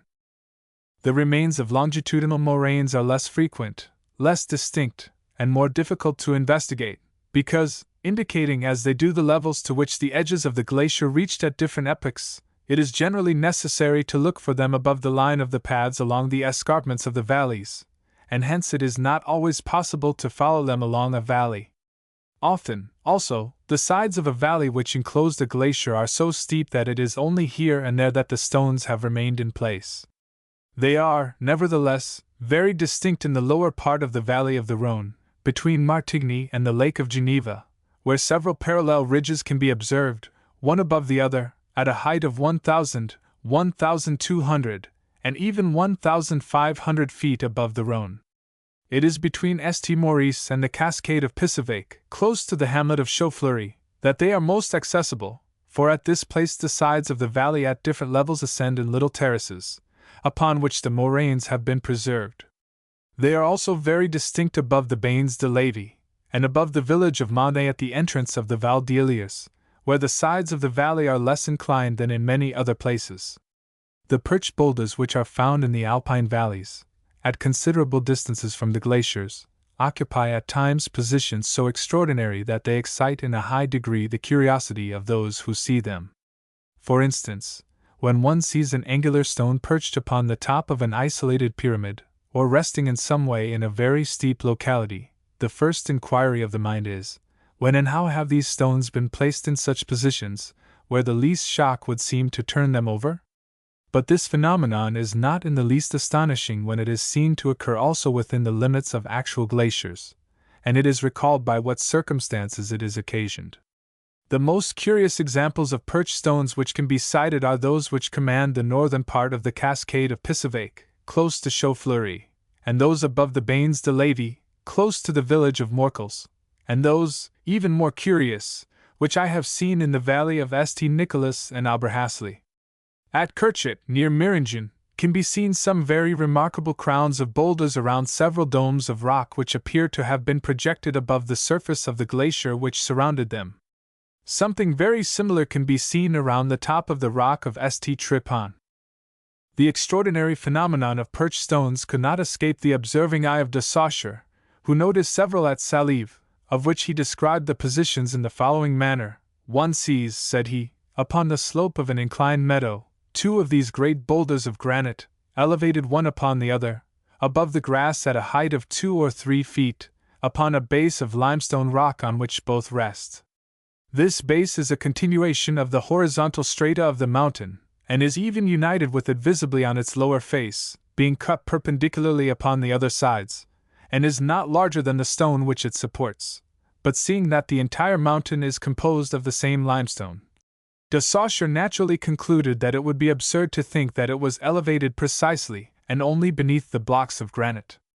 But, on the other hand, since he did not know the manner in which these perched stones are deposited in our days by glacial action, he had recourse to another explanation. He supposes that the rock was worn away around its base by the continual erosion of water and air, while the portion of the rock which served as the base for the granite had been protected by it. This explanation, although very ingenious, could no longer be admitted after the researches of M. Elie de Beaumont had proved that the action of atmospheric agencies was not by a good deal so destructive as was theretofore supposed.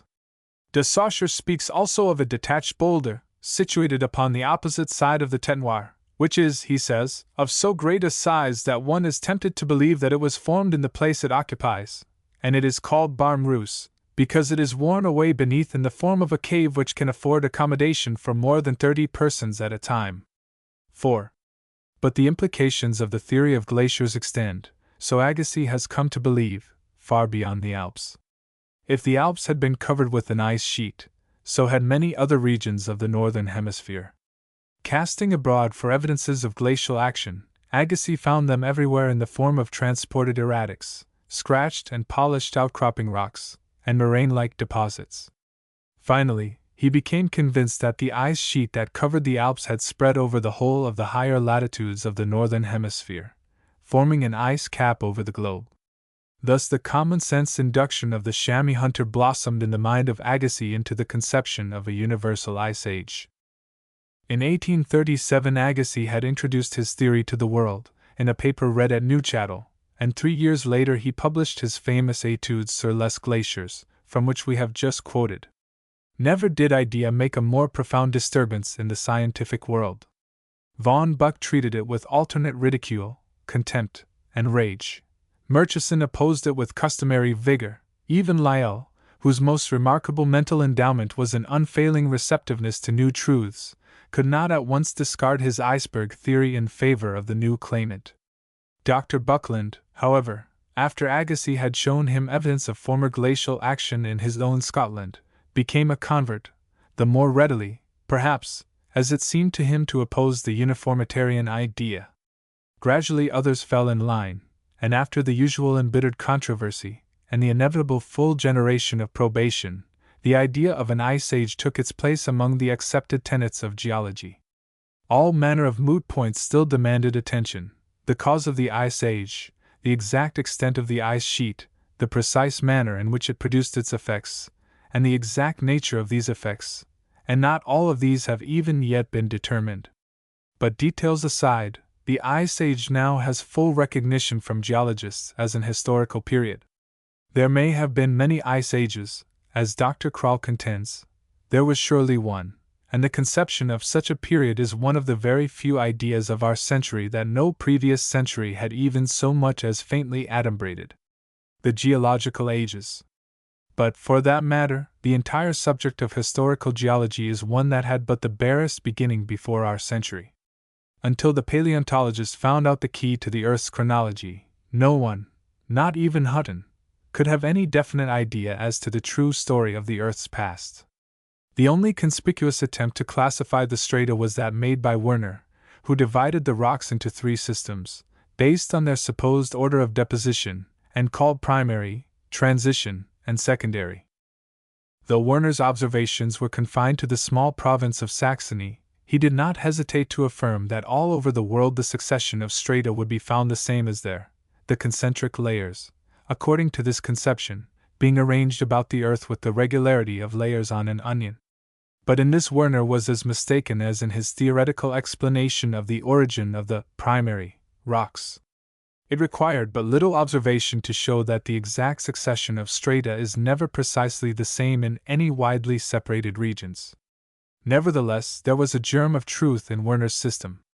It contained the idea, however faultily interpreted, of a chronological succession of strata, and it furnished a working outline for the observers who were to make out the true story of geological development. But the correct interpretation of the observed facts could only be made after the Huttonian view as to the origin of strata had gained complete acceptance. When William Smith, having found the true key to this story, attempted to apply it, the territory with which he had to deal chanced to be one where the surface rocks are of that later series which Werner termed secondary. He made numerous subdivisions within this system, based mainly on the fossils. Meantime it was found that, judged by the fossils, the strata that Brongniart and Cuvier studied near Paris were of a still more recent period, presumed at first to be due to the latest deluge, which came to be spoken of as tertiary. It was in these beds, some of which seemed to have been formed in fresh water lakes, that many of the strange mammals which Cuvier first described were found. But the transition rocks underlying the secondary system that Smith studied were still practically unexplored when, along in the 30s, they were taken in hand by Roderick M. P. Murchison, the reformed fox hunter and ex-captain, who had turned geologist to such notable advantage, and Adam Sedgwick, the brilliant Woodwardian professor at Cambridge. Working together, these two friends classified the transition rocks into chronological groups, since familiar to every one in the larger outlines as the Silurian system, age of invertebrates, and the Devonian system, age of fishes, names derived respectively from the country of the ancient Silures, in Wales and Devonshire, England.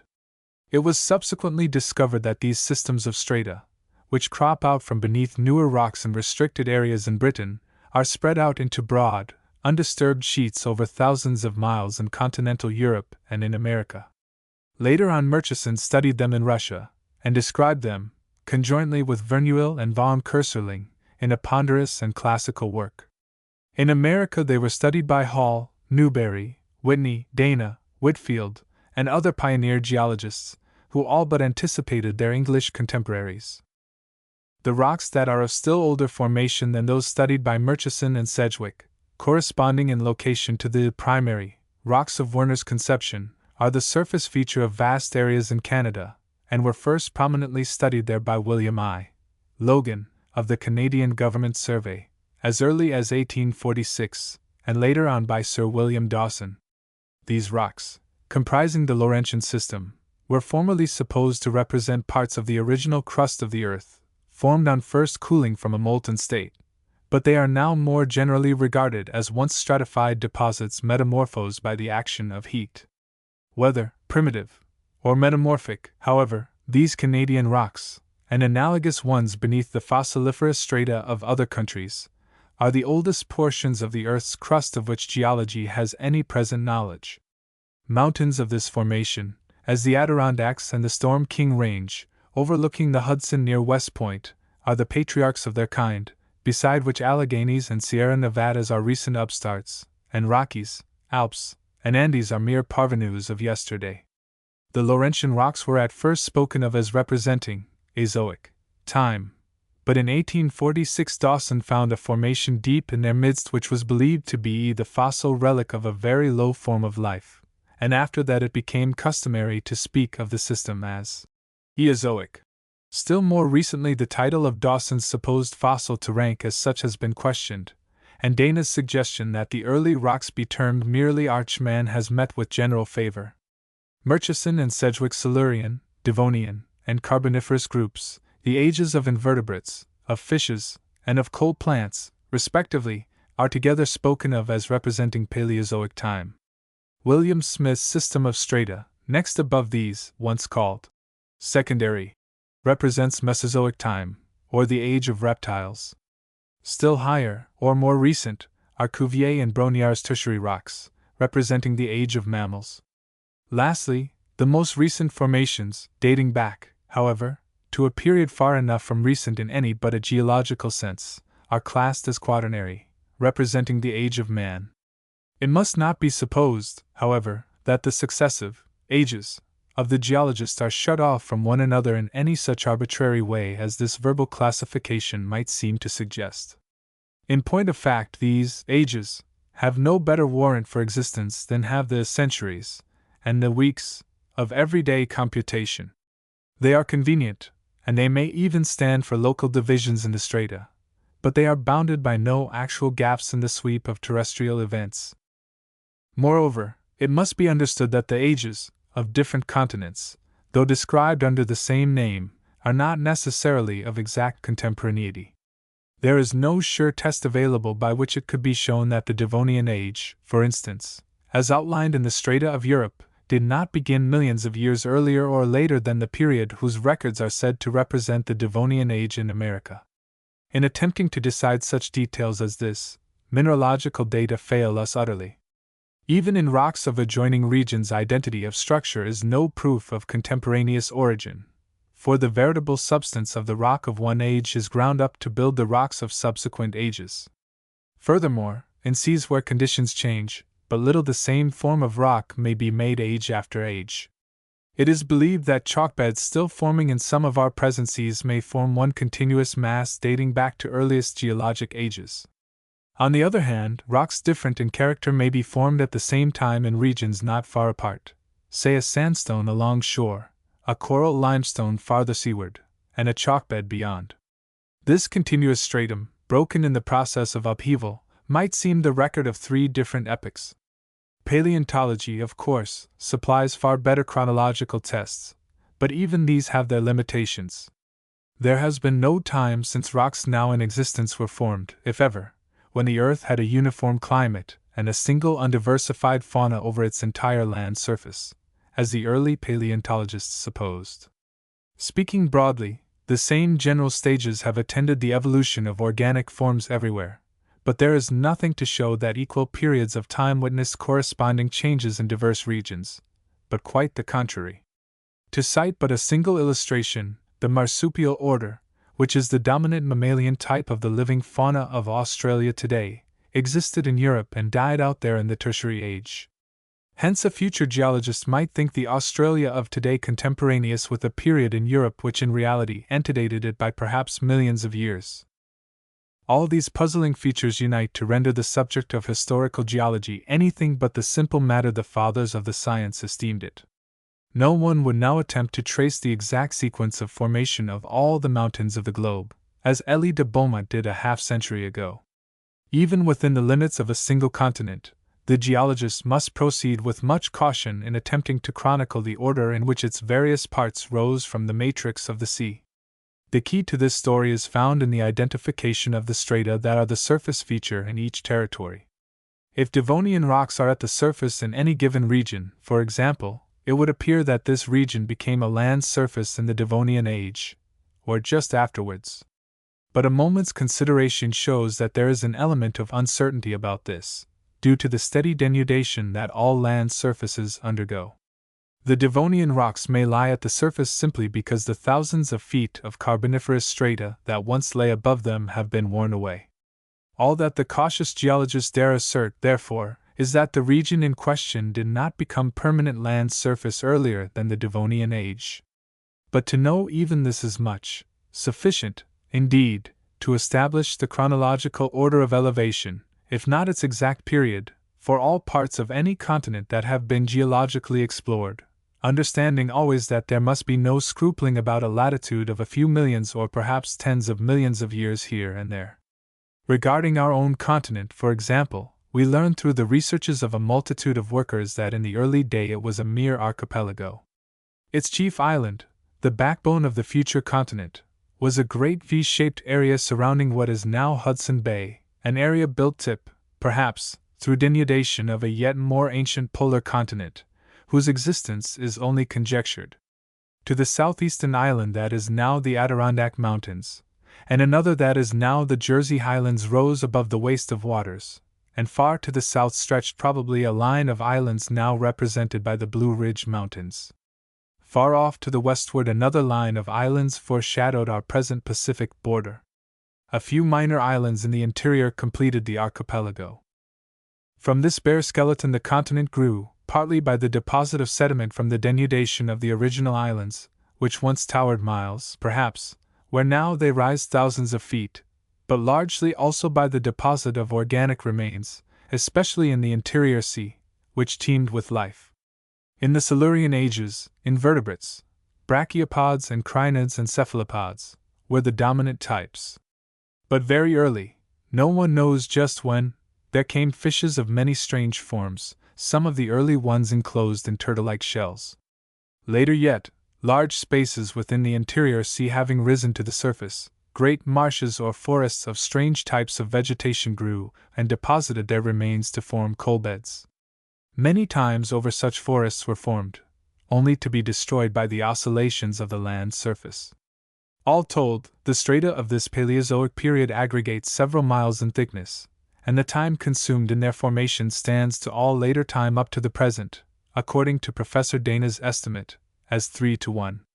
Towards the close of this Paleozoic era the Appalachian Mountains were slowly upheaved in great convoluted folds, some of them probably reaching 3 or 4 miles above the sea level, though the tooth of time has since gnawed them down to comparatively puny limits. The continental areas thus enlarged were peopled during the ensuing Mesozoic time with multitudes of strange reptiles, many of them gigantic in size.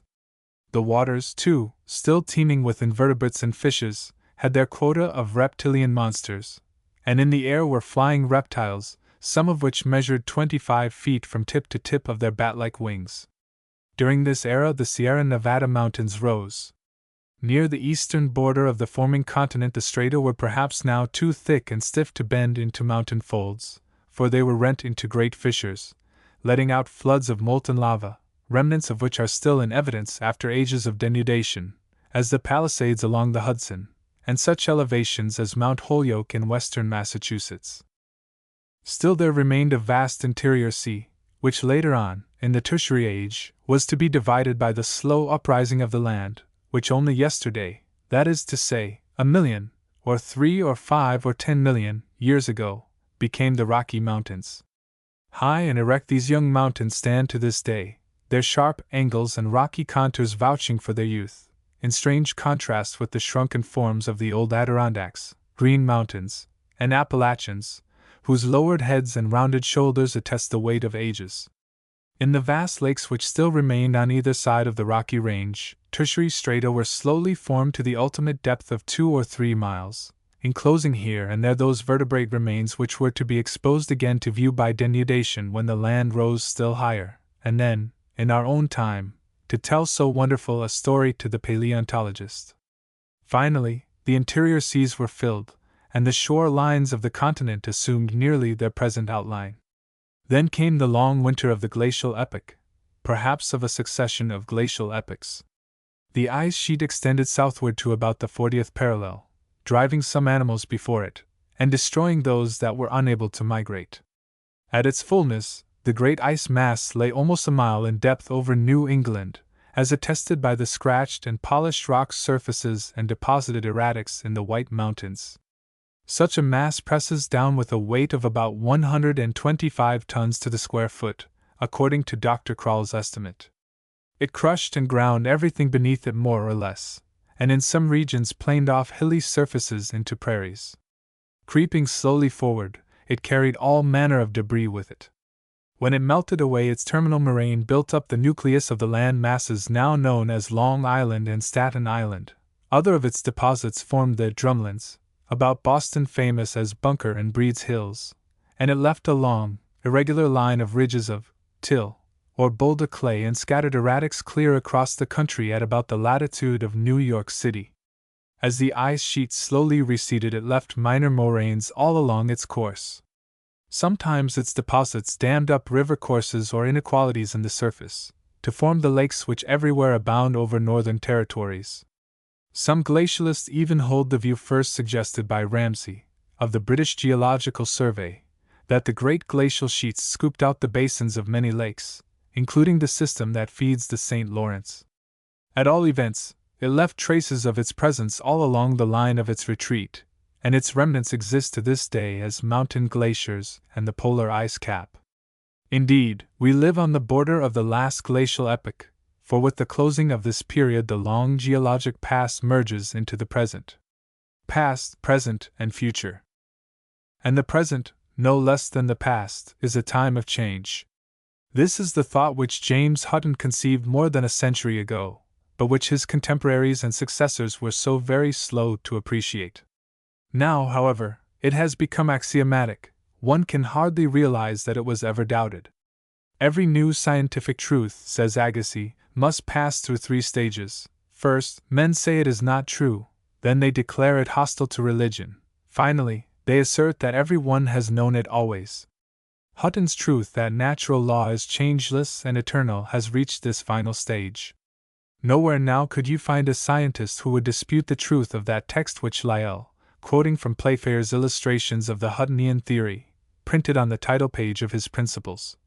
Amid all the revolutions of the globe, the economy of nature has been uniform, and her laws are the only things that have resisted the general movement. The rivers and the rocks, the seas and the continents, have been changed in all their parts, but the laws which direct those changes, and the rules to which they are subject, have remained invariably the same. But, on the other hand, Hutton and Playfair, and in particular Lyell, drew inferences from this principle which the modern physicist can by no means admit. To them it implied that the changes on the surface of the earth have always been the same in degree as well as in kind, and must so continue while present forces hold their sway. In other words, they thought of the world as a great perpetual motion machine. But the modern physicist, given truer mechanical insight by the doctrines of the conservation and the dissipation of energy, will have none of that. Lord Kelvin, in particular, has urged that in the periods of our Earth's infancy and adolescence its developmental changes must have been, like those of any other infant organism, vastly more rapid and pronounced than those of a later day, and to every clear thinker this truth also must now seem axiomatic. Whoever thinks of the Earth as a cooling globe can hardly doubt that its crust, when thinner, may have heaved under strain of the moon's tidal pull, whether or not that body was nearer, into great billows, daily rising and falling, like waves of the present seas vastly magnified. Under stress of that same lateral pressure from contraction which now produces the slow depression of the Jersey coast, the slow rise of Sweden, the occasional belching of an insignificant volcano, the jetting of a geyser, or the trembling of an earthquake, once large areas were rent in twain, and vast floods of lava flowed over thousands of square miles of the Earth's surface, perhaps, at a single jet, and, for aught we know to the contrary, gigantic mountains may have heaped up there contorted heads in cataclysms as spasmodic as even the most ardent catastrophist of the elder day of geology could have imagined. The atmosphere of that early day, filled with vast volumes of carbon, oxygen, and other chemicals that have since been stored in beds of coal, limestone, and granites, may have worn down the rocks on the one hand and built up organic forms on the other, with a rapidity that would now seem hardly conceivable. And yet, while all these anomalous things went on, the same laws held sway that now are operative, and a true doctrine of uniformitarianism would make no unwanted concession in conceding them all, though most of the embittered geological controversies of the middle of the 19th century were due to the failure of both parties to realize that simple fact. And as of the past and present, so of the future. The same forces will continue to operate, and under operation of these unchanging forces each day will differ from every one that has preceded it. If it be true, as every physicist believes, that the Earth is a cooling globe, then, whatever its present stage of refrigeration, the time must come when its surface contour will assume a rigidity of level not yet attained. Then, just as surely, the slow action of the elements will continue to wear away the land surfaces, particle by particle, and transport them to the ocean, as it does today, until, compensation no longer being afforded by the upheaval of the continents, the last foot of dry land will sink for the last time beneath the water, the last mountain peak melting away, and our globe, lapsing like any other organism into its second childhood, will be on the surface, as presumably it was before the first continent rose, one vast waste of waters. As puny man conceives time and things, an awful cycle will have lapsed. In the sweep of the cosmic life, a pulse beat will have throbbed. V. The new science of meteorology. Meteorites.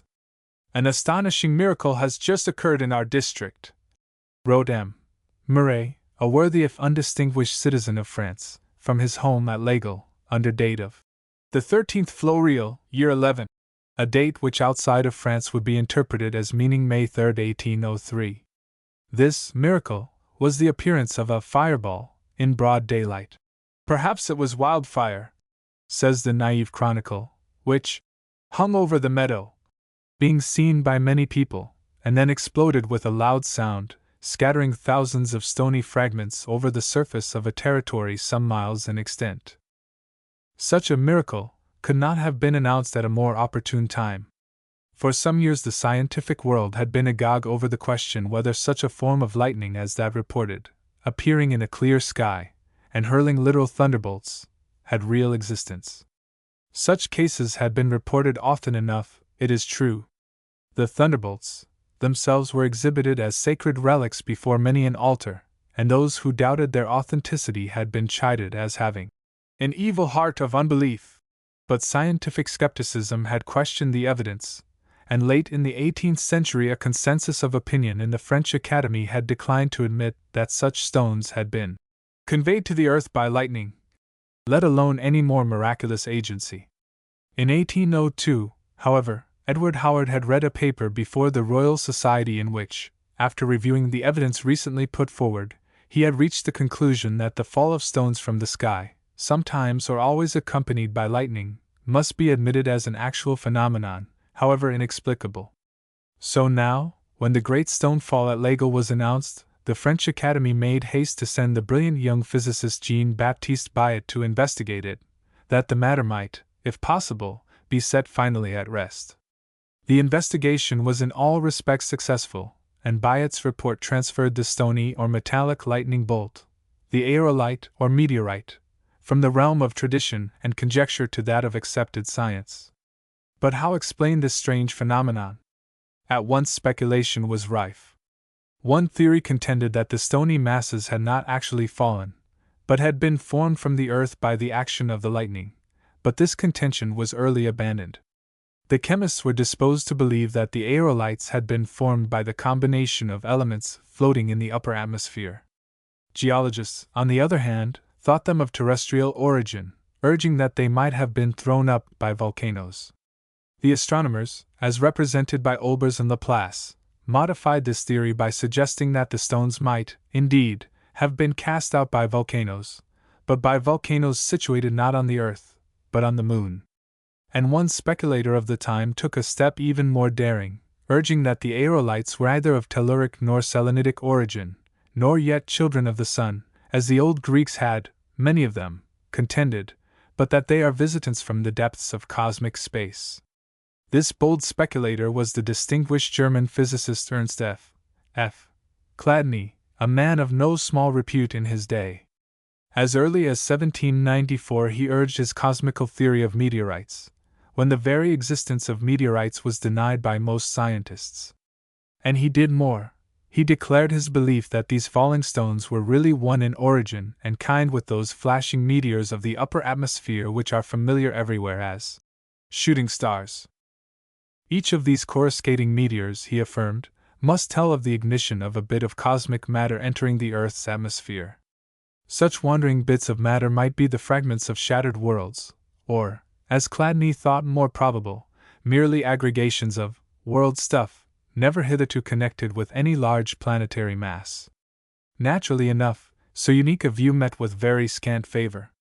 Astronomers at that time saw little to justify it, and the non-scientific world rejected it with fervor as being atheistic and heretical, because its acceptance would seem to imply that the universe is not a perfect mechanism.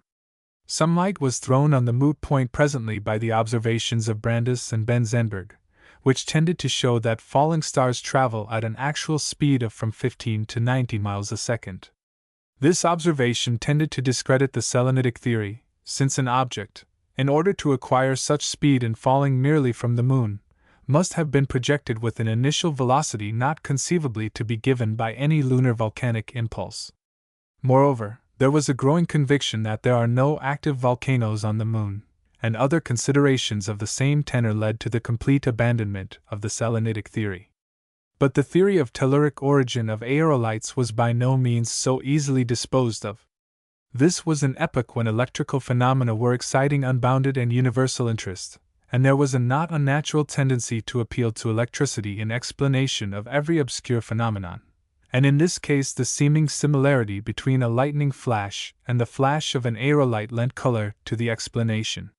So we find Thomas Forster, a meteorologist of repute, still adhering to the atmospheric theory of formation of aerolites in his book published in 1823, and indeed, the prevailing opinion of the time seemed divided between various telluric theories, to the neglect of any cosmical theory whatever. But in 1833 occurred a phenomenon which set the matter finally at rest. A great meteoric shower occurred in November of that year, and in observing it Professor Denison Olmsted, of Yale, noted that all the stars of the shower appeared to come from a single center or vanishing point in the heavens, and that this center shifted its position with the stars, and hence was not telluric. The full significance of this observation was at once recognized by astronomers. It demonstrated beyond all cavil the cosmical origin of the shooting stars. Some conservative meteorologists kept up the argument for the telluric origin for some decades to come. As a matter of course, such a band trails always in the rear of progress. But even these doubters were silenced when the great shower of shooting stars appeared again in 1866, as predicted by Olbers and Newton, radiating from the same point of the heavens as before. Since then the spectroscope has added its confirmatory evidence as to the identity of meteorite and shooting star, and moreover, has linked these atmospheric meteors with such distant cosmic residents as comets and nebulae. Thus it appears that Chladni's daring hypothesis of 1794 has been more than verified, and that the fragments of matter dissociated from planetary connection, which he postulated and was declared atheistic for postulating, have been shown to be billions of times more numerous than any larger cosmic bodies of which we have cognizance. So widely does the existing universe differ from man's preconceived notions as to what it should be. Thus also the miracle of the falling stone, against which the scientific skepticism of yesterday presented an evil heart of unbelief, turns out to be the most natural phenomena, inasmuch as it is repeated in our atmosphere some millions of times each day. The aurora borealis. If fireballs were thought miraculous and portentous in days of yore, what interpretation must needs have been put upon that vastly more picturesque phenomenon, the aurora?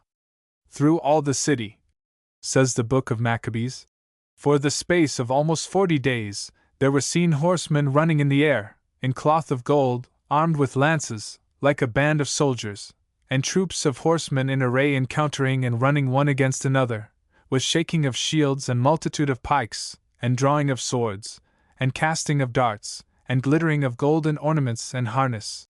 Dire omens these, and hardly less ominous the aurora seemed to all succeeding generations that observed it down well into the 18th century, as witnessed the popular excitement in England in 1716 over the brilliant aurora of that year, which became famous through Halley's description. But after 1752, when Franklin dethroned the lightning, all spectacular meteors came to be regarded as natural phenomena, the aurora among the rest. Franklin explained the aurora, which was seen commonly enough in the 18th century, though only recorded once in the 17th, as due to the accumulation of electricity on the surface of polar snows, and its discharge to the equator through the upper atmosphere. Erasmus Darwin suggested that the luminosity might be due to the ignition of hydrogen, which was supposed by many philosophers to form the upper atmosphere. Dalton, who first measured the height of the aurora, estimating it at about 100 miles, thought the phenomenon due to magnetism acting on ferruginous particles in the air, and his explanation was perhaps the most popular one at the beginning of the last century. Since then a multitude of observers have studied the aurora, but the scientific grasp has found it as elusive in fact as it seems to casual observation, and its exact nature is as undetermined today as it was 100 years ago. There has been no dearth of theories concerning it, however. Blot, who studied it in the Shetland Islands in 1817, thought it due to electrified ferruginous dust, the origin of which he ascribed to Icelandic volcanoes. Much more recently the idea of ferruginous particles has been revived, their presence being ascribed not to volcanoes, but to the meteorites constantly being dissipated in the upper atmosphere. Ferruginous dust, presumably of such origin, has been found on the polar snows, as well as on the snows of mountain tops, but whether it could produce the phenomena of auroras is at least an open question. Other theorists have explained the aurora as due to the accumulation of electricity on clouds or on spicules of ice in the upper air. Yet others think it due merely to the passage of electricity through rarefied air itself. Humboldt considered the matter settled in yet another way when Faraday showed, in 1831, that magnetism may produce luminous effects. But perhaps the prevailing theory of today assumes that the aurora is due to a current of electricity generated at the equator and passing through upper regions of space, to enter the Earth at the magnetic poles, simply reversing the course which Franklin assumed. The similarity of the auroral light to that generated in a vacuum bulb by the passage of electricity lends support to the long-standing supposition that the aurora is of electrical origin, but the subject still awaits complete elucidation. For once even that mystery solver the spectroscope has been baffled, for the line it sifts from the aurora is not matched by that of any recognized substance. A like line is found in the zodiacal light, it is true, but this is of little aid, for the zodiacal light, though thought by some astronomers to be due to meteor swarms about the sun, is held to be, on the whole, as mysterious as the aurora itself. Whatever the exact nature of the aurora, it has long been known to be intimately associated with the phenomena of terrestrial magnetism. Whenever a brilliant aurora is visible, the world is sure to be visited with what Humboldt called a magnetic storm, a storm which manifests itself to human senses in no way whatsoever except by deflecting the magnetic needle and conjuring with the electric wire. Such magnetic storms are curiously associated also with spots on the sun, just how no one has explained, though the fact itself is unquestioned. Sunspots, too, seem directly linked with auroras, each of these phenomena passing through periods of greatest and least frequency in corresponding cycles of about 11 years' duration.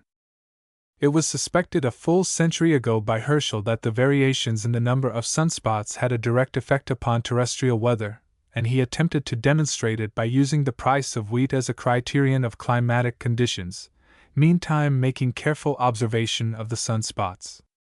Nothing very definite came of his efforts in this direction, the subject being far too complex to be determined without long periods of observation.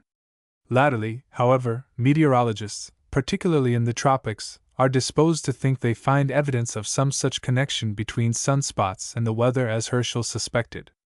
Indeed, Mr. Meldrum declares that there is a positive coincidence between periods of numerous sunspots and seasons of excessive rain in India. That some such connection does exist seems intrinsically probable. But the modern meteorologist, learning wisdom of the past, is extremely cautious about ascribing casual effects to astronomical phenomena. He finds it hard to forget that until recently all manner of climatic conditions were associated with phases of the moon, that not so very long ago showers of falling stars were considered prognostic of certain kinds of weather, and that the equinoctial storm had been accepted as a verity by every one, until the unfeeling hand of statistics banished it from the earth. Yet, on the other hand, it is easily within the possibilities that the science of the future may reveal associations between the weather and sunspots, auroras, and terrestrial magnetism that as yet are hardly dreamed of. Until such time, however, these phenomena must feel themselves very grudgingly admitted to the inner circle of meteorology.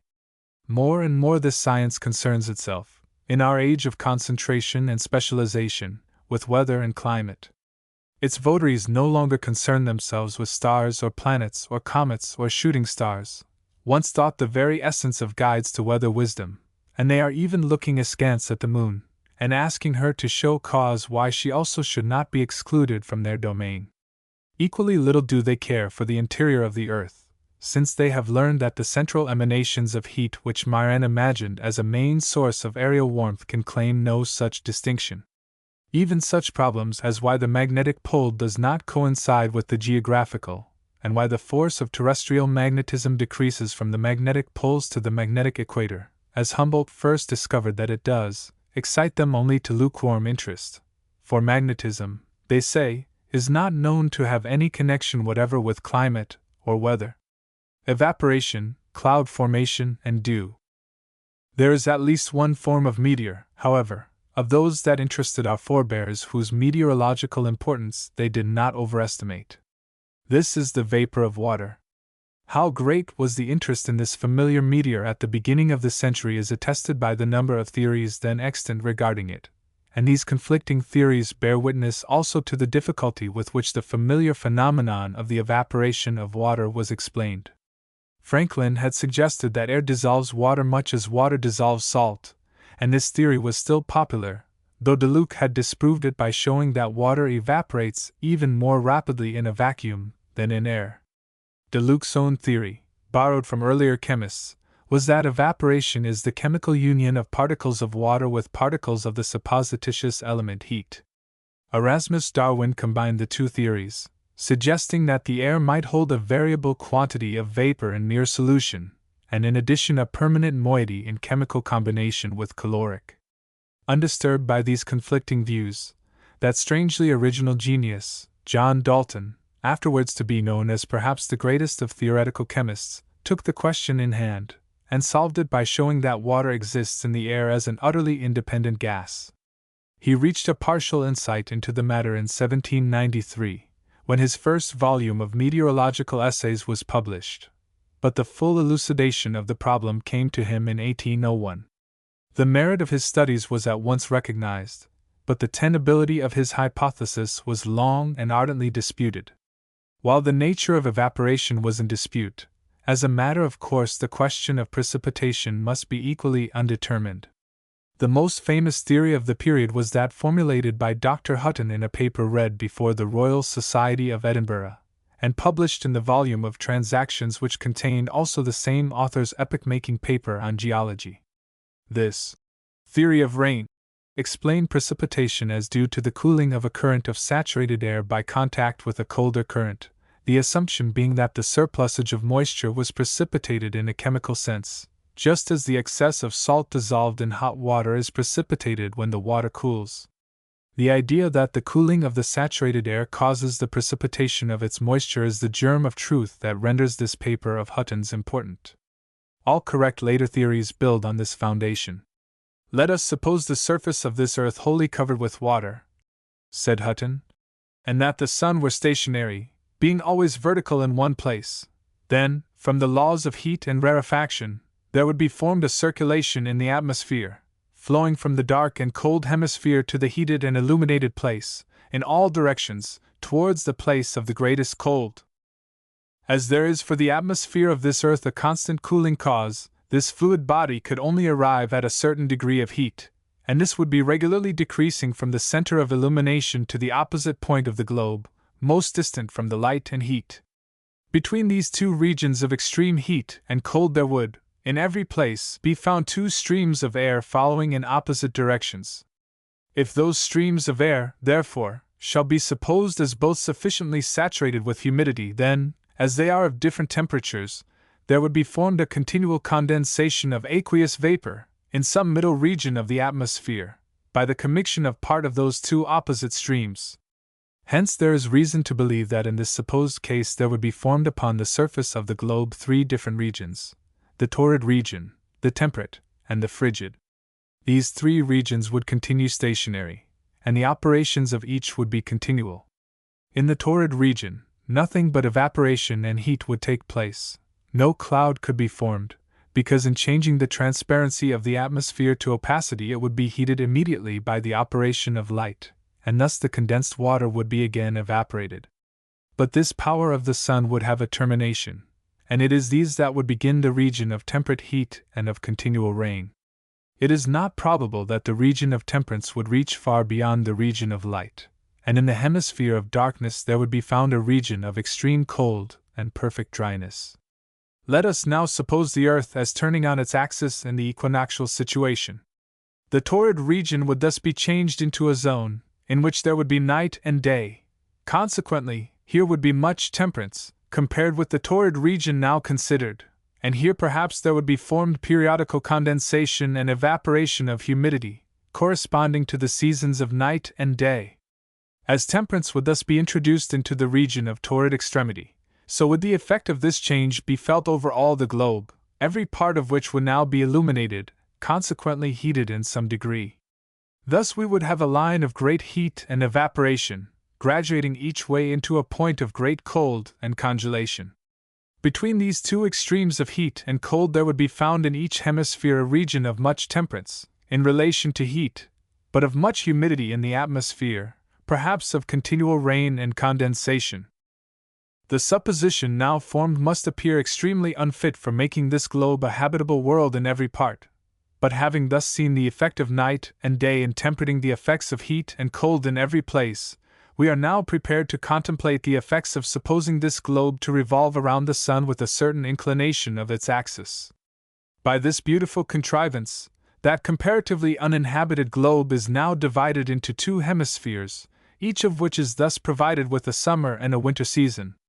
But our present view is limited to the evaporation and condensation of humidity, and in this contrivance of the seasons, there must appear an ample provision for those alternate operations in every part, for as the place of the vertical sun is moved alternately from one tropic to the other, heat and cold, the original causes of evaporation and condensation, must be carried over all the globe, producing either annual seasons of rain or diurnal seasons of condensation and evaporation, or both.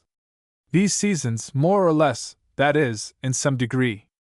The original cause of motion in the atmosphere is the influence of the sun heating the surface of the earth exposed to that luminary. We have not supposed that surface to have been of one uniform shape and similar substance, from whence it has followed that the annual propers of the sun, perhaps also the diurnal propers, would produce a regular condensation of rain in certain regions, and the evaporation of humidity in others, and this would have a regular progress in certain determined seasons, and would not vary. But nothing can be more distant from this supposition, that is the natural constitution of the earth. for the globe is composed of sea and land, in no regular shape or mixture, while the surface of the land is also irregular with respect to its elevations and depressions, and various with regard to the humidity and dryness of that part which is exposed to heat as the cause of evaporation.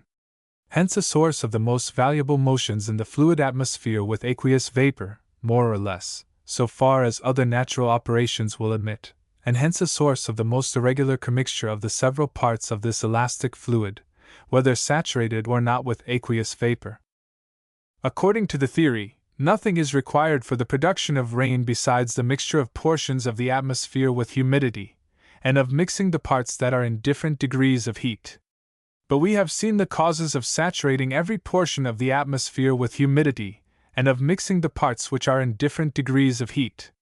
Consequently, over all the surface of the globe there should happen occasionally rain and evaporation, more or less, and also, in every place, those vicissitudes should be observed to take place with some tendency to regularity, which, however, may be so disturbed as to be hardly distinguishable upon many occasions.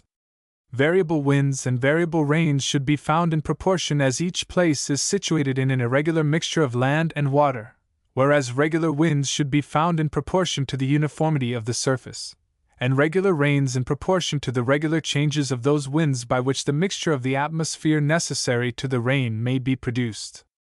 But as it will be acknowledged that this is the case in almost all this earth where rain appears according to the conditions here specified, the theory is found to be thus in conformity with nature, and natural appearances are thus explained by the theory. 1. The next ambitious attempt to explain the phenomena of aqueous meteors was made by Luke Howard, in his remarkable paper on clouds, published in the Philosophical Magazine in 1803, the paper in which the names cirrus, cumulus, stratus, etc., afterwards so universally adopted, were first proposed. In this paper Howard acknowledges his indebtedness to Dalton for the theory of evaporation, yet he still clings to the idea that the vapor, though independent of the air, is combined with particles of caloric. He holds that clouds are composed of vapor that has previously risen from the earth, combating the opinions of those who believe that they are formed by the union of hydrogen and oxygen existing independently in the air, though he agrees with these theorists that electricity has entered largely into the modus operandi of cloud formation.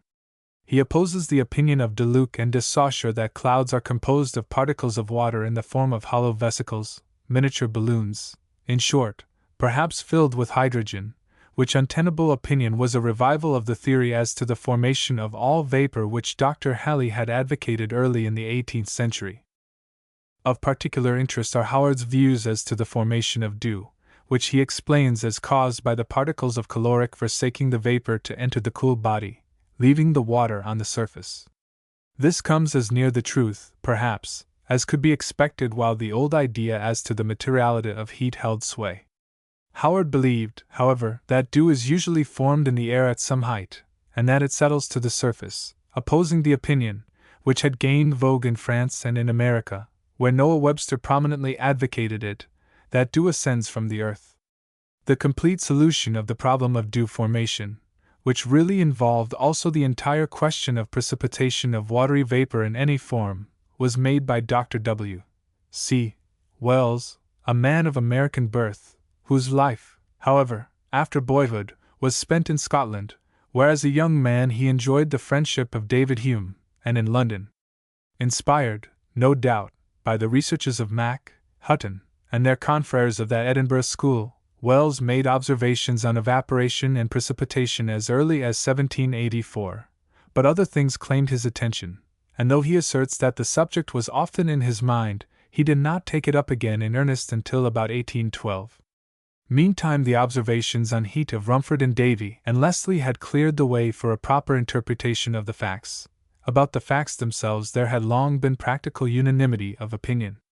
Dr. Black, with his latent heat observations, had really given the clue to all subsequent discussions of the subject of precipitation of vapor, and from this time on it had been known that heat is taken up when water evaporates, and given out again when it condenses. Dr. Darwin had shown in 1788, in a paper before the Royal Society, that air gives off heat on contracting and takes it up on expanding, and Dalton, in his essay of 1793, had explained this phenomenon as due to the condensation and vaporization of the water contained in the air. But some curious and puzzling observations which Professor Patrick Wilson, Professor of Astronomy in the University of Glasgow, had communicated to the Royal Society of Edinburgh in 1784, and some similar ones made by Mr. Six, of Canterbury, a few years later, had remained unexplained. Both these gentlemen observed that the air is cooler where dew is forming than the air a few feet higher, and they inferred that the dew in forming had taken up heat, in apparent violation of established physical principles. It remained for Wells, in his memorable paper of 1816, to show that these observers had simply placed the cart before the horse. He made it clear that the air is not cooler because the dew is formed, but that the dew is formed because the air is cooler, having become so through radiation of heat from the solids on which the dew forms. The dew itself, in forming, gives out its latent heat, and so tends to equalize the temperature. Wells's paper is so admirable an illustration of the lucid presentation of clearly conceived experiments and logical conclusions that we should do it injustice not to present it entire. The author's mention of the observations of Six and Wilson gives added value to his own presentation. Dr. Wells's essay on dew. I was led in the autumn of 1784, by the event of a rude experiment, to think it probable that the formation of dew is attended with the production of cold. In 1788, a paper on hoarfrost by Mr. Patrick Wilson, of Glasgow, was published in the first volume of the Transactions of the Royal Society of Edinburgh, by which it appeared that this opinion had been entertained by that gentleman before it had occurred to myself. In the course of the same year, Mr. Six, of Canterbury, mentioned in a paper communicated to the Royal Society that on clear and dewy nights he always found the mercury lower in a thermometer laid upon the ground in a meadow in his neighborhood than it was in a similar thermometer suspended in the air 6 feet above the former, and that upon one night the difference amounted to 5 degrees of Fahrenheit's scale.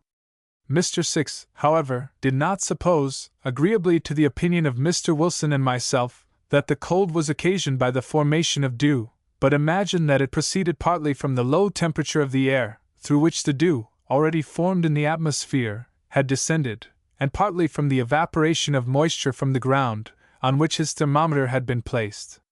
The conjecture of Mr. Wilson and the observations of Mr. Six, together with many facts which I afterwards learned in the course of reading, strengthened my opinion, but I made no attempt, before the autumn of 1811, to ascertain by experiment if it were just, though it had in the meantime almost daily occurred to my thoughts. Happening, in that season, to be in that country in a clear and calm night, I laid a thermometer upon grass wet with dew, and suspended a second in the air, 2 feet above the other. An hour afterwards the thermometer on the grass was found to be 8 degrees lower, by Fahrenheit's division, than the one in the air. Similar results having been obtained from several similar experiments, made during the same autumn, I determined in the next spring to prosecute the subject with some degree of steadiness, and with that view went frequently to the house of one of my friends who lives in Surrey. At the end of 2 months I fancied that I had collected information worthy of being published, but fortunately, while preparing an account of it I met by accident with a small posthumous work by Mr. Six, printed at Canterbury in 1794, in which are related differences observed on dewy nights between thermometers placed upon grass and others in the air that are much greater than those mentioned in the paper presented by him to the Royal Society in 1788. In this work, too, the cold of the grass is attributed, in agreement with the opinion of Mr. Wilson, altogether to the dew deposited upon it. The value of my own observations appearing to me now much diminished, though they embraced many points left untouched by Mr. Six, I gave up my intentions of making them known.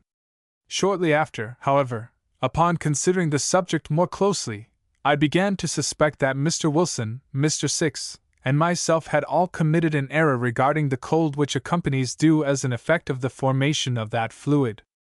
I therefore resumed my experiments, and having by means of them, I think, not only established the justness of my suspicions, but ascertained the real cause both of dew and of several other natural appearances which have hitherto received no sufficient explanation, I venture now to submit to the consideration of the learned an account of some of my labors, without regard to the order of time in which they were performed, and of various conclusions which may be drawn from them, mixed with facts.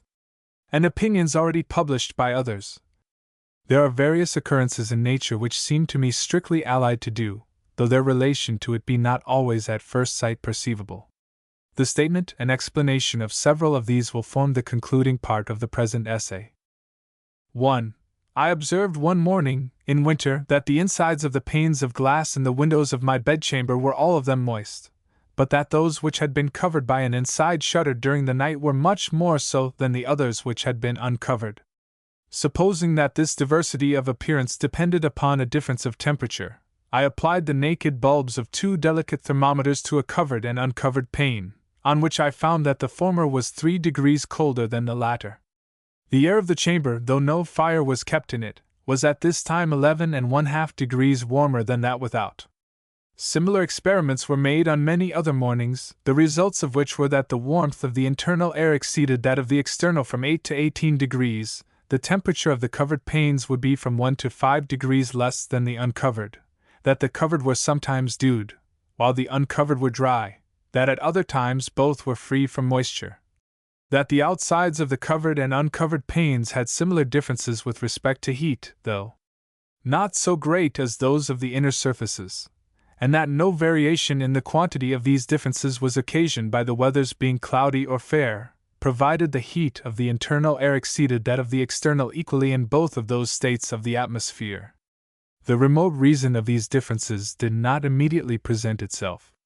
I soon, however, saw that the closed shutter shielded the glass which it covered from the heat that was radiated to the windows by the walls and furniture of the room, and thus kept it nearer to the temperature of the external air than those parts could be which, from being uncovered, received the heat emitted to them by the bodies just mentioned.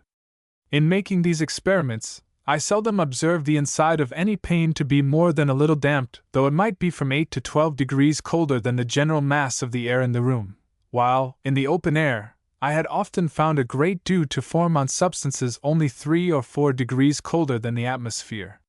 This at first surprised me, but the cause now seems plain. The air of the chamber had once been a portion of the external atmosphere, and had afterwards been heated, when it could receive little accessories to its original moisture.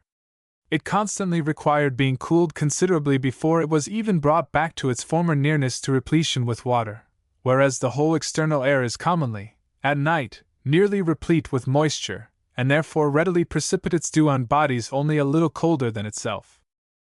When the air of a room is warmer than the external atmosphere, the effect of an outside shutter on the temperature of the glass of the window will be directly opposite to what has just been stated, since it must prevent the radiation, into the atmosphere, of the heat of the chamber transmitted through the glass. 2. Count Rumford appears to have rightly conjectured that the inhabitants of certain hot countries, who sleep at nights on the tops of their houses, are cooled during this exposure by the radiation of their heat to the sky, or, according to his manner of expression, by receiving frigorific rays from the heavens. Another fact of this kind seems to be the greater chill which we often experience upon passing at night from the cover of a house into the air than might have been expected from the cold of the external atmosphere. The cause, indeed, is said to be the quickness of transition from one situation to another. But if this were the whole reason, an equal chill would be felt in the day, when the difference, in point of heat, between the internal and external air was the same as at night, which is not the case. Besides, if I can trust my own observation, the feeling of cold from this cause is more remarkable in a clear than in a cloudy night, and in the country than in towns. The following appears to be the manner in which these things are chiefly to be explained. During the day our bodies, while in the open air, although not immediately exposed to the sun's rays, are yet constantly deriving heat from them by means of the reflection of the atmosphere. This heat, though it produces little change on the temperature of the air which it traverses, affords us some compensation for the heat which we radiate to the heavens. At night, also, if the sky be overcast, some compensation will be made to us, both in the town and in the country, though in a less degree than during the day, as the clouds will remit towards the earth no inconsiderable quantity of heat. But on a clear night, in an open part of the country, nothing almost can be returned to us from above in place of the heat which we radiate upward. In towns, however, some compensation will be afforded even on the clearest nights for the heat which we lose in the open air by that which is radiated to us from the sun round buildings. to our loss of heat by radiation at times that we derive little compensation from the radiation of other bodies is probably to be attributed a great part of the hurtful effects of the night air. Descartes says that these are not owing to dew, as was the common opinion of his contemporaries, but to the descent of certain noxious vapors which have been exhaled from the earth during the heat of the day, and are afterwards condensed by the cold of a serene night. The effects in question certainly cannot be occasioned by dew, since that fluid does not form upon a healthy human body in temperate climates, but they may, notwithstanding, arise from the same cause that produces dew on those substances which do not, like the human body, possess the power of generating heat for the supply of what they lose by radiation or any other means. 2. This explanation made it plain why dew forms on a clear night, when there are no clouds to reflect the radiant heat. Combined with Dalton's theory that vapor is an independent gas, limited in quantity in any given space by the temperature of that space, it solved the problem of the formation of clouds, rain, snow, and hoarfrost. Thus this paper of Wells's closed the epoch of speculation regarding this field of meteorology, as Hutton's paper of 1784 had opened it. The fact that the volume containing Hutton's paper contained also his epoch-making paper on geology finds curiously a duplication in the fact that Wells's volume contained also his essay on albinism, in which the doctrine of natural selection was for the first time formulated, as Charles Darwin freely admitted after his own efforts had made the doctrine famous. Isotherms and ocean currents. The very next year after Dr. Wells's paper was published there appeared in France the third volume of the Memoires de physique et de chimie de la Société d'Hercule, and a new epoch in meteorology was inaugurated. The society in question was numerically an inconsequential band, listing only a dozen members, but every name was a famous one: Arago, Berard, Berthollet, Biot, Chaptal, de Condal, Dulong, Gay-Lussac, Humboldt, Laplace, Poisson, and Thenard, rare spirits every one. Little danger that the memoirs of such a band would be relegated to the dusty shelves where most proceedings of societies belong. No milk for babes fair would be served to such a company. The particular paper which here interests us closes this third and last volume of memoirs. It is entitled De lignes isothermes et de la distribution de la chaleur sur globe. The author is Alexander Humboldt. Needless to say, the topic is handled in a masterly manner. The distribution of heat on the surface of the globe, on the mountainsides, in the interior of the earth, the causes that regulate such distribution, the climatic results, these are the topics discussed. But what gives epochal character to the paper is the introduction of those isothermal lines circling the earth in a regular course, joining together places having the same mean annual temperature, and thus laying the foundation for a science of comparative climatology. It is true the attempt to study climates comparatively was not new. Myron had attempted it in those papers in which he developed his bizarre ideas as to central emanations of heat. Euler had brought his profound mathematical genius to bear on the topic, evolving the extraordinary conclusion that under the equator at midnight the cold ought to be more rigorous than at the poles in winter. And in particular Richard Kirwan, the English chemist, had combined the mathematical and the empirical methods and calculated temperatures for all latitudes. But Humboldt differs from all these predecessors in that he grasps the idea that the basis of all such computations should be not theory, but fact. He drew his isothermal lines not where some occult calculation would locate them on an ideal globe, but where practical tests with the thermometer locate them on our globe as it is. London, for example, lies in the same latitude as the southern extremity of Hudson Bay, but the isotherm of London, as Humboldt outlines it, passes through Cincinnati. Of course, such deviations of climatic conditions between places in the same latitude had long been known. As Humboldt himself observes, the earliest settlers of America were astonished to find themselves subjected to rigors of climate for which their European experience had not at all prepared them.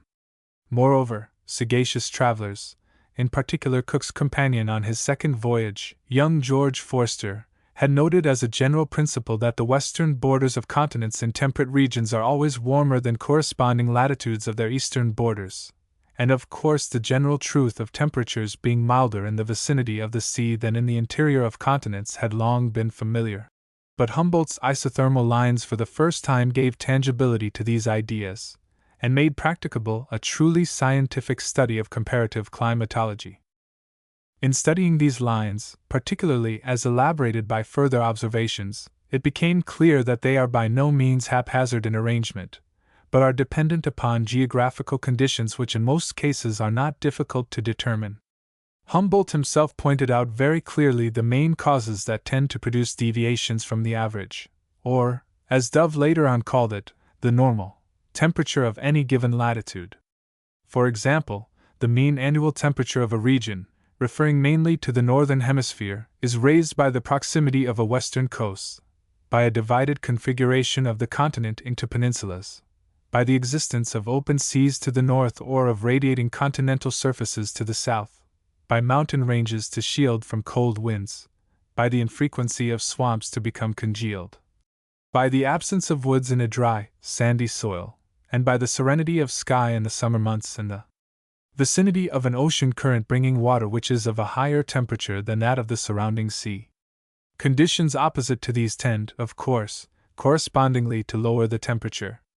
In a word, Humboldt says the climatic distribution of heat depends on the relative distribution of land and sea, and on the hypsymmetrical configuration of the continents.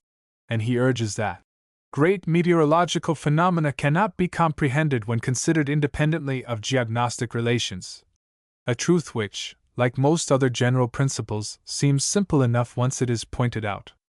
With that broad sweep of imagination which characterized him, Humboldt speaks of the atmosphere as the aerial ocean in the lower strata and on the shoals of which we live, and he studies the atmospheric phenomena always in relation to those of that other ocean of water. In each of these oceans there are vast permanent currents, flowing always in determinate directions, which enormously modify the climatic conditions of every zone. The ocean of air is a vast maelstrom, boiling up always under the influence of the sun's heat at the equator, and flowing as an upper current towards either pole, while an undercurrent from the poles, which becomes the trade winds, flows towards the equator to supply its place. But the superheated equatorial air, becoming chilled, descends to the surface in temperate latitudes, and continues its poleward journey as the anti-trade winds. The trade winds are deflected towards the west, because in approaching the equator they constantly pass over surfaces of the earth having a greater and greater velocity of rotation, and so, as it were, tend to lag behind, an explanation which Hadley pointed out in 1735, but which was not accepted until Dalton independently worked it out and promulgated it in 1793. For the opposite reason, the anti-trades are deflected towards the east, hence it is that the western borders of continents in temperate zones are bathed in moist sea breezes, while their eastern borders lack this cold-dispelling influence.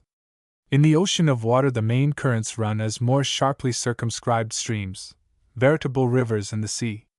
Of these the best known and most sharply circumscribed is the familiar Gulf Stream, which has its origin in an equatorial current, impelled westward by trade winds, which is deflected northward in the main at Cape St. Roque, entering the Caribbean Sea and Gulf of Mexico, to emerge finally through the Strait of Florida, and journey off across the Atlantic to warm the shores of Europe. Such, at least, is the Gulf Stream as Humboldt understood it. Since his time, however, ocean currents in general, and this one in particular, have been the subject of no end of controversy, it being hotly disputed whether either causes or effects of the Gulf Stream are just what Humboldt, in common with others of his time, conceived them to be. About the middle of the century, Lieutenant M.F. Maury, the distinguished American hydrographer and meteorologist, advocated a theory of gravitation as the chief cause of the currents, claiming that difference in density, due to difference in temperature and saltness, would sufficiently account for the oceanic circulation. This theory gained great popularity through the wide circulation of Maury's Physical Geography of the Sea, which is said to have passed through more editions than any other scientific book of the period. But it was ably and vigorously combated by Dr. James Krall, the Scottish geologist, in his Climate and Time, and latterly the old theory that ocean currents are due to the trade winds has again come into favor.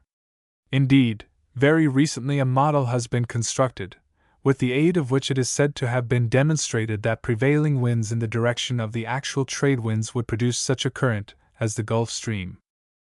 Meantime, however, It is by no means sure that gravitation does not enter into the case to the extent of producing an insensible general oceanic circulation, independent of the Gulf Stream and similar marked currents, and similar in its larger outlines to the polar equatorial circulation of the air. The idea of such oceanic circulation was first suggested in detail by Professor Lenz, of St. Petersburg, in 1845, but it was not generally recognized until Dr. Carpenter independently hit upon the idea more than 20 years later. The plausibility of the conception is obvious, yet the alleged fact of such circulation has been hotly disputed, and the question is still sub judice. But whether or not such general circulation of ocean water takes place, it is beyond dispute that the recognized currents carry an enormous quantity of heat from the tropics towards the poles.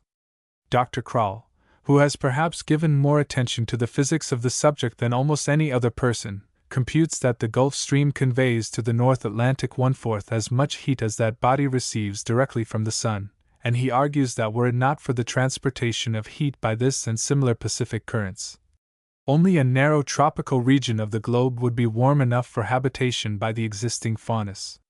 Dr. Krall argues that a slight change in the relative values of northern and southern trade winds, such as he believes has taken place at various periods in the past, would suffice to so alter the equatorial current which now feeds the Gulf Stream that its main bulk would be deflected southward instead of northward, by the angle of Cape St. Roque. Thus the Gulf Stream would be nipped in the bud, and, according to Dr. Krall's estimates, the results would be disastrous for the northern hemisphere. The anti-trades, which now are warmed by the Gulf Stream, would then blow as cold winds across the shores of Western Europe, and in all probability a glacial epoch would supervene throughout the northern hemisphere. The same consequences, so far as Europe is concerned at least, would apparently ensue were the Isthmus of Panama to settle into the sea, allowing the Caribbean current to pass into the Pacific. But the geologist tells us that this isthmus rose at a comparatively recent geological period, though it is hinted that there had been some time previously a temporary land connection between the two continents. Are we to infer, then, that the two Americas in their unions and disunions have juggled with the climate of the other hemisphere? Apparently so, if the estimates made of the influence of the Gulf Stream be tenable. It is a far cry from Panama to Russia. Yet it seems within the possibilities that the meteorologist may learn from the geologist of Central America something that will enable him to explain to the paleontologist of Europe how it chanced that at one time the mammoth and rhinoceros roamed across northern Siberia, while at another time the reindeer and muskox browsed along the shores of the Mediterranean. Possibilities, I said, not probabilities. Yet even the faint glimmer of so alluring a possibility brings home to one with vividness the truth of Humboldt's perspicuous observation that meteorology can be properly comprehended only when studied in connection with the companion sciences. There are no isolated phenomena in nature. Cyclones and anticyclones. Yet, after all, it is not to be denied that the chief concern of the meteorologist must be with that other medium, the ocean of air, on the shoals of which we live. For whatever may be accomplished by water currents in the way of conveying heat, it is the wind currents that effect the final distribution of that heat. As Dr. Krall has urged, the waters of the Gulf Stream do not warm the shores of Europe by direct contact, but by warming the anti-trade winds, which subsequently blow across the continent. And everywhere the heat accumulated by water becomes effectual in modifying climate, not so much by direct radiation as by diffusion through the medium of the air. This very obvious importance of aerial currents led to their practical study long before meteorology had any title to the rank of science, and Dalton's explanation of the trade winds had laid the foundation for a science of wind dynamics before the beginning of the 19th century. But no substantial further advance in this direction was effected until about 1827, when Heinrich W. Dove, of Königsberg, afterwards to be known as perhaps the foremost meteorologist of his generation, included the winds among the subjects of his elaborate statistical studies in climatology. Dove classified the winds as permanent, periodical, and variable. His great discovery was that all winds, of whatever character, and not merely the permanent winds, come under the influence of the Earth's rotation in such a way as to be deflected from their course, and hence to take on a gyratory motion, that, in short, all local winds are minor eddies in the great polar equatorial whirl, and tend to reproduce in miniature the character of that vast maelstrom. For the first time, then, temporary or variable winds were seen to lie within the province of law. A generation later, Professor William Ferrel, the American meteorologist, who had been led to take up the subject by a perusal of Maury's Discourse on Ocean Winds, formulated a general mathematical law to the effect that any body moving in a right line along the surface of the earth in any direction tends to have its course deflected, owing to the earth's rotation, to the right hand in the northern and to the left hand in the southern hemisphere. This law had indeed been stated as early as 1835 by the French physicist Poisson, but no one then thought of it as other than a mathematical curiosity. Its true significance was only understood after Professor Ferrel had independently rediscovered it, just as Dalton rediscovered Hadley's forgotten law of the trade winds, and applied it to the motion of wind currents. Then it became clear that here is a key to the phenomena of atmospheric circulation, from the great polar equatorial maelstrom which manifests itself in the trade winds to the most circumscribed riffle which is announced as a local storm. And the more the phenomena were studied, the more striking seemed the parallel between the greater maelstrom and these lesser eddies. Just as the entire atmospheric mass of each hemisphere is seen, when viewed as a whole, to be carried in a great whirl about the pole of that hemisphere, so the local disturbances within this great tide are found always to take the form of whirls about a local storm center, which storm center, meantime, is carried along in the major current. As one often sees a little whirlpool in the water swept along with the main current of the stream. Sometimes, indeed, the local eddy, caught as it were in an ancillary current of the great polar stream, is deflected from its normal course and may seem to travel against the stream, but such deviations are departures from the rule. In the great majority of cases, for example, in the north temperate zone, a storm center, with its attendant local whirl, travels to the northeast, along the main current of the anti-trade wind, of which it is a part, and though exceptionally its course may be to the southeast instead, it almost never departs so widely from the main channel as to progress to the westward. Thus it is that storms sweeping over the United States can be announced, as a rule, at the seaboard in advance of their coming by telegraphic communication from the interior, while similar storms come to Europe off the ocean unannounced. Hence the more practical availability of the forecasts of weather bureaus in the former country. But these local whirls, it must be understood, are local only in a very general sense of the word, inasmuch as a single one may be more than 1,000 miles in diameter, and a small one is 200 or 300 miles across. But quite without regard to the size of the whirl, the air composing it conducts itself always in one of two ways. It never whirls in concentric circles. It always either rushes in towards the center in a descending spiral, in which case it is called a cyclone, or it spreads out from the center in a widening spiral, in which case it is called an anticyclone. The word cyclone is associated in popular phraseology with a terrific storm, but it has no such restriction in technical usage. A gentle zephyr flowing towards a storm center is just as much a cyclone to the meteorologist as is the whirl constituting a West Indian hurricane. Indeed, it is not properly the wind itself that is called the cyclone in either case, but the entire system of whirls, including the storm center itself, where there may be no wind at all. What, then, is this storm center? Merely an area of low barometric pressure, an area where the air has become lighter than the air of surrounding regions. Under influence of gravitation, the air seeks its level just as water does, so the heavy air comes flowing in from all sides towards the low-pressure area, which thus becomes a storm center, but the inrushing currents never come straight to their mark. In accordance with Ferrel's law, they are deflected to the right, and the result, as will readily be seen, must be a vortex current, which whirls always in one direction, namely, from left to right, or in the direction opposite to that of the hands of a watch held with its face upward. The velocity of the cyclonic currents will depend largely upon the difference in barometric pressure between the storm center and the confines of the cyclone system. And the velocity of the currents will determine to some extent the degree of deflection, and hence the exact path of the descending spiral in which the wind approaches the center. But in every case, and in every part of the cyclone system, it is true, as Baez Ballott's famous rule first pointed out, that a person standing with his back to the wind has the storm center at his left. The primary cause of the low barometric pressure which marks the storm center and establishes the cyclone is expansion of the air through excess of temperature. The heated air, rising into cold upper regions, has a portion of its vapor condensed into clouds, and now a new dynamic factor is added, for each particle of vapor, in condensing, gives up its modicum of latent heat. Each pound of vapor thus liberates, according to Professor Tyndall's estimate, enough heat to melt 5 pounds of cast iron, so the amount given out where large masses of cloud are forming must enormously add to the convection currents of the air, and hence to the storm-developing power of the forming cyclone.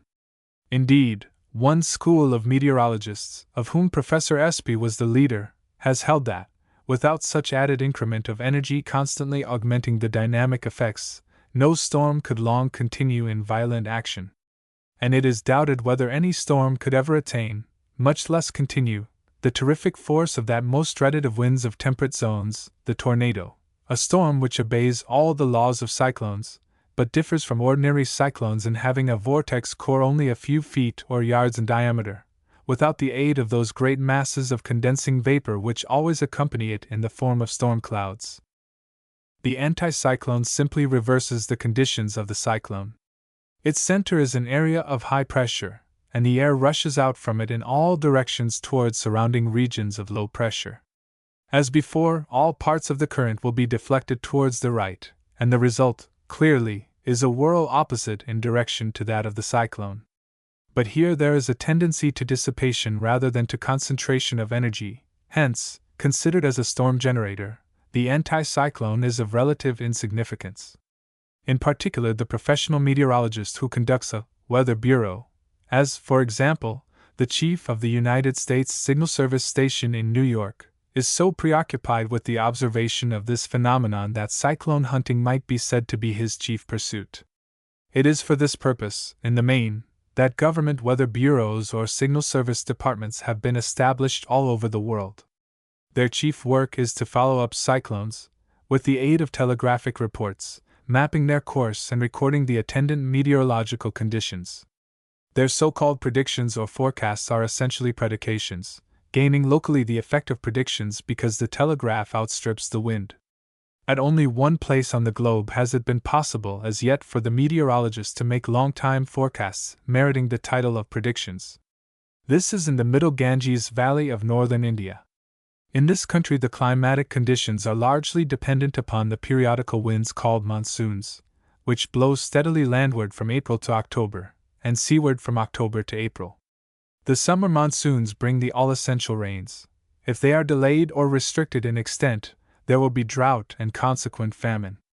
And such restriction of the monsoon is likely to result when there has been an unusually deep or very late snowfall on the Himalayas, because of the lowering of spring temperature by the melting snow.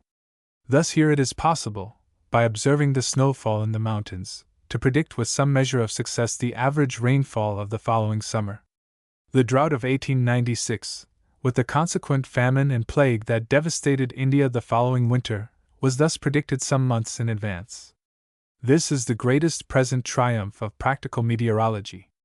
Nothing like it is yet possible anywhere in temperate zones. But no one can say what may not be possible in times to come, when the data now being gathered all over the world shall at last be coordinated, classified, and made the basis of broad inductions.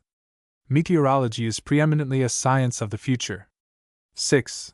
Modern theories of heat and light.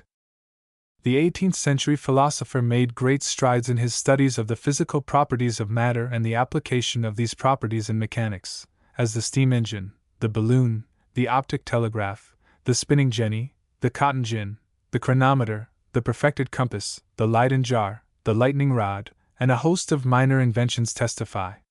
In a speculative way he had thought out more or less tenable conceptions as to the ultimate nature of matter, as witness the theories of Leibniz and Boscovich and Davy, to which we may recur.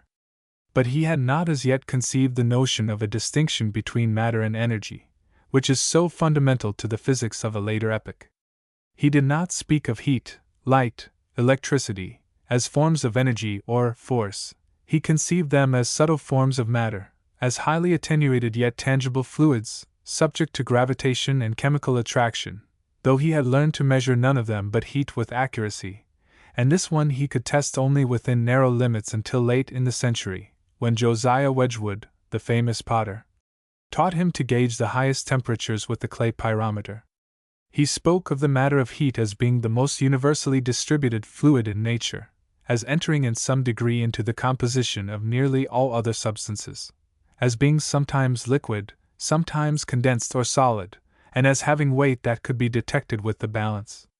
Following Newton, he spoke of light as a corpuscular emanation, or fluid, composed of shining particles which possibly are transmutable into particles of heat, and which enter into chemical combination with the particles of other forms of matter.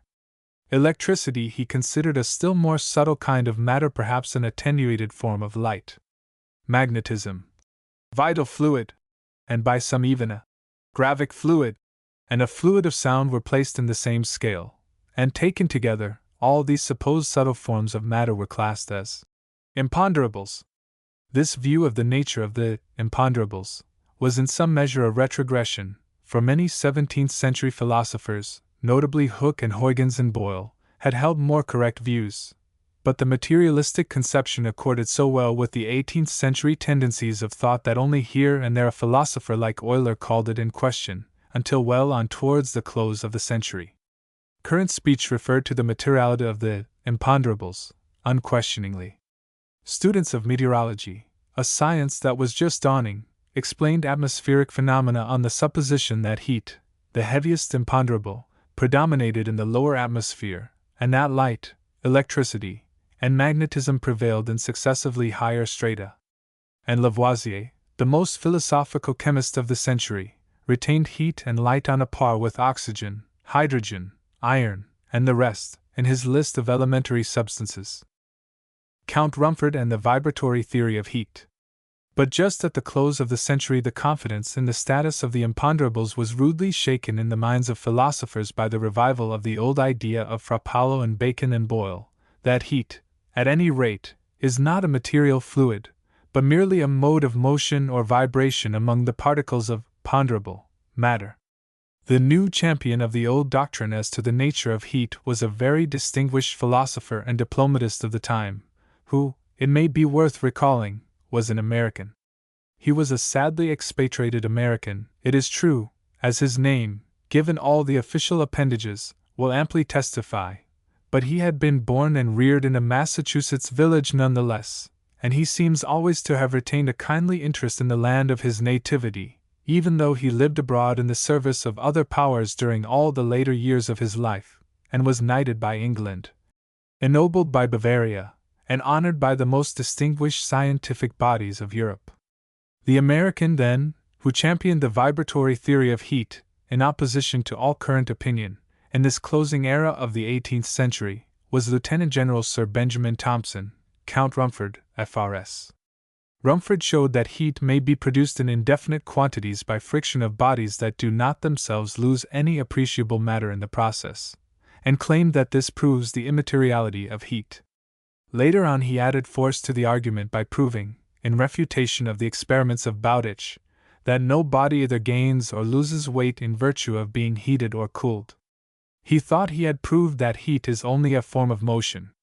His experiment for producing indefinite quantities of heat by friction is recorded by him in his paper entitled Inquiry Concerning the Source of Heat Excited by Friction. Being engaged lately in superintending the boring of cannon in the workshops of the military arsenal at Munich, he says, I was struck with the very considerable degree of heat which a brass gun acquires in a short time in being bored, and with the still more intense heat, much greater than that of boiling water, as I found by experiment, of the metallic chips separated from it by the borer. Taking a cannon, a brass 6-pounder, cast solid, and rough, as it came from the foundry, and fixing it horizontally in a machine used for boring, and at the same time finishing the outside of the cannon by turning, I caused its extremity to be cut off, and by turning down the metal in that part, a solid cylinder was formed, 7 3/4 inches in diameter and 9 8/10 inches long, which, when finished, remained joined to the rest of the metal, that which, properly speaking, constituted the cannon, by a small cylindrical neck, only 2 1/5 inches in diameter and 3/8 inches long. This short cylinder, which was supported in its horizontal position, and turned round its axis by means of the neck by which it remained united to the cannon, was now bored with the horizontal borer used in boring cannon. This cylinder being designed for the express purpose of generating heat by friction, by having a blunt borer forced against its solid bottom at the same time that it should be turned round its axis by the force of horses, in order that the heat accumulated in the cylinder might from time to time be measured, a small, round hole 0.37 of an inch only in diameter and 4.2 inches in depth. For the purpose of introducing a small cylindrical mercurial thermometer, was made in it, on one side, in a direction perpendicular to the axis of the cylinder, and ending in the middle of the solid part of the metal which formed the bottom of the bore. At the beginning of the experiment, the temperature of the air in the shade, as also in the cylinder, was just 60 degrees Fahrenheit. At the end of 30 minutes, when the cylinder had made 960 revolutions about its axis, the horses being stopped, a cylindrical mercury thermometer, whose bulb was 32/100 of an inch in diameter and 3/4 inches in length, was introduced into the hole made to receive it in the side of the cylinder, when the mercury rose almost instantly to 130 degrees. In order, by one decisive experiment, to determine whether the air of the atmosphere had any part or not in the generation of the heat, I contrived to repeat the experiment under circumstances in which it was evidently impossible for it to produce any effect whatever. By means of a piston exactly fitted to the mouth of the bore of the cylinder, through the middle of which piston the square iron bar, to the end of which the blunt steel borer was fixed, passed in a square hole made perfectly airtight, the excess of the external air, to the inside of the bore of the cylinder, was effectually prevented. I did not find, however, by this experiment that the exclusion of the air diminished in the smallest degree the quantity of heat excited by the friction. There still remained one doubt, which, though it appeared to me to be so slight as hardly to deserve any attention, I was, however, desirous to remove. The piston which choked the mouth of the bore of the cylinder, in order that it might be airtight, was fitted into it with so much nicety, by means of its collars of leather, and pressed against it with so much force, that, notwithstanding its being oiled, it occasioned a considerable degree of friction when the hollow cylinder was turned round its axis. Was not the heat produced, or at least some part of it, occasioned by this friction of the piston? And, as the external air had free access to the extremity of the bore, where it came into contact with the piston, is it not possible that this air may have had some share in the generation of the heat produced? A quadrangular oblong deal box, watertight, being provided with holes or slits in the middle of each of its ends, just large enough to receive, the one the square iron rod to the end of which the blunt steel borer was fastened, the other the small cylindrical neck which joined the hollow cylinder to the cannon, when this box, which was occasionally closed above by a wooden cover or lid moving on hinges, was put into its place. That is to say, when, by means of the two vertical opening or slits in its two ends, the box was fixed to the machinery in such a manner that its bottom being in the plane of the horizon, its axis coincided with the axis of the hollow metallic cylinder, it is evident, from the description, that the hollow, metallic cylinder would occupy the middle of the box, without touching it on either side, and that, on pouring water into the box and filling it to the brim, the cylinder would be completely covered and surrounded on every side by that fluid. And further, as the box was held fast by the strong, square iron rod which passed in a square hole in the center of one of its ends, while the round or cylindrical neck which joined the hollow cylinder to the end of the cannon could turn round freely on its axis in the round hole in the center of the other end of it, it is evident that the machinery could be put in motion without the least danger of forcing the box out of its place, throwing the water out of it, or deranging any part of the apparatus. Everything being thus ready, the box was filled with cold water, having been made watertight by means of leather collars, and the machinery put in motion.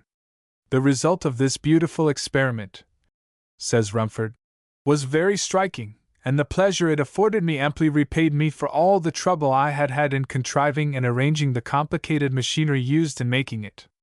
The cylinder, revolving at the rate of 32 times in a minute, had been in motion but a short time when I perceived, by putting my hand into the water and touching the outside of the cylinder, that heat was generated, and it was not long before the water which surrounded the cylinder began to be sensibly warm. At the end of 1 hour I found, by plunging a thermometer into the box, that its temperature had been raised no less than 47 degrees Fahrenheit, being now 107 degrees Fahrenheit. 1 hour and 30 minutes after the machinery had been put in motion, the heat of the water in the box was 142 degrees. At the end of 2 hours, it was raised to 178 degrees, and at 2 hours and 30 minutes it actually boiled. It would be difficult to describe the surprise and astonishment expressed in the countenances of the bystanders on seeing so large a quantity of cold water heated, and actually made to boil, without any fire. Though there was, in fact, nothing that could justly be considered as a surprise in this event, yet I acknowledge fairly that it afforded me a degree of childish pleasure which, were I ambitious of the reputation of a grave philosopher, I ought most certainly rather to hide than to discover. Having thus dwelt in detail on these experiments, Rumford comes now to the all-important discussion as to the significance of them, the subject that had been the source of so much speculation among the philosophers, the question as to what heat really is, and if there really is any such thing, as many believed, as an igneous fluid, or a something called caloric. From whence came this heat which was continually given off in this manner, in the foregoing experiments? Asks Rumford. Was it furnished by the small particles of metal detached from the larger solid masses on their being rubbed together? This, as we have already seen, could not possibly have been the case. Was it furnished by the air? This could not have been the case, for, in 3 of the experiments, the machinery being kept immersed in water, the access of the air of the atmosphere was completely prevented. Was it furnished by the water which surrounded the machinery? That this could not have been the case is evident, first, because this water was continually receiving heat from the machinery, and could not, at the same time, be giving to and receiving heat from the same body, and secondly, because there was no chemical decomposition of any part of this water. Had any such decomposition taken place, which, indeed, could not reasonably have been expected, one of its component elastic fluids, most probably hydrogen, must, at the same time, have been set at liberty, and in making its escape into the atmosphere, would have been detected. But though I frequently examined the water to see if any air bubbles rose up through it, and had even made preparations for catching them if they should appear, I could perceive none, nor was there any sign of decomposition of any kind whatever, or other chemical process, going on in the water. Is it possible that the heat could have been supplied by means of the iron bar to the end of which the blunt steel borer was fixed? Or by the small neck of gunmetal by which the hollow cylinder was united to the cannon? These suppositions seem more improbable even than either of the before mentioned, for heat was continually going off, or out of the machinery, by both these passages during the whole time the experiment lasted. And in reasoning on this subject we must not forget to consider that most remarkable circumstance, that the source of the heat generated by friction in these experiments appeared evidently to be inexhaustible. It is hardly necessary to add that anything which any insulated body, or system of bodies, can continue to furnish without limitation cannot possibly be a material substance, and it appears to me to be extremely difficult, if not quite impossible, to form any distinct idea of anything capable of being excited and communicated in the manner the heat was excited and communicated in these experiments, except in motion. 1. Thomas Young and the Wave Theory of Light. But contemporary judgment, while it listened respectfully to Rumford, was little minded to accept his verdict. The cherished beliefs of a generation are not to be put down with a single blow.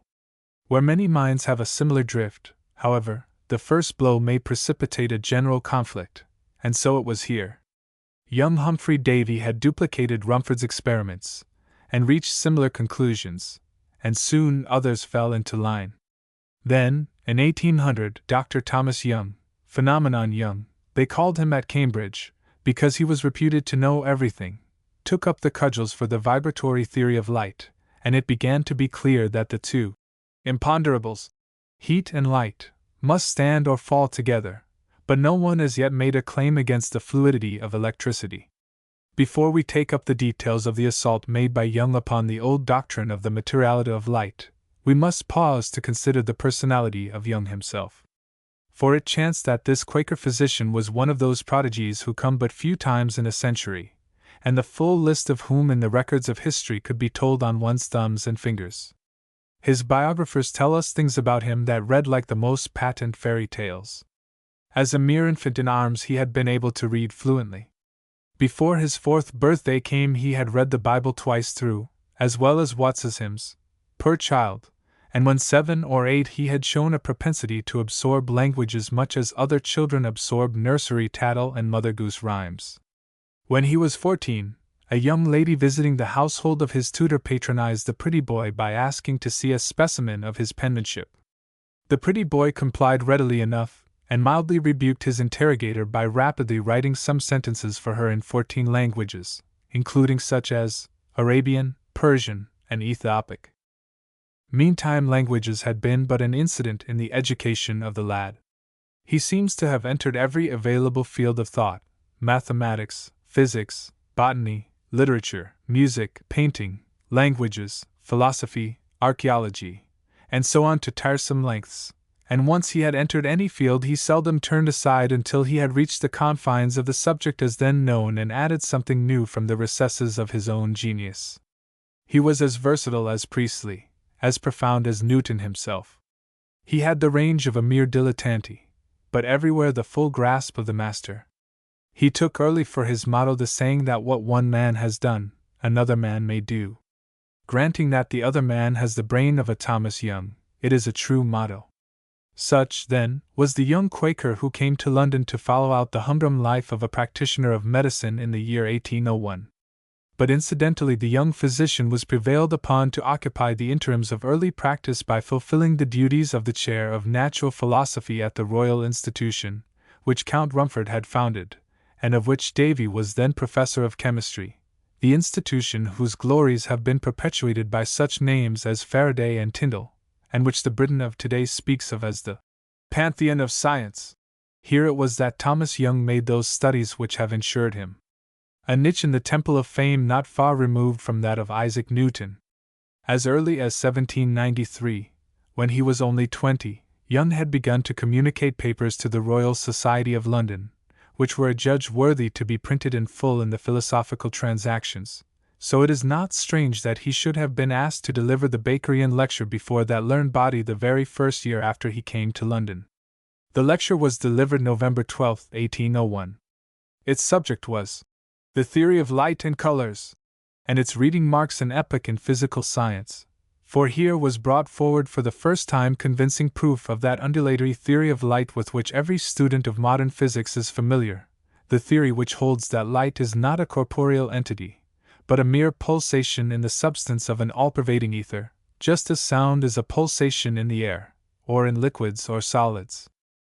Young had, indeed, advocated this theory at an earlier date, but it was not until 1801 that he hit upon the idea which enabled him to bring it to anything approaching a demonstration. It was while pondering over the familiar but puzzling phenomena of colored rings into which white light is broken when reflected from thin films, Newton's rings, so called, that an explanation occurred to him which at once put the entire undulatory theory on a new footing. With that sagacity of insight which we call genius, he saw of a sudden that the phenomena could be explained by supposing that when rays of light fall on a thin glass, part of the rays being reflected from the upper surface, other rays, reflected from the lower surface, might be so retarded in their course through the glass that the two sets would interfere with one another, the forward pulsation of one ray corresponding to the backward pulsation of another, thus quite neutralizing the effect. Some of the component pulsations of the light being thus effaced by mutual interference, the remaining rays would no longer give the optical effect of white light, hence the puzzling colors. Here is Young's exposition of the subject. Of the colors of thin plates. When a beam of light falls upon two refracting surfaces, the partial reflections coincide perfectly in direction, and in this case the interval of retardation taken between the surfaces is to their radius as twice the cosine of the angle of refraction to the radius. Let the medium between the surfaces be rarer than the surrounding mediums, then the impulse reflected at the second surface, meeting a subsequent undulation at the first, will render the particles of the rarer medium capable of wholly stopping the motion of the denser and destroying the reflection, while they themselves will be more strongly propelled than if they had been at rest, and the transmitted light will be increased.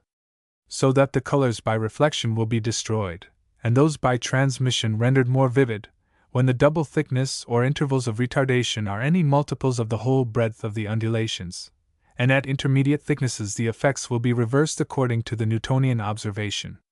If the same proportions be found to hold good with respect to thin plates of a denser medium, which is, indeed, not improbable, it will be necessary to adopt the connected demonstrations of Prop. 4. But, at any rate, if a thin plate be interposed between a rarer and a denser medium, the colors by reflection and transmission may be expected to change places. Of the colors of thick plates. When a beam of light passes through a refracting surface, especially if imperfectly polished, a portion of it is irregularly scattered, and makes the surface visible in all directions, but most conspicuously in directions not far distant from that of the light itself, and if a reflecting surface be placed parallel to the refracting surface, this scattered light, as well as the principal beam, will be reflected, and there will be also a new dissipation of light, at the return of the beam, through the refracting surface. These two portions of scattered light will coincide in direction, and if the surfaces be of such a form as to collect the similar effects, will exhibit rings of colors. The interval of retardation is here the difference between the paths of the principal beam and of the scattered light between the two surfaces. Of course, wherever the inclination of the scattered light is equal to that of the beam, although in different planes, the interval will vanish and all the undulations will conspire. At other inclinations, the interval will be the difference of the secants from the secant of the inclination, or angle of refraction of the principal beam. From these causes, all the colors of concave mirrors observed by Newton and others are necessary consequences, and it appears that their production, though somewhat similar, is by no means, as Newton imagined, identical with the production of thin plates. 2. By following up this clue with mathematical precision, measuring the exact thickness of the plate and the space between the different rings of color, Young was able to show mathematically what must be the length of pulsation for each of the different colors of the spectrum. He estimated that the undulations of red light, at the extreme lower end of the visible spectrum, must number about 37,640 to the inch, and pass any given spot at a rate of 463 millions of undulations in a second, while the extreme violet numbers 59,750 undulations to the inch, or 735 millions to the second. The colors of striated surfaces. Young similarly examined the colors that are produced by scratches on a smooth surface, in particular testing the light from Mr. Coventry's exquisite micrometers, which consist of lines scratched on glass at measured intervals. These microscopic tests brought the same results as the other experiments. The colors were produced at certain definite and measurable angles, and the theory of interference of undulations explained them perfectly, while, as Young affirmed with confidence, no other hypothesis hitherto advanced would explain them at all. Here are his words. Let there be in a given plane two reflecting points very near each other, and let the plane be so situated that the reflected image of a luminous object seen in it may appear to coincide with the points. Then it is obvious that the length of the incident and reflected ray, taken together, is equal with respect to both points, considering them as capable of reflecting in all directions. Let one of the points be now depressed below the given plane, then the whole path of the light reflected from it will be lengthened by a line which is to the depression of the point as twice the cosine of incidence to the radius. If, therefore, equal undulations of given dimensions be reflected from two points, situated near enough to appear to the eye but as one, whenever this line is equal to half the breadth of a whole undulation, the reflection from the depressed point will so interfere with the reflection from the fixed point that the progressive motion of the one will coincide with the retrograde motion of the other, and they will both be destroyed. But when this line is equal to the whole breadth of an undulation, the effect will be doubled, and when to a breadth and a half, again destroyed, and thus for a considerable number of alternations, and if the reflected undulations be of a different kind, they will be variously affected, according to their proportions to the various length of the line which is the difference between the lengths of their two paths, and which may be denominated the interval of a retardation. In order that the effect may be the more perceptible, a number of pairs of points must be united into two parallel lines, and if several such pairs of lines be placed near each other, they will facilitate the observation. If one of the lines be made to revolve round the other as an axis, the depression below the given plane will be as the sine of the inclination, and while the eye and the luminous object remain fixed, the difference of the length of the paths will vary as this sine. The best subjects for the experiment are Mr. Coventry's exquisite micrometers, such of them as consist of parallel lines drawn on glass, at a distance of 1/500th of an inch, are the most convenient. Each of these lines appears under a microscope to consist of two or more finer lines, exactly parallel, and at a distance of somewhat more than a 20th more than the adjacent lines. I placed one of these so as to reflect the sun's light at an angle of 45 degrees, and fixed it in such a manner that while it revolved round one of the lines as an axis, I could measure its angular motion. I found that the longest red color occurred at the inclination 10 1/4 degrees, 20 3/4 degrees, 32 degrees, and 45 degrees, of which the signs are as the numbers 1, 2, 3, and 4. At all other angles also, when the sun's light was reflected from the surface, the color vanished with the inclination, and was equal at equal inclinations on either side. This experiment affords a very strong confirmation of the theory. It is impossible to deduce any explanation of it from any hypothesis hitherto advanced, and I believe it would be difficult to invent any other that would account for it. There is a striking analogy between this separation of colors and the production of a musical note by successive echoes from equidistant iron palisades, which I have found to correspond pretty accurately with the known velocity of sound and the distances of the surfaces. It is not improbable that the colors of the integuments of some insects, and of some other natural bodies, exhibiting in different lights the most beautiful versatility, may be found to be of this description, and not to be derived from thin plates. In some cases a single scratch or furrow may produce similar effects by the reflection of its opposite edges. 3. This doctrine of interference of undulations was the absolutely novel part of Young's theory. The all-compassing genius of Robert Hooke had, indeed, very nearly apprehended it more than a century before, as Young himself points out, but no one else had so much as vaguely conceived it, and even with the sagacious Hooke it was only a happy guess, never distinctly outlined in his own mind, and utterly ignored by all others. Young did not know of Hooke's guess until he himself had fully formulated the theory, but he hastened then to give his predecessor all the credit that could possibly be adjudged his due by the most disinterested observer. To Hooke's contemporary, Huygens, who was the originator of the general doctrine of undulation as the explanation of light, Young renders full justice also. For himself he claims only the merit of having demonstrated the theory which these and a few others of his predecessors had advocated without full proof. The following year Dr. Young detailed before the Royal Society other experiments, which threw additional light on the doctrine of interference, and in 1803 he cited still others, which, he affirmed, brought the doctrine to complete demonstration. In applying this demonstration to the general theory of light, he made the striking suggestion that the luminiferous ether pervades the substance of all material bodies with little or no resistance, as freely, perhaps, as the wind passes through a grove of trees. He asserted his belief also that the chemical rays which Ritter had discovered beyond the violet end of the visible spectrum are but still more rapid undulations of the same character as those which produce light. In his earlier lecture he had affirmed a like affinity between the light rays and the rays of radiant heat which Herschel detected below the red end of the spectrum, suggesting that light differs from heat only in the frequency of its undulations or vibrations, those undulations which are within certain limits with respect to frequency affecting the optic nerve and constituting light, and those which are slower and probably stronger constituting heat only. From the very outset he had recognized the affinity between sound and light. Indeed, it had been this affinity that led him on to an appreciation of the undulatory theory of light. But while all these affinities seemed so clear to the great coordinating brain of Young, they made no such impression on the minds of his contemporaries. The immateriality of light had been substantially demonstrated, but practically no one save its author accepted the demonstration.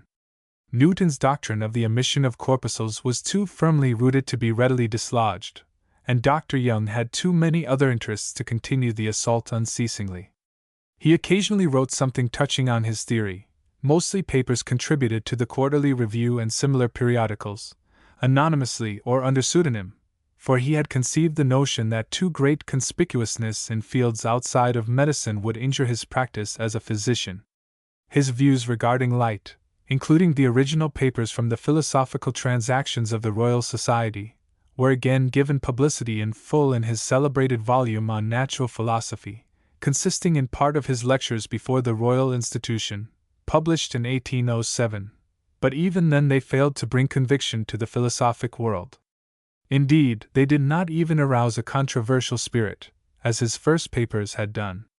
Arago and Fresnel championed the wave theory. So it chanced that when, in 1815, a young French military engineer, named Augustin Jean Fresnel, returning from the Napoleonic Wars, became interested in the phenomena of light, and made some experiments concerning diffraction which seemed to him to controvert the accepted notions of the materiality of light, he was quite unaware that his experiments had been anticipated by a philosopher across the Channel. He communicated his experiments and results to the French Institute, supposing them to be absolutely novel. That body referred them to a committee, of which, as good fortune would have it, the dominating member was Dominique François Arago, a man as versatile as Jung himself, and hardly less profound, if perhaps not quite so original. Arago at once recognized the merit of Fresnel's work, and soon became a convert to the theory.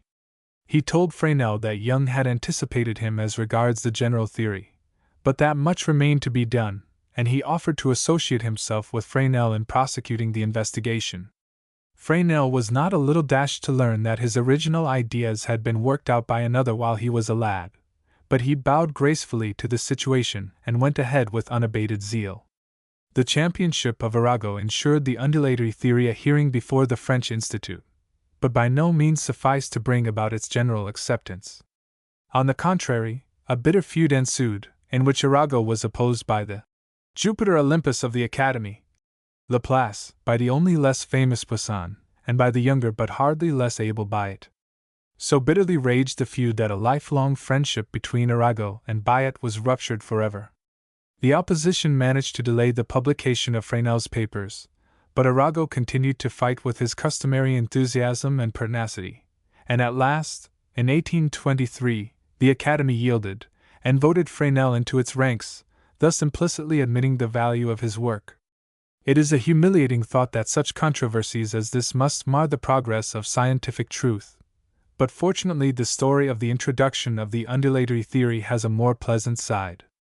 3 men, great both in character and in intellect, were concerned in pressing its claims: Jung, Fresnel, and Arago, and the relations of these men form a picture unmarred by any of those petty jealousies that so often dim the luster of great names.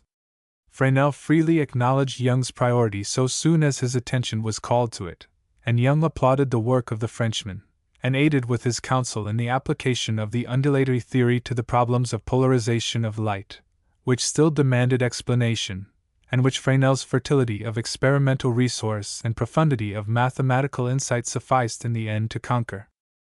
After Fresnel's admission to the Institute in 1823, the opposition weakened, and gradually the philosophers came to realize the merits of a theory which Jung had vainly called to their attention a full quarter-century before. Now, thanks largely to Arago, both Jung and Fresnel received their full meed of appreciation. Fresnel was given the Rumford Medal of the Royal Society of England in 1825, and chosen one of the foreign members of the Society 2 years later, while Jung in turn was elected one of the 8 foreign members of the French Academy. As a fitting culmination of the chapter of felicities between the 3 friends, it fell to the lot of Jung, as Foreign Secretary of the Royal Society, to notify Fresnel of the honors shown him by England's representative body of scientists, while Arago, as Perpetual Secretary of the French Institute, conveyed to Jung in the same year the notification that he had been similarly honored by the savants of France. A few months later Fresnel was dead, and Jung survived him only 2 years. Both died prematurely, but their great work was done, and the world will remember always and link together these 2 names in connection with a theory which in its implications and importance ranks little below the theory of universal gravitation. 7. The modern development of electricity and magnetism. Galvani and Volta. The full importance of Young's studies of light might perhaps have gained earlier recognition had it not chanced that, at the time when they were made, the attention of the philosophic world was turned with the fixity and fascination of a hypnotic stare upon another field, which for a time brooked no rival. How could the old, familiar phenomenon, light, interest anyone when the new agent, galvanism, was in view? As well ask one to fix attention on a star while a meteorite blazes across the sky. Galvanism was so called precisely as the Röntgen ray was christened at a later day, as a safe means of begging the question as to the nature of the phenomena involved. The initial fact in galvanism was the discovery of Luigi Galvani, 1737 to 1798, a physician of Bologna, in 1791, that by bringing metals in contact with the nerves of a frog's leg violent muscular contractions are produced. As this simple little experiment led eventually to the discovery of galvanic electricity and the invention of the galvanic battery, it may be regarded as the beginning of modern electricity. The story is told that Galvani was led to his discovery while preparing frogs' legs to make a broth for his invalid wife. As the story runs, he had removed the skins from several frogs' legs, when, happening to touch the exposed muscles with a scalpel which had lain in close proximity to an electrical machine, violent muscular action was produced. Impressed with this phenomenon, he began a series of experiments which finally resulted in his great discovery. But be this story authentic or not, it is certain that Galvani experimented for several years upon frogs' legs suspended upon wires and hooks, until he finally constructed his arc of two different metals, which, when arranged so that one was placed in contact with a nerve and the other with a muscle, produced violent contractions.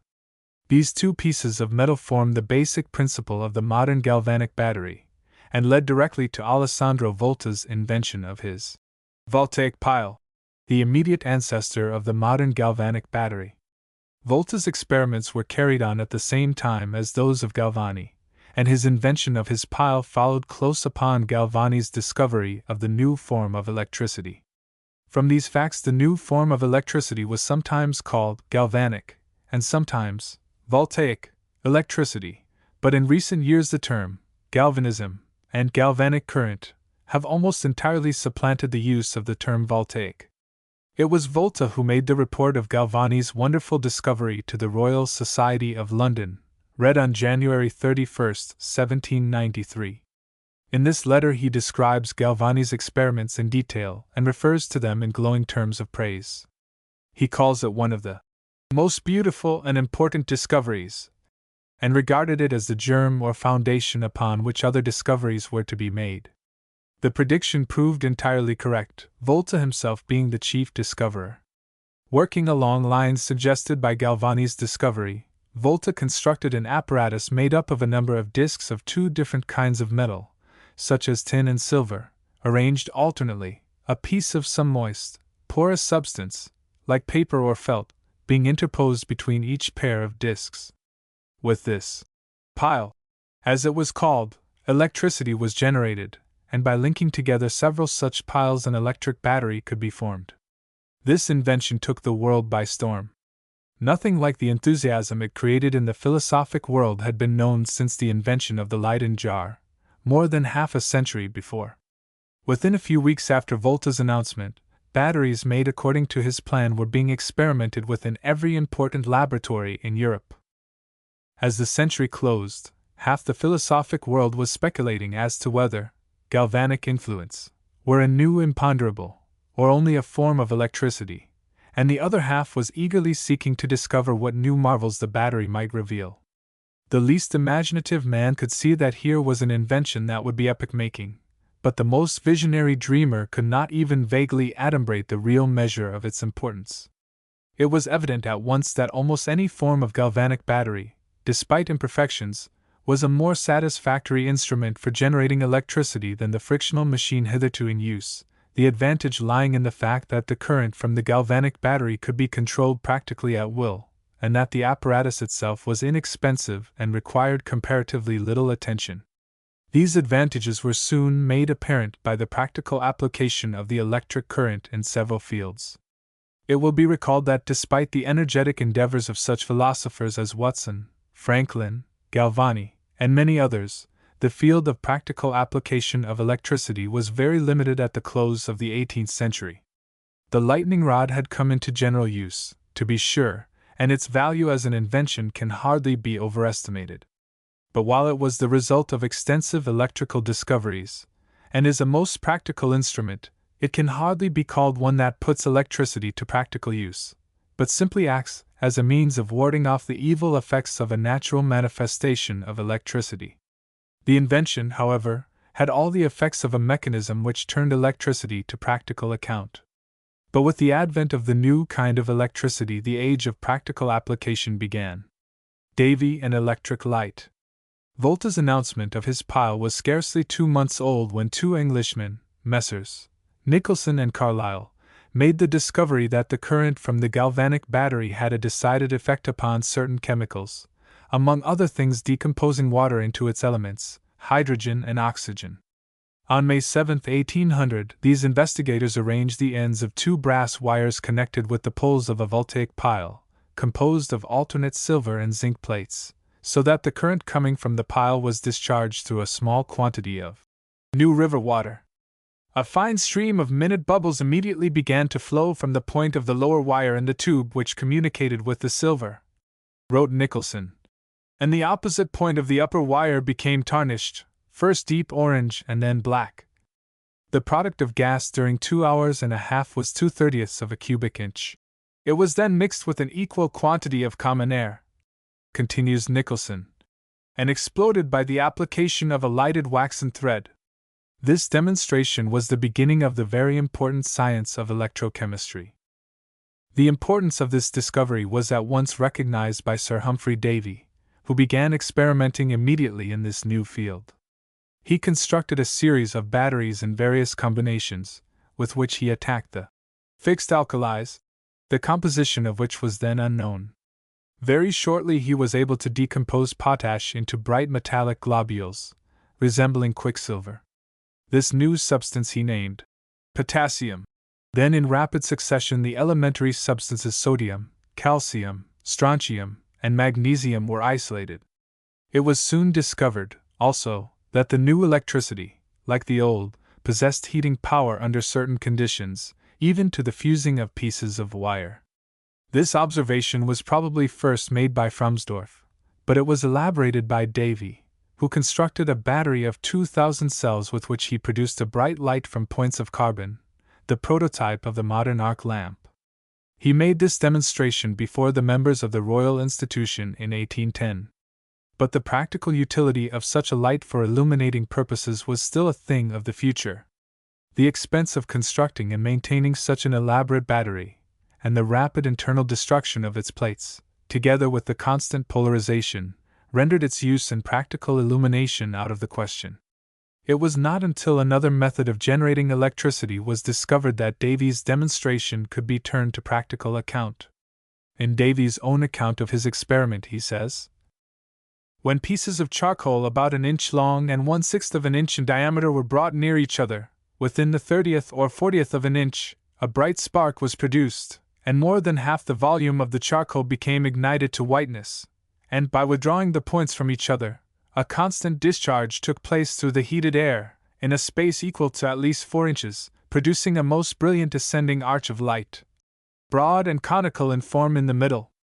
When any substance was introduced into this arch, it instantly became ignited. Platinum melted as readily in it as wax in a common candle. Quartz, the sapphire, magnesia, lime, all entered into fusion. Fragments of diamond and points of charcoal and plumbago seemed to evaporate in it, even when the connection was made in the receiver of an air pump. But there was no evidence of their having previously undergone fusion. When the communication between the points positively and negatively electrified was made in the air rarefied in the receiver of the air pump, the distance at which the discharge took place increased as the exhaustion was made, and when the atmosphere in the vessel supported only 1/4 of an inch of mercury in the barometrical gauge, the sparks passed through a space of nearly half an inch, and, by withdrawing the points from each other, the discharge was made through 6 or 7 inches, producing a most brilliant coruscation of purple light. The charcoal became intensely ignited, and some platina wire attached to it fused with brilliant scintillations and fell in large globules upon the plate of the pump. All the phenomena of chemical decomposition were produced with intense rapidity by this combination. 1. But this experiment demonstrated another thing besides the possibility of producing electric light and chemical decomposition, this being the heating power capable of being produced by the electric current. Thus Davy's experiment of fusing substances laid the foundation of the modern electric furnaces, which are of paramount importance in several great commercial industries. While some of the results obtained with Davy's batteries were practically as satisfactory as could be obtained with modern cell batteries, the batteries themselves were anything but satisfactory. They were expensive, required constant care and attention, and what was more important from an experimental standpoint at least, were not constant in their action except for a very limited period of time, the current soon running down. Numerous experimenters, therefore, set about devising a satisfactory battery, and when, in 1836, John Frederick Daniel produced the cell that bears his name, his invention was epoch-making in the history of electrical progress. The Royal Society considered it of sufficient importance to bestow the Copley Medal upon the inventor, whose device is the direct parent of all modern galvanic cells.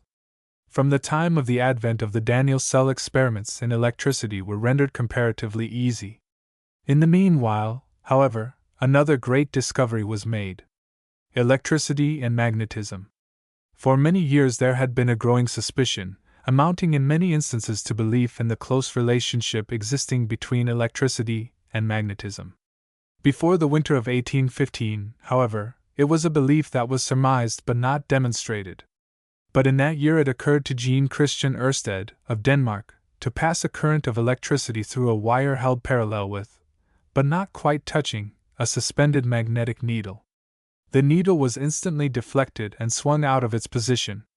The first experiments in connection with the subject which I am undertaking to explain, wrote Ørsted, were made during the course of lectures which I held last winter on electricity and magnetism. From those experiments it appeared that the magnetic needle could be moved from its position by means of a galvanic battery, one with a closed galvanic circuit. Since, however, those experiments were made with an apparatus of small power, I undertook to repeat and increase them with a large galvanic battery. Let us suppose that the two opposite ends of the galvanic apparatus are joined by a metal wire. This I shall always call the conductor for the sake of brevity. Place a rectilinear piece of this conductor in a horizontal position over an ordinary magnetic needle so that it is parallel to it. The magnetic needle will be set in motion and will deviate towards the west under that part of the conductor which comes from the negative pole of the galvanic battery. If the wire is not more than 4/5 of an inch distant from the middle of this needle, this deviation will be about 45 degrees. At a greater distance the angle of deviation becomes less. Moreover, the deviation varies according to the strength of the battery. The conductor can be moved towards the east or west, so long as it remains parallel to the needle, without producing any other result than to make the deviation smaller. The conductor can consist of several combined wires or metal coils. The nature of the metal does not alter the result except, perhaps, to make it greater or less. We have used wires of platinum, gold, silver, brass, and iron, and coils of lead, tin, and quicksilver with the same result. If the conductor is interrupted by water, all effect is not cut off, unless the stretch of water is several inches long. The conductor works on the magnetic needle through glass, metals, wood, water, and resin, through clay vessels and through stone, for when we placed a glass plate, a metal plate, or a board between the conductor and the needle the effect was not cut off, even the three together seemed hardly to weaken the effect, and the same was the case with an earthen vessel, even when it was full of water. Our experiments also demonstrated that the said effects were not altered when we used a magnetic needle which was in a brass case full of water. When the conductor is placed in a horizontal plane under the magnetic needle, all the effects we have described take place in precisely the same way, but in the opposite direction to what took place when the conductor was in a horizontal plane above the needle. If the conductor is moved in a horizontal plane so that it gradually makes ever-increasing angles with the magnetic meridian, the deviation of the magnetic needle from the magnetic meridian is increased when the wire is turned towards the place of the needle. It decreases, on the other hand, when it is turned away from that place. A needle of brass which is hung in the same way as the magnetic needle is not set in motion by the influence of the conductor. A needle of glass or rubber likewise remains static under similar experiments. Hence, the electrical conductor affects only the magnetic parts of a substance. That the electrical current is not confined to the conducting wire, but is comparatively widely diffused in the surrounding space, is sufficiently demonstrated from the foregoing observations. 2. The effect of Ørsted's demonstration is almost incomprehensible. By it was shown the close relationship between magnetism and electricity. It showed the way to the establishment of the science of electrodynamics, although it was by the French savant André-Marie Ampère, 1775–1836, that the science was actually created, and this within the space of 1 week after hearing of Ørsted's experiment in deflecting the needle. Ampère first received the news of Ørsted's experiment on September 11, 1820, and on the 18th of the same month he announced to the Academy the fundamental principles of the science of electrodynamics. 7 days of rapid progress perhaps unequaled in the history of science. Ampère's distinguished countryman, Arago, a few months later, gave the finishing touches to Ørsted's and Ampère's discoveries, by demonstrating conclusively that electricity not only influenced a magnet, but actually produced magnetism under proper circumstances, a complemental fact most essential in practical mechanics. Some 4 years after Arago's discovery, Sturgeon made the first electromagnet, by winding a soft iron core with wire through which a current of electricity was passed. This study of electromagnets was taken up by Professor Joseph Henry, of Albany, New York, who succeeded in making magnets of enormous lifting power by winding the iron core with several coils of wire. One of these magnets, excited by a single galvanic cell of less than half a square foot of surface, and containing only half a pint of dilute acids, sustained a weight of 650 pounds. Thus, by Ørsted's great discovery of the intimate relationship of magnetism and electricity, with further elaborations and discoveries by Ampère, Volta, and Henry, and with the invention of Daniel's cell, the way was laid for putting electricity to practical use. Soon followed the invention and perfection of the electromagnetic telegraph and a host of other but little less important devices. Faraday and electromagnetic induction. With these great discoveries and inventions at hand, electricity became no longer a toy or a plaything for philosophers, but of enormous and growing importance commercially. Still, electricity generated by chemical action, even in a very perfect cell, was both feeble and expensive, and withal, only applicable in a comparatively limited field. Another important scientific discovery was necessary before such things as electric traction and electric lighting on a large scale were to become possible, but that discovery was soon made by Sir Michael Faraday. Faraday, the son of a blacksmith and a bookbinder by trade, had interested Sir Humphrey Davy by his admirable notes on 4 of Davy's lectures, which he had been able to attend. Although advised by the great scientist to stick to his bookbinding, rather than enter the field of science, Faraday became, at 22 years of age, Davy's assistant in the Royal Institution. There, for several years, he devoted all his spare hours to scientific investigations and experiments, perfecting himself in scientific technique. A few years later he became interested, like all the scientists of the time, in Arago's experiment of rotating a copper disc underneath a suspended compass needle. When this disc was rotated rapidly, the needle was deflected, or even rotated about its axis, in a manner quite inexplicable. Faraday at once conceived the idea that the cause of this rotation was due to electricity, induced in the revolving disc, not only conceived it, but put his belief in writing. For several years, however, he was unable to demonstrate the truth of his assumption, although he made repeated experiments to prove it. But in 1831 he began a series of experiments that established forever the fact of electromagnetic induction. In his famous paper, read before the Royal Society in 1831, Faraday describes the method by which he first demonstrated electromagnetic induction, and then explained the phenomenon of Arago's revolving disc. About 26 feet of copper wire, 1/20th of an inch in diameter, were wound round a cylinder of wood as a helix, he said, the different spires of which were prevented from touching by a thin interposed twine. This helix was covered with calico, and then a second wire applied in the same manner. In this way 12 helices were superposed, each containing an average length of wire of 27 feet, and all in the same direction. The first, third, fifth, seventh, ninth, and 11th of these helices were connected at their extremities end to end so as to form one helix. The others were connected in a similar manner, and thus two principal helices were produced, closely interposed, having the same direction, not touching anywhere, and each containing 155 feet in length of wire. One of these helices was connected with a galvanometer, the other with a voltaic battery of 10 pairs of plates 4 inches square, with double coppers and well charged, yet not the slightest sensible deflection of the galvanometer needle could be observed. A similar compound helix, consisting of 6 lengths of copper and 6 of soft iron wire, was constructed.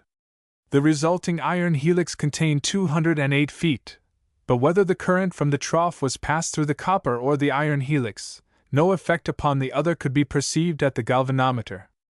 In these and many similar experiments no difference in action of any kind appeared between iron and other metals. 203 feet of copper wire in one length were passed round a large block of wood.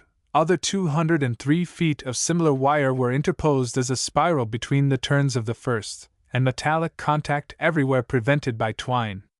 One of these helices was connected with a galvanometer, and the other with a battery of 100 pairs of plates 4 inches square, with double coppers and well charged. When the contact was made, there was a sudden and very slight effect at the galvanometer, and there was also a similar slight effect when the contact with the battery was broken. But whilst the voltaic current was continuing to pass through the one helix, no galvanometrical appearances of any effect like induction upon the other helix could be perceived, although the active power of the battery was proved to be great by its heating the whole of its own helix, and by the brilliancy of the discharge when made through charcoal. Repetition of the experiments with a battery of 120 pairs of plates produced no other effects. But it was ascertained, both at this and at the former time, that the slight deflection of the needle occurring at the moment of completing the connection was always in one direction, and that the equally slight deflection produced when the contact was broken was in the other direction, and also that these effects occurred when the first helices were used. The results which I had by this time obtained with magnets led me to believe that the battery current through one wire did, in reality, induce a similar current through the other wire, but that it continued for an instant only, and partook more of the nature of the electrical wave passed through from the shock of a common Leyden jar than of that from a voltaic battery, and therefore might magnetize a steel needle although it scarcely affected the galvanometer. This expectation was confirmed, for on substituting a small hollow helix, formed round a glass tube, for the galvanometer, introducing a steel needle, making contact as before between the battery and the inducing wire, and then removing the needle before the battery contact was broken, it was found magnetized. When the battery contact was first made, then an unmagnetized needle introduced, and lastly the battery contact broken, the needle was found magnetized to an equal degree apparently with the first, but the poles were of the contrary kinds. 3. To Faraday these experiments explained the phenomenon of Arago's rotating disk, the disk inducing the current from the magnet, and in reacting, deflecting the needle. To prove this, he constructed a disk that revolved between the poles of an electromagnet, connecting the axis and the edge of the disk with a galvanometer. A disk of copper, 12 inches in diameter, fixed upon a brass axis, he says, was mounted in frames so as to be revolved either vertically or horizontally, its edge being at the same time introduced more or less between the magnetic poles. The edge of the plate was well amalgamated for the purpose of obtaining good but movable contact. A part round the axis was also prepared in a similar manner. Conductors or collectors of copper and lead were constructed so as to come in contact with the edge of the copper disc, or with other forms of plates hereafter to be described. These conductors were about 4 inches long, 1/3 of an inch wide, and 1/5 of an inch thick. One end of each was slightly grooved, to allow of more exact adaptation to the somewhat convex edge of the plates, and then amalgamated. Copper wires, 1/16 of an inch in thickness, attached in the ordinary manner by convolutions to the other ends of these conductors, passed away to the galvanometer. All these arrangements being made, The copper disc was adjusted, the small magnetic poles being about 1/2 an inch apart, and the edge of the plate inserted about half their width between them. One of the galvanometer wires was passed twice or thrice loosely round the brass axis of the plate, and the other attached to a conductor, which itself was retained by the hand in contact with the amalgamated edge of the disc at the part immediately between the magnetic poles. Under these circumstances all was quiescent, and the galvanometer exhibited no effect. But the instant the plate moved, the galvanometer was influenced, and by revolving the plate quickly the needle could be deflected 90 degrees or more. 4. This rotating disc was really a dynamo-electric machine in miniature, the first ever constructed, but whose direct descendants are the ordinary dynamos. Modern dynamos range in power from little machines operating machinery requiring only fractions of a horsepower to great dynamos operating streetcar lines and lighting cities. But all are built on the same principle as Faraday's rotating disc. By this discovery, the use of electricity as a practical and economical mode of power became possible. Storage batteries. When the discoveries of Faraday of electromagnetic induction had made possible the means of easily generating electricity, the next natural step was to find a means of storing it or accumulating it. This, however, proved no easy matter, and as yet a practical storage or secondary battery that is either too cumbersome, too fragile, nor too weak in its action has not been invented. If a satisfactory storage battery could be made, it is obvious that its revolutionary effects could scarcely be overestimated. In the single field of aeronautics, it would probably solve the question of aerial navigation. Little wonder, then, that inventors have sought so eagerly for the invention of satisfactory storage batteries. As early as 1803, Ritter had attempted to make such a secondary battery. In 1843, Grove also attempted it. But it was not until 1859, when Gaston Planche produced his invention, that anything like a reasonably satisfactory storage battery was made. Planche discovered that sheets of lead immersed in dilute sulfuric acid were very satisfactory for the production of polarization effects. He constructed a battery of sheets of lead immersed in sulfuric acid, and, after charging these for several hours from the cells of an ordinary Bunsen battery, was able to get currents of great strength and considerable duration. This battery, however, from its construction of lead, was necessarily heavy and cumbersome. Fore improved it somewhat by coating the lead plates with red lead, thus increasing the capacity of the cell. Fore's invention gave a fresh impetus to inventors, and shortly after the market was filled with storage batteries of various kinds, most of them modifications of Planche's or Fore's.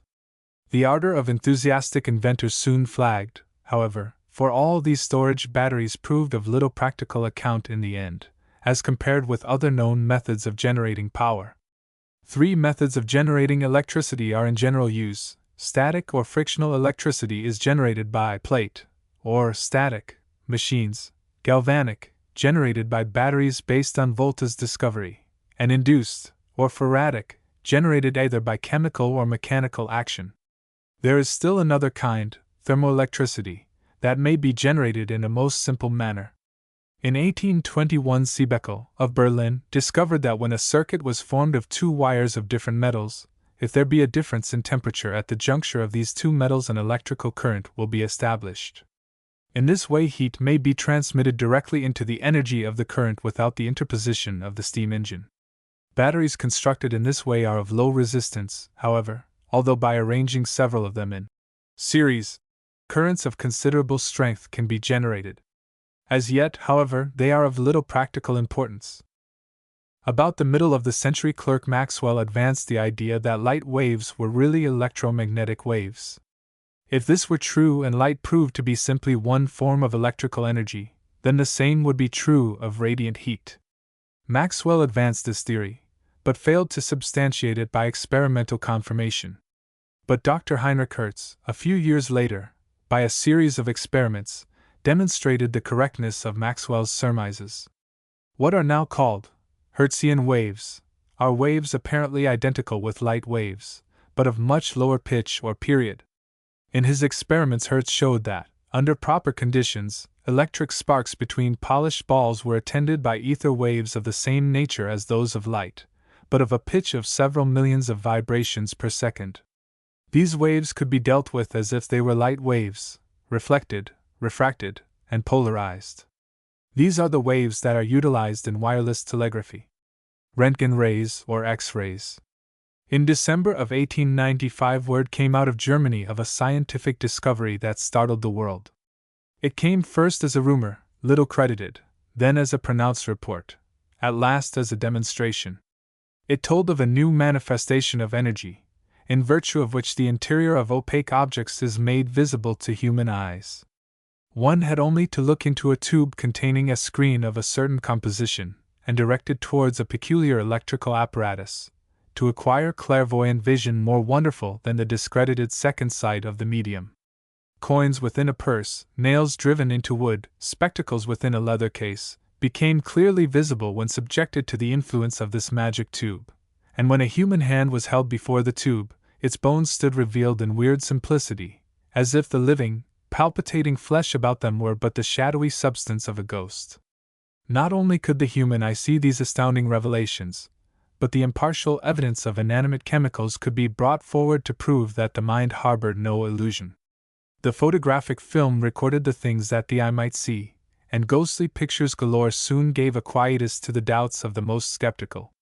Within a month of the announcement of Professor Röntgen's experiments, comment upon the X-ray and the new photography had become a part of the current gossip of all Christendom. It is hardly necessary to say that such a revolutionary thing as the discovery of a process whereby opaque objects became transparent, or translucent, was not achieved at a single bound with no intermediate discoveries. In 1859 the German physicist Julius Plucker, 1801–1868, noticed that when there was an electrical discharge through an exhausted tube at a low pressure, on the surrounding walls of the tube near the negative pole, or cathode, appeared a greenish phosphorescence. This discovery was soon being investigated by a number of other scientists, among others Hittorf, Goldstein, and Professor, now Sir William, Crookes. The explanations given of this phenomenon by Professor Crookes concern us here more particularly, inasmuch as his views did not accord exactly with those held by the other two scientists, and as his researches were more directly concerned in the discovery of the Röntgen rays.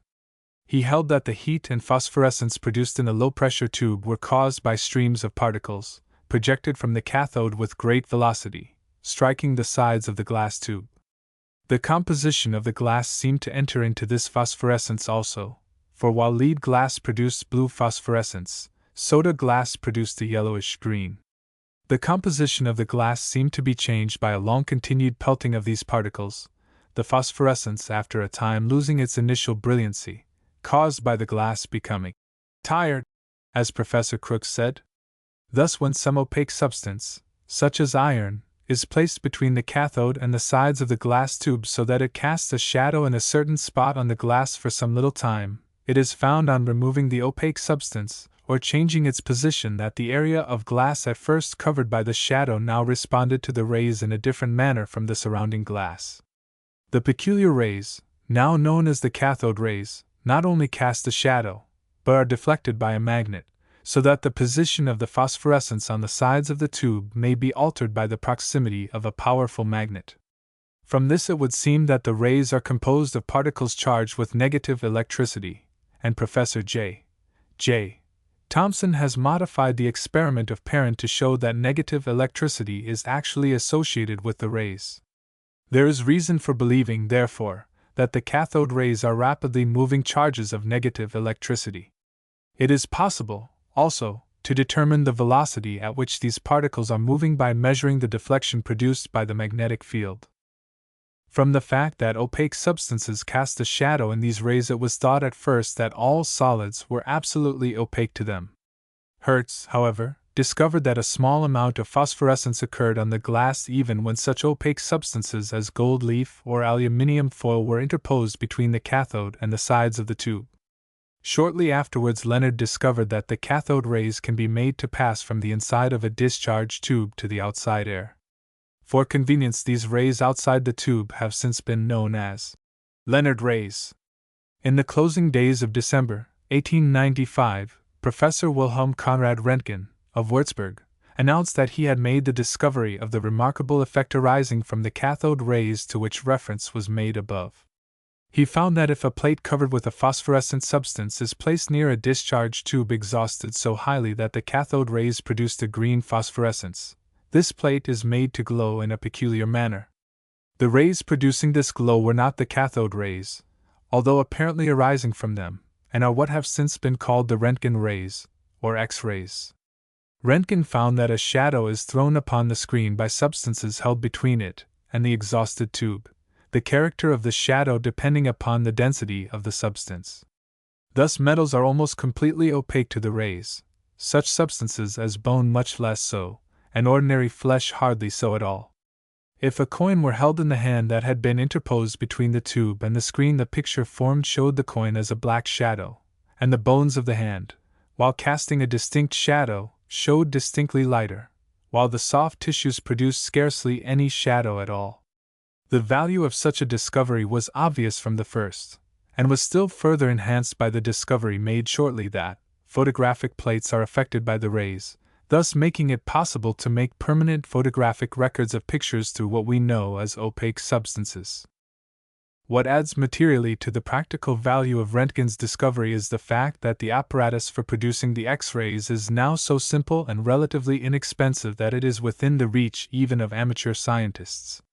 It consists essentially of an induction coil attached either to cells or a street current plug for generating the electricity, a focus tube, and a phosphorescence screen. These focus tubes are made in various shapes, but perhaps the most popular are in the form of a glass globe, not unlike an ordinary small-sized water bottle, this tube being closed and exhausted, and having the two poles, anode and cathode, sealed into the glass walls, but protruding at either end for attachment to the conducting wires from the induction coil. This tube may be mounted on a stand at a height convenient for manipulation. The phosphorescence screen is usually a plate covered with some platinocyanide and mounted in the end of a box of convenient size, the opposite end of which is so shaped that it fits the contour of the face, shutting out the light and allowing the eyes of the observer to focalize on the screen at the end. For making observations, the operator has simply to turn on the current of electricity and apply the screen to his eyes, pointing it towards the glowing tube, when the shadow of any substance interposed between the tube and the screen will appear upon the phosphorescence plate. The wonderful shadow pictures produced on the phosphorescence screen, or the photographic plate, would seem to come from some peculiar form of light, but the exact nature of these rays is still an open question. Whether the Röntgen rays are really a form of light, that is, a form of electromagnetic disturbance propagated through ether, is not fully determined. Numerous experiments have been undertaken to determine this, but as yet no proof has been found that the rays are a form of light, although there appears to be nothing in their properties inconsistent with their being so. For the moment, most investigators are content to admit that the term X-ray virtually begs the question as to the intimate nature of the form of energy involved. 8. The conservation of energy. As we have seen, it was in 1831 that Faraday opened up the field of magnetoelectricity. Reversing the experiments of his predecessors, who had found that electric currents may generate magnetism, he showed that magnets have power under certain circumstances to generate electricity. He proved, indeed, the interconvertibility of electricity and magnetism. Then he showed that all bodies are more or less subject to the influence of magnetism, and that even light may be affected by magnetism as to its phenomena of polarization. He satisfied himself completely of the true identity of all the various forms of electricity, and of the convertibility of electricity and chemical action. Thus he linked together light, chemical affinity, magnetism, and electricity. And moreover, he knew full well that no one of these can be produced in indefinite supply from another. Nowhere, he says, is there a pure creation or production of power without a corresponding exhaustion of something to supply it. When Faraday wrote those words in 1840, he was treading on the very heels of a greater generalization than any which he actually formulated. Nay, he had it fairly within his reach. He saw a great truth without fully realizing its import. It was left for others, approaching the same truth along another path, to point out its full significance. The great generalization which Faraday so narrowly missed is the truth which since then has become familiar as the doctrine of the conservation of energy. The law that in transforming energy from one condition to another we can never secure more than an equivalent quantity, that, in short, to create or annihilate energy is as impossible as to create or annihilate matter, and that all the phenomena of the material universe consist in transformations of energy alone. Some philosophers think this the greatest generalization ever conceived by the mind of man. Be that as it may, it is surely one of the great intellectual landmarks of the 19th century. It stands apart, so stupendous and so far-reaching in its implications that the generation which first saw the law develop could little appreciate it. Only now, through the vista of half a century, do we begin to see it in its true proportions. A vast generalization such as this is never a mushroom growth, nor does it usually spring full-grown from the mind of any single man. Always a number of minds are very near a truth before any one mind fully grasps it. Preeminently true is this of the doctrine of the conservation of energy.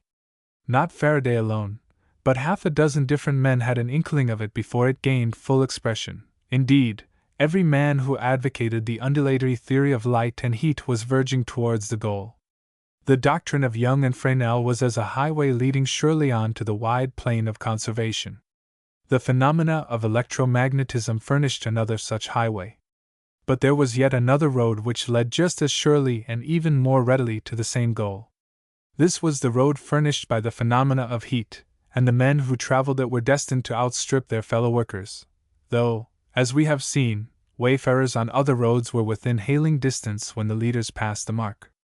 In order to do even approximate justice to the men who entered into the great achievement, we must recall that just at the close of the 18th century Count Rumford and Humphrey Davy independently showed that labor may be transformed into heat, and correctly interpreted this fact as meaning the transformation of molar into molecular motion.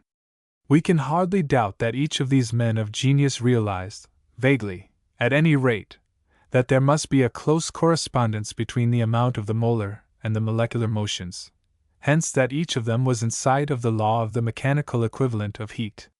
But neither of them quite grasped or explicitly stated what each must vaguely have seen, and for just a quarter of a century no one else even came abreast their line of thought, let alone passing it. But then, in 1824, a French philosopher, Sadi Carnot, caught step with the great Englishman, and took a long leap ahead by explicitly stating his belief that a definite quantity of work could be transformed into a definite quantity of heat, no more, no less. Carnot did not, indeed, reach the clear view of his predecessors as to the nature of heat, for he still thought it a form of imponderable fluid, but he reasoned none the less clearly as to its mutual convertibility with mechanical work. But important as his conclusions seem now that we look back upon them with clearer vision, they made no impression whatever upon his contemporaries. Carnot's work in this line was an isolated phenomenon of historical interest, but it did not enter into the scheme of the completed narrative in any such way as did the work of Rumford and Davy.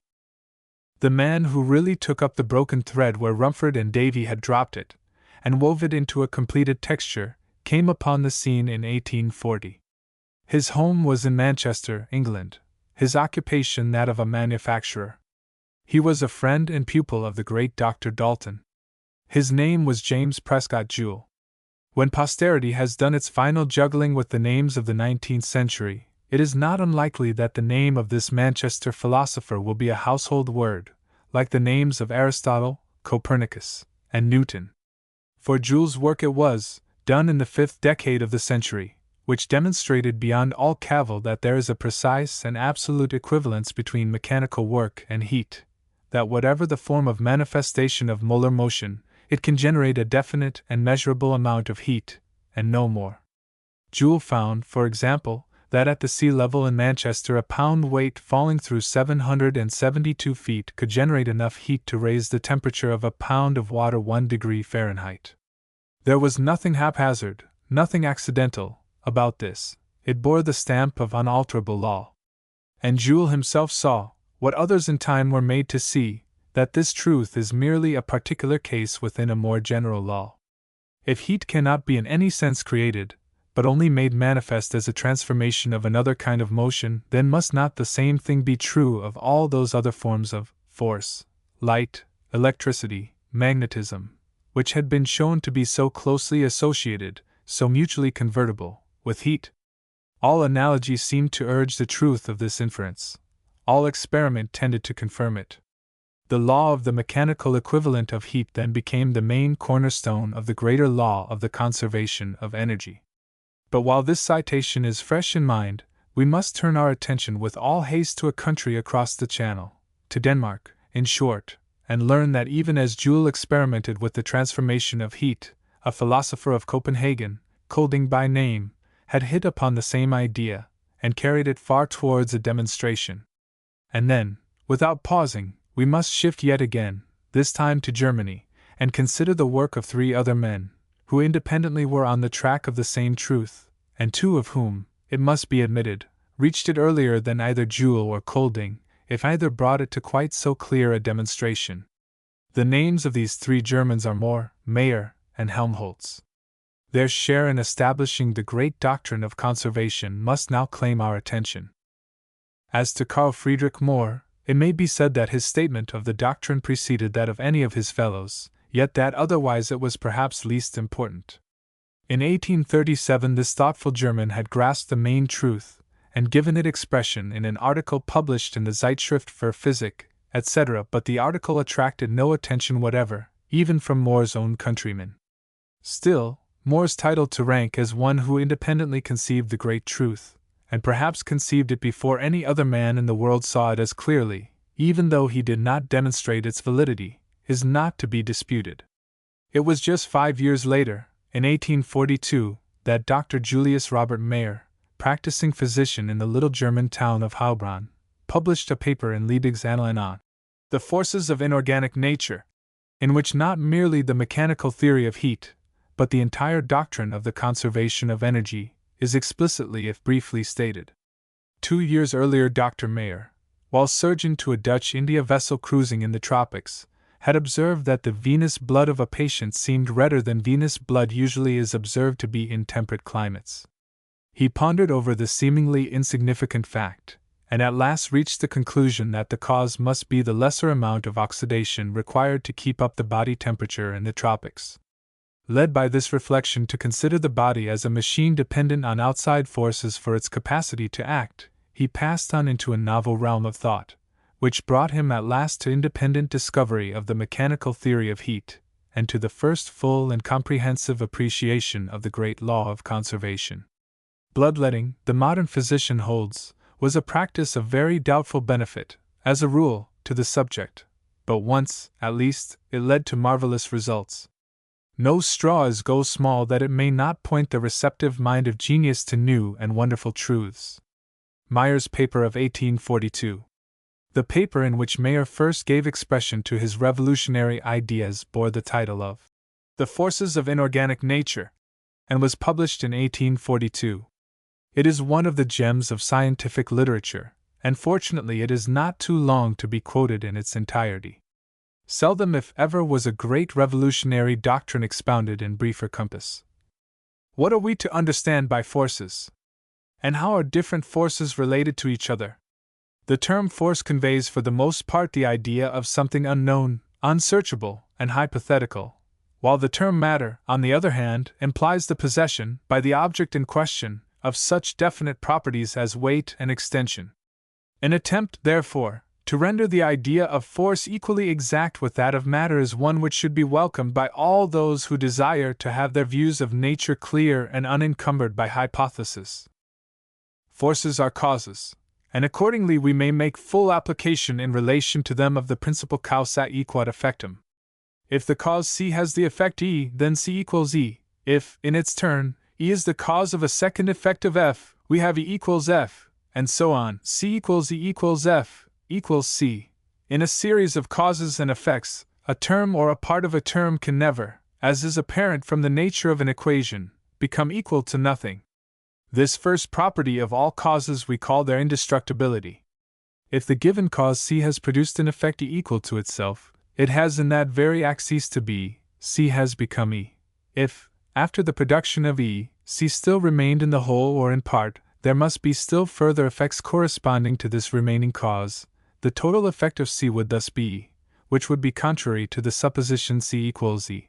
Accordingly, since C becomes E, and E becomes F, etc., we must regard these various magnitudes as different forms under which one and the same object makes its appearance. This capability of assuming various forms is the second essential property of all causes. Taking both properties together, we may say, causes and indestructible quantitatively, and quantitatively convertible objects. There occur in nature two causes which apparently never pass one into the other, said Mayer. The first class consists of such causes as possess the properties of weight and impenetrability. These are kinds of matter. The other class is composed of causes which are wanting in the properties just mentioned, namely, forces, called also imponderables, from the negative property that has been indicated. Forces are therefore indestructible, convertible, imponderable objects. As an example of causes and effects, take matter, explosive gas, H plus O, and water, Ho, are related to each other as cause and effect. Therefore H plus O equals Ho. But if H plus O becomes Ho, heat, Cal, makes its appearance as well as water, this heat must likewise have a cause, X, and we have therefore H plus O plus X equals Ho plus Cal. It might be asked, however, whether H plus O is really equals Ho, and X equals Cal, and not perhaps H plus O equals Cal, and X equals Ho, whence the above equation could equally be deduced, and so in many other cases. The phlogistic chemists recognized the equation between Cal and X, or phlogiston as they called it, and in so doing made a great step in advance. But they involved themselves again in a system of mistakes by putting X in place of O. In this way they obtained H equals Ho plus X. Chemistry teaches us that matter, as a cause, has matter for its effect, but we may say with equal justification that to force as a cause corresponds force as effect.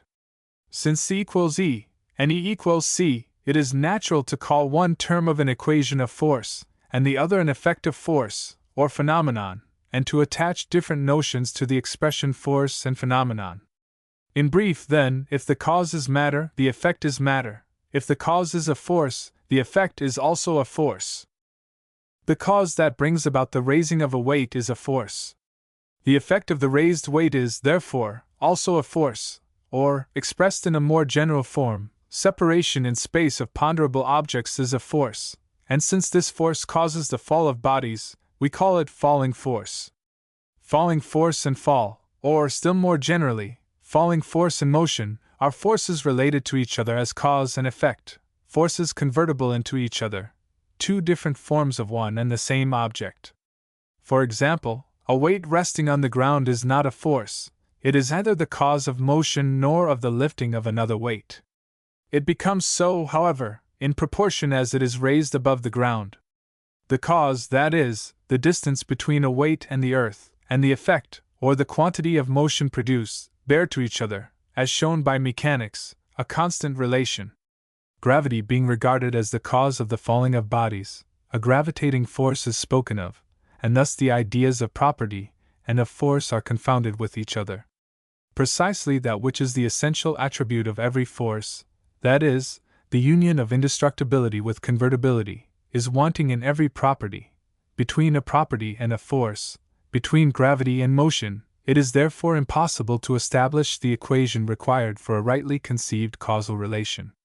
If gravity be called a force, a cause is supposed which produces effects without itself diminishing, and incorrect conceptions of the causal connections of things are thereby fostered. In order that a body may fall, it is just as necessary that it be lifted up as that it should be heavy or possess gravity. The fall of bodies, therefore, ought not to be ascribed to their gravity alone. The problem of mechanics is to develop the equations which subsist between falling force and motion, motion and falling force, and between different motions. Here is a case in point. The magnitude of the falling force V is directly proportional, the Earth's radius being assumed, O, to the magnitude of the mass m, and the height d, to which it is raised, that is, V equals md if the height d equals L, to which the mass m is raised, is transformed into the final velocity c equals L of this mass. We have also V equals mc. but from the known relations existing between d and c, it results that, for other values of d or of c, the measure of the force V is mc squared. Accordingly, V equals md equals m squared. The law of the conservation of this viva is thus found to be based on the general law of the indestructibility of causes. In many cases we see motion cease without having caused another motion or the lifting of a weight. But a force once in existence cannot be annihilated, it can only change its form. And the question therefore arises, what other forms is force, which we have become acquainted with as falling force and motion, capable of assuming? Experience alone can lead us to a conclusion on this point. That we may experiment to advantage, we must select implements which, besides causing a real cessation of motion, are as little as possible altered by the objects to be examined. For example, if we rub together two metal plates, we see motion disappear, and heat, on the other hand, make its appearance, and there remains to be determined only whether motion is the cause of heat. In order to reach a decision on this point, we must discuss the question whether, in the numberless cases in which the expenditure of motion is accompanied by the appearance of heat, the motion has not some other effect than the production of heat, and the heat some other cause than the motion. A serious attempt to ascertain the effects of ceasing motion has never been made. Without wishing to exclude a priori the hypothesis which it may be possible to establish, therefore, we observe only that, as a rule, this effect cannot be supposed to be an alteration in the state of aggregation of the moved, that is, rubbing, etc. bodies. If we assume that a certain quantity of motion V is expended in the conversion of a rubbing substance M into N, we must then have M plus Vn, and N equals M plus V, and when N is reconverted into M, V must appear again in some form or other. By the friction of two metallic plates continued for a very long time, we can gradually cause the cessation of an immense quantity of movement, but would it ever occur to us to look for even the smallest trace of the force which has disappeared in the metallic dust that we could collect, and to try to regain it thence? We repeat, the motion cannot have been annihilated, and contrary, or positive and negative, motions cannot be regarded as equals O any more than contrary motions can come out of nothing, or a weight can raise itself.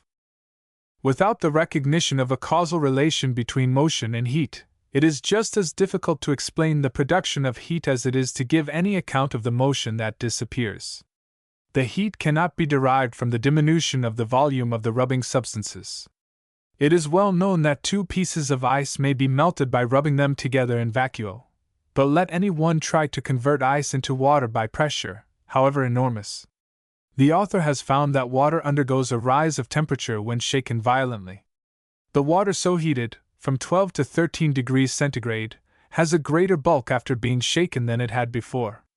Whence now comes this quantity of heat, which by repeated shaking may be called into existence in the same apparatus as often as we please? The vibratory hypothesis of heat is an approach towards the doctrine of heat being the effect of motion, but it does not favor the admission of this causal relation in its full generality. It rather lays the chief stress on restless oscillations. If it be considered as now established that in many cases no other effect of motion can be traced except heat, and that no other cause than motion can be found for the heat that is produced, we prefer the assumption that heat proceeds from motion to the assumption of a cause without effect and of an effect without a cause. Just as the chemist, instead of allowing oxygen and hydrogen to disappear without further investigation, and water to be produced in some inexplicable manner, establishes a connection between oxygen and hydrogen on the one hand, and water on the other, we may conceive the natural connection existing between falling force, motion, and heat as follows. We know that heat makes its appearance when the separate particles of a body approach nearer to each other. Condensation produces heat. And what applies to the smallest particles of matter, and the smallest intervals between them, must also apply to large masses and to measurable distances. The falling of a weight is a diminution of the bulk of the earth, and must therefore without doubt be related to the quantity of heat thereby developed. This quantity of heat must be proportional to the greatness of the weight, and its distance from the ground. From this point of view we are easily led to the equations between falling force, motion, and heat that have already been discussed. But just as little as the connection between falling force and motion authorizes the conclusion that the essence of falling force is motion, can such a conclusion be adopted in the case of heat. We are, on the contrary, rather inclined to infer that, before it can become heat, motion must cease to exist as motion, whether simple or vibratory, as in the case of light and radiant heat, etc. If falling force and motion are equivalent to heat, heat must also naturally be equivalent to motion and falling force. Just as heat appears as an effect of the diminution of bulk and of the cessation of motion, so also does heat disappear as a cause when its effects are produced in the shape of motion, expansion, or raising of weight. In watermills, the continual diminution in bulk which the earth undergoes, owing to the fall of the water, gives rise to motion, which afterwards disappears again, calling forth unceasingly a great quantity of heat, and inversely, the steam engine serves to decompose heat again into motion or the raising of weights. A locomotive with its train may be compared to a distilling apparatus. The heat applied under the boiler passes off as motion, and this is deposited again as heat at the axles of the wheels. Mayer then closes his paper with the following deduction. The solution of the equations subsisting between falling force and motion requires that the space fallen through in a given time, e.g., the first second, should be experimentally determined. In like manner, the solution of the equations subsisting between falling force and motion on the one hand and heat on the other requires an answer to the question, how great is the quantity of heat which corresponds to a given quantity of motion or falling force? For instance, we must ascertain how high a given weight requires to be raised above the ground in order that its falling force may be equivalent to the raising of the temperature of an equal weight of water from 0 degrees to 1 degree centigrade. The attempt to show that such an equation is the expression of a physical truth may be regarded as the substance of the foregoing remarks. Mayer and Helmholtz. Here, then, was this obscure German physician, leading the humdrum life of a village practitioner, yet seeing such visions as no human being in the world had ever seen before. The great principle he had discovered became the dominating thought of his life, and filled all his leisure hours. He applied it far and wide, amid all the phenomena of the inorganic and organic worlds. It taught him that both vegetables and animals are machines, bound by the same laws that hold sway over inorganic matter, transforming energy, but creating nothing. Then his mind reached out into space and met a universe made up of questions. Each star that blinked down at him as he wrote an answer to a night call seemed an interrogation point asking, "How do I exist? Why have I not long since burned out if your theory of conservation be true?" No one had hitherto even tried to answer that question.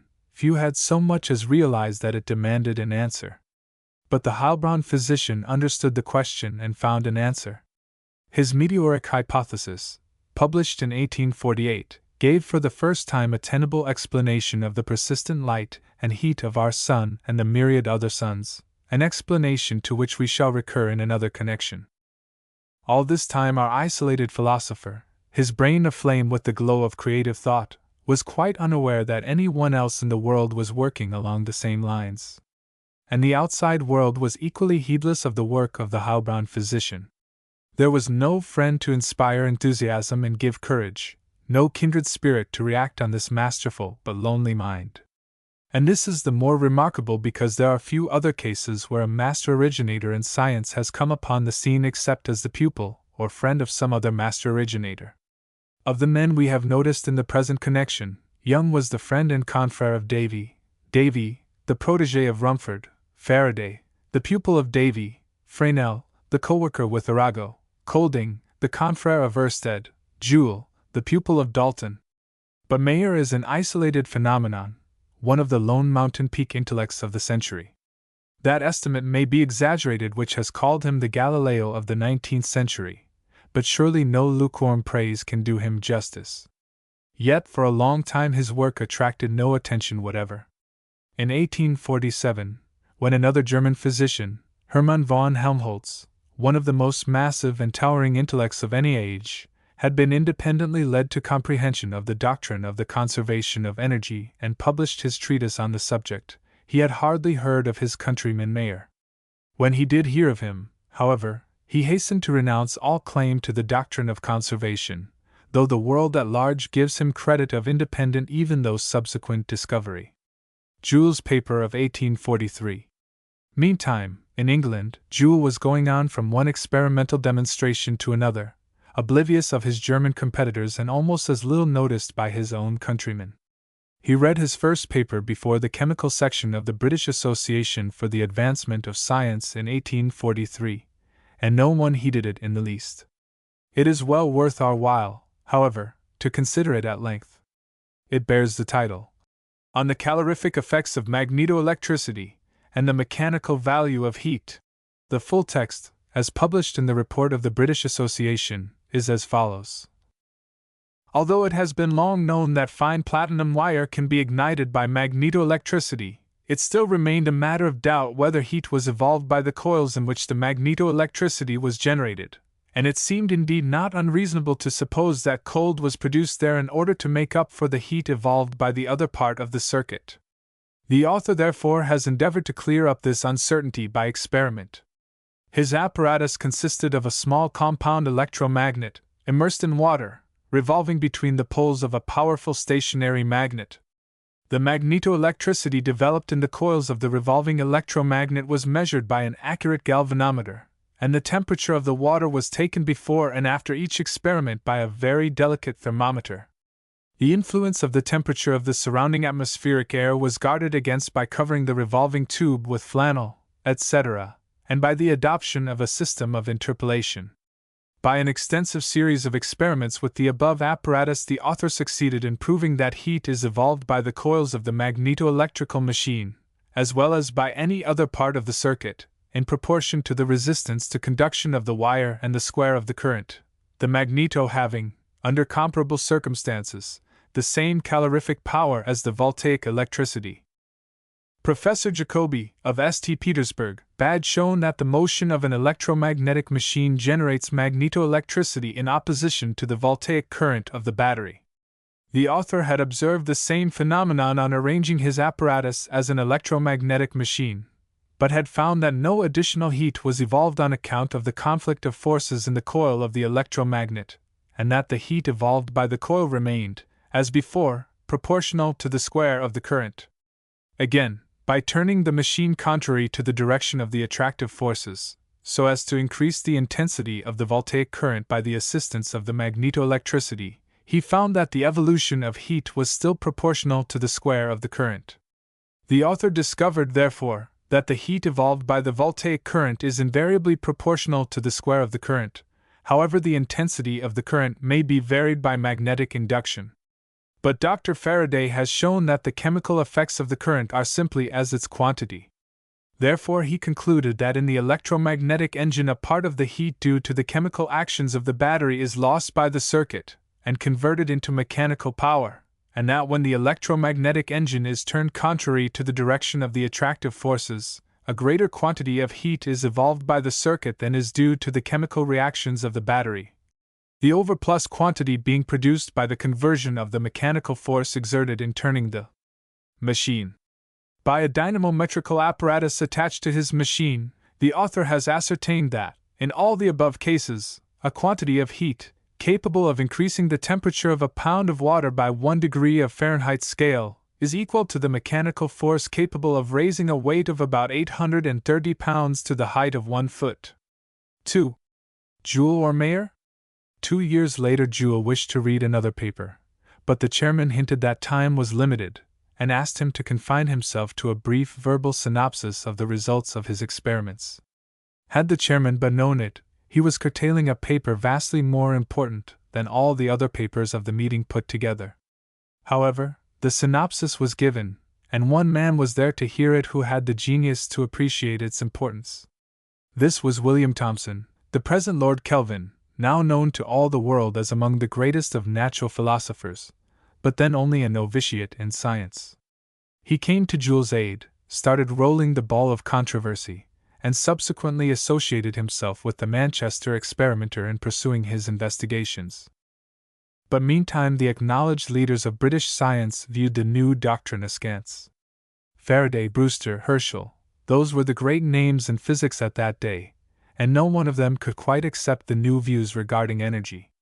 For several years no older physicist, speaking with recognized authority, came forward in support of the doctrine of conservation. This culminating thought of the first half of the 19th century came silently into the world, unheralded and unopposed. The fifth decade of the century had seen it elaborated and substantially demonstrated in at least 3 different countries, yet even the leaders of thought did not so much as know of its existence. In 1853, Wool, the historian of the inductive sciences, published a second edition of his history, and, as Huxley has pointed out, he did not so much as refer to the revolutionizing thought which even then was a full decade old. By this time, however, the battle was brewing. The rising generation saw the importance of a law which their elders could not appreciate, and soon it was noised abroad that there were more than one claimant to the honor of discovery.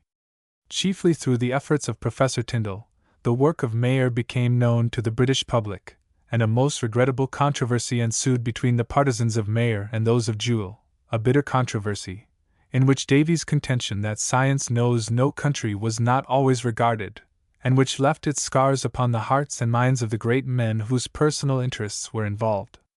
And so to this day the question who is the chief discoverer of the law of the conservation of energy is not susceptible of a categorical answer that would satisfy all philosophers. It is generally held that the first choice lies between Joule and Mayer. Professor Tyndall has expressed the belief that in future each of these men will be equally remembered in connection with this work. But history gives us no warrant for such a hope. Posterity in the long run demands always that its heroes shall stand alone. Who remembers now that Robert Hooke contested with Newton the discovery of the doctrine of universal gravitation? The judgment of posterity is unjust, but it is inexorable. And so we can little doubt that a century from now one name will be mentioned as that of the originator of the great doctrine of the conservation of energy.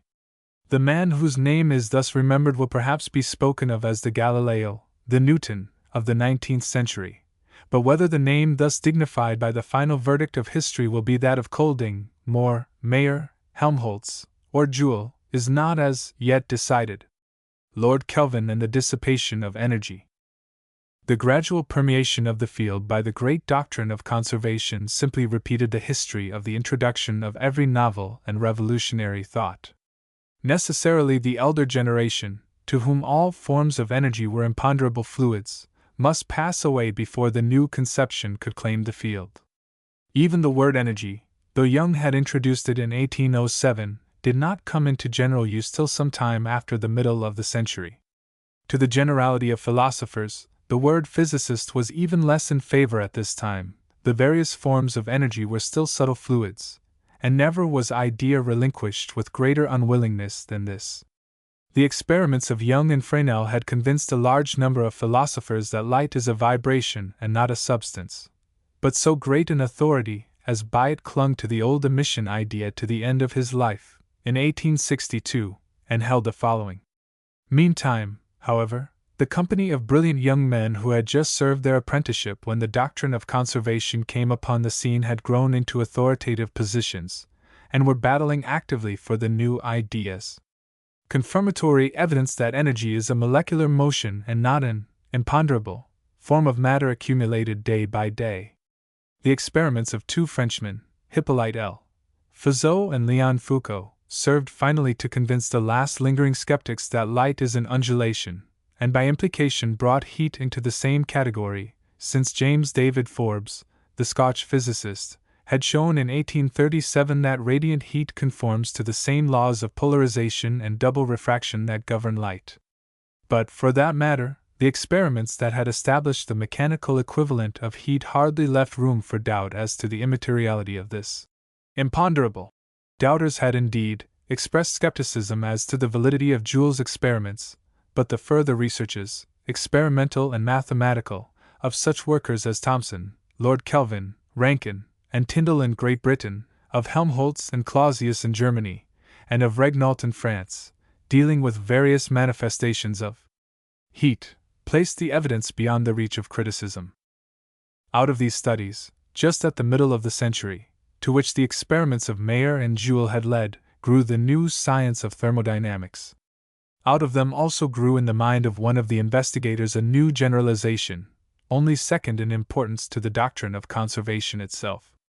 Professor William Thomson, Lord Kelvin, in his studies in thermodynamics, was early impressed with the fact that whereas all the molar motion developed through labor or gravity could be converted into heat, the process is not fully reversible.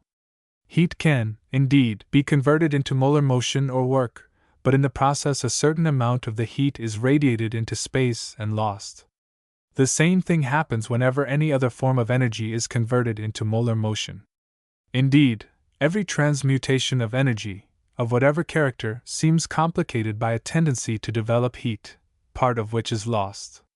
This observation led Professor Thomson to his doctrine of the dissipation of energy, which he formulated before the Royal Society of Edinburgh in 1852, and published also in the Philosophical Magazine the same year, the title born being On a Universal Tendency in Nature to the Dissipation of Mechanical Energy. From the principle here expressed, Professor Thomson drew the startling conclusion that, since any restoration of this mechanical energy without more than an equivalent dissipation is impossible, the universe, as known to us, must be in the condition of a machine gradually running down, and in particular that the world we live on has been within a finite time unfit for human habitation, and must again become so within a finite future. This thought seems such a commonplace today that it is difficult to realize how startling it appeared half a century ago. A generation trained, as ours has been, in the doctrines of the conservation and dissipation of energy as the very alphabet of physical science can but ill appreciate the mental attitude of a generation which for the most part had not even thought it problematical whether the sun could continue to give out heat and light forever. But those advanced thinkers who had grasped the import of the doctrine of conservation could at once appreciate the force of Thomson's doctrine of dissipation, and realize the complementary character of the two conceptions. Here and there a thinker like Rankine did, indeed, attempt to fancy conditions under which the energy lost through dissipation might be restored to availability, but no such effort has met with success, and in time Professor Thomson's generalization and his conclusions as to the consequences of the law involved came to be universally accepted. The introduction of the new views regarding the nature of energy followed, as I have said, the course of every other growth of new ideas. Young and imaginative men could accept the new point of view. Older philosophers, their minds channeled by preconceptions, could not get into the new groove. So strikingly true is this in the particular case now before us that it is worthwhile to note the ages at the time of the revolutionary experiments of the men whose work has been mentioned as entering into the scheme of evolution of the idea that energy is merely a manifestation of matter in motion. Such a list will tell the story better than a volume of commentary. Observe, then, that Davy made his epochal experiment of melting ice by friction when he was a youth of 20. Young was no older when he made his first communication to the Royal Society, and was in his 27th year when he first actively espoused the undulatory theory.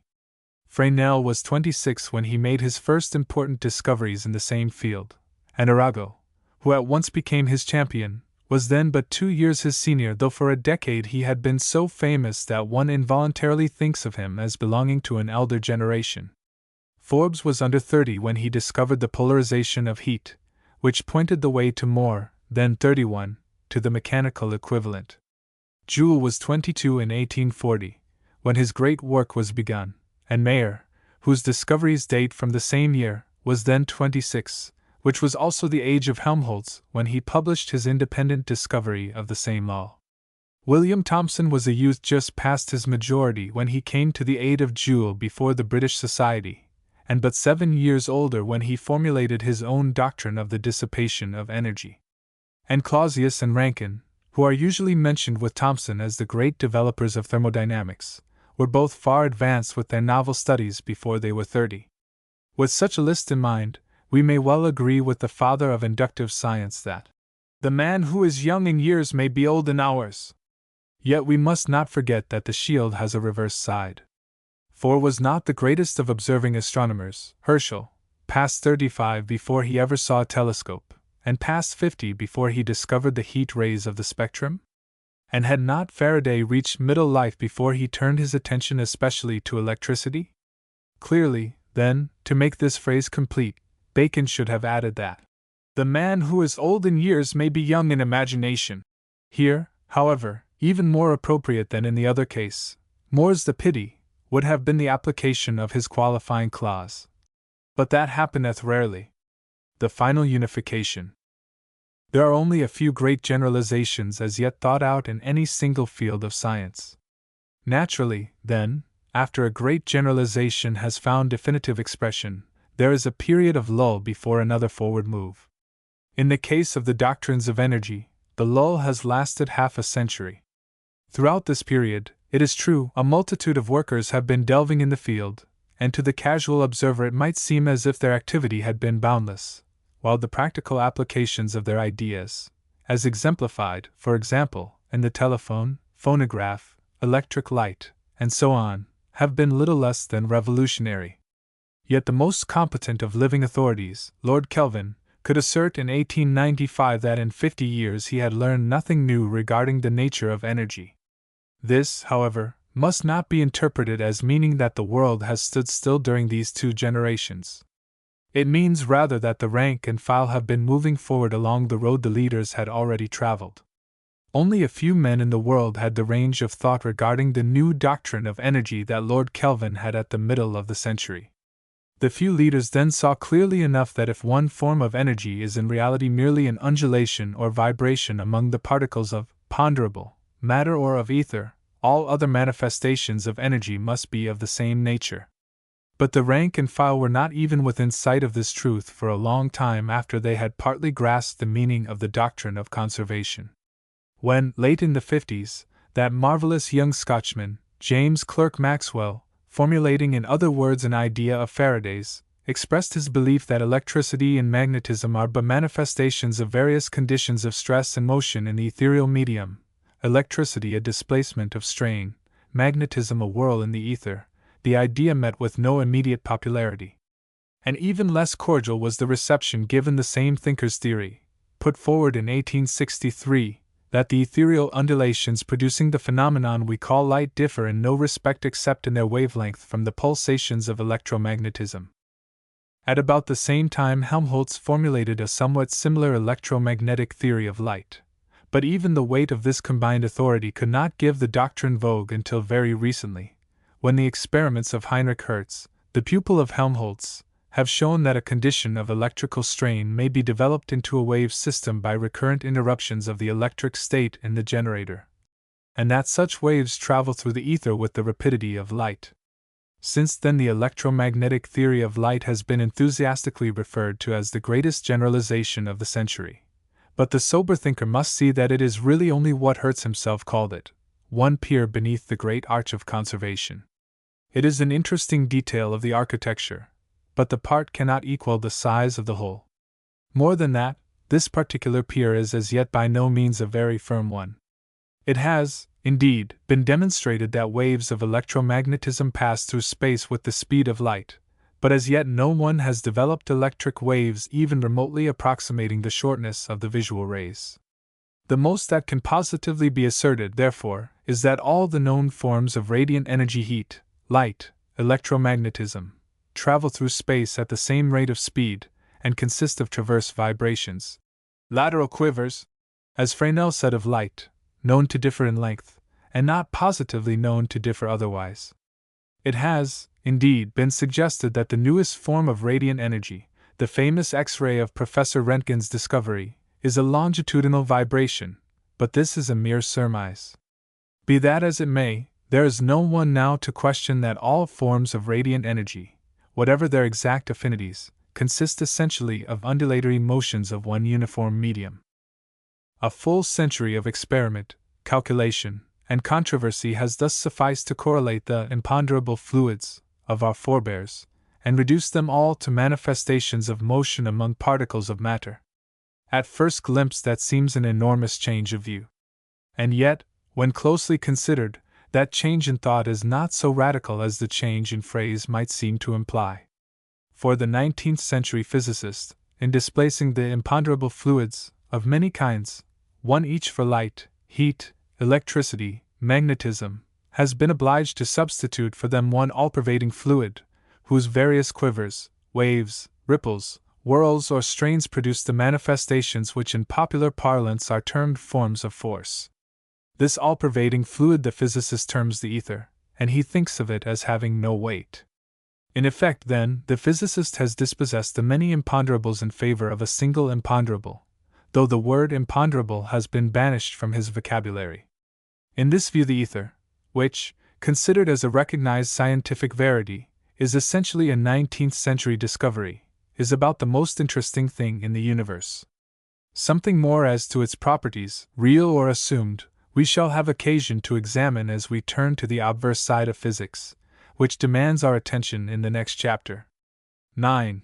The ether and ponderable matter. Whatever difficulties we may have in forming a consistent idea of the constitution of the ether, there can be no doubt that the interplanetary and interstellar spaces are not empty, but are occupied by a material substance or body which is certainly the largest and probably the most uniform body of which we have any knowledge. Such was the verdict pronounced some 30 years ago by James Clerk Maxwell, one of the very greatest of 19th century physicists, regarding the existence of an all-pervading plenum in the universe, in which every particle of tangible matter is immersed. And this verdict may be said to express the attitude of the entire philosophical world of our day. Without exception, the authoritative physicists of our time accept this plenum as a verity, and reason about it with something of the same confidence they manifest in speaking of ponderable matter or of energy. It is true there are those among them who are disposed to deny that this all-pervading plenum merits the name of matter. But that it is a something, and a vastly important something at that, all are agreed. Without it, they allege, we should know nothing of light, of radiant heat, of electricity or magnetism. Without it there would probably be no such thing as gravitation. Nay, they even hint that without this strange something, ether, there would be no such thing as matter in the universe. If these contentions of the modern physicist are justified, then this intangible ether is incomparably the most important as well as the largest and most uniform substance or body in the universe. Its discovery may well be looked upon as one of the most important feats of the 19th century. For a discovery of that century it surely is, in the sense that all the known evidences of its existence were gathered in that epoch. True dreamers of all ages have, for metaphysical reasons, imagined the existence of intangible fluids in space. They had, indeed, peopled space several times over with different kinds of ethers, as Maxwell remarks. But such vague dreamings no more constituted the discovery of the modern ether than the dream of some pre-Columbian visionary that land might lie beyond the unknown waters constituted the discovery of America.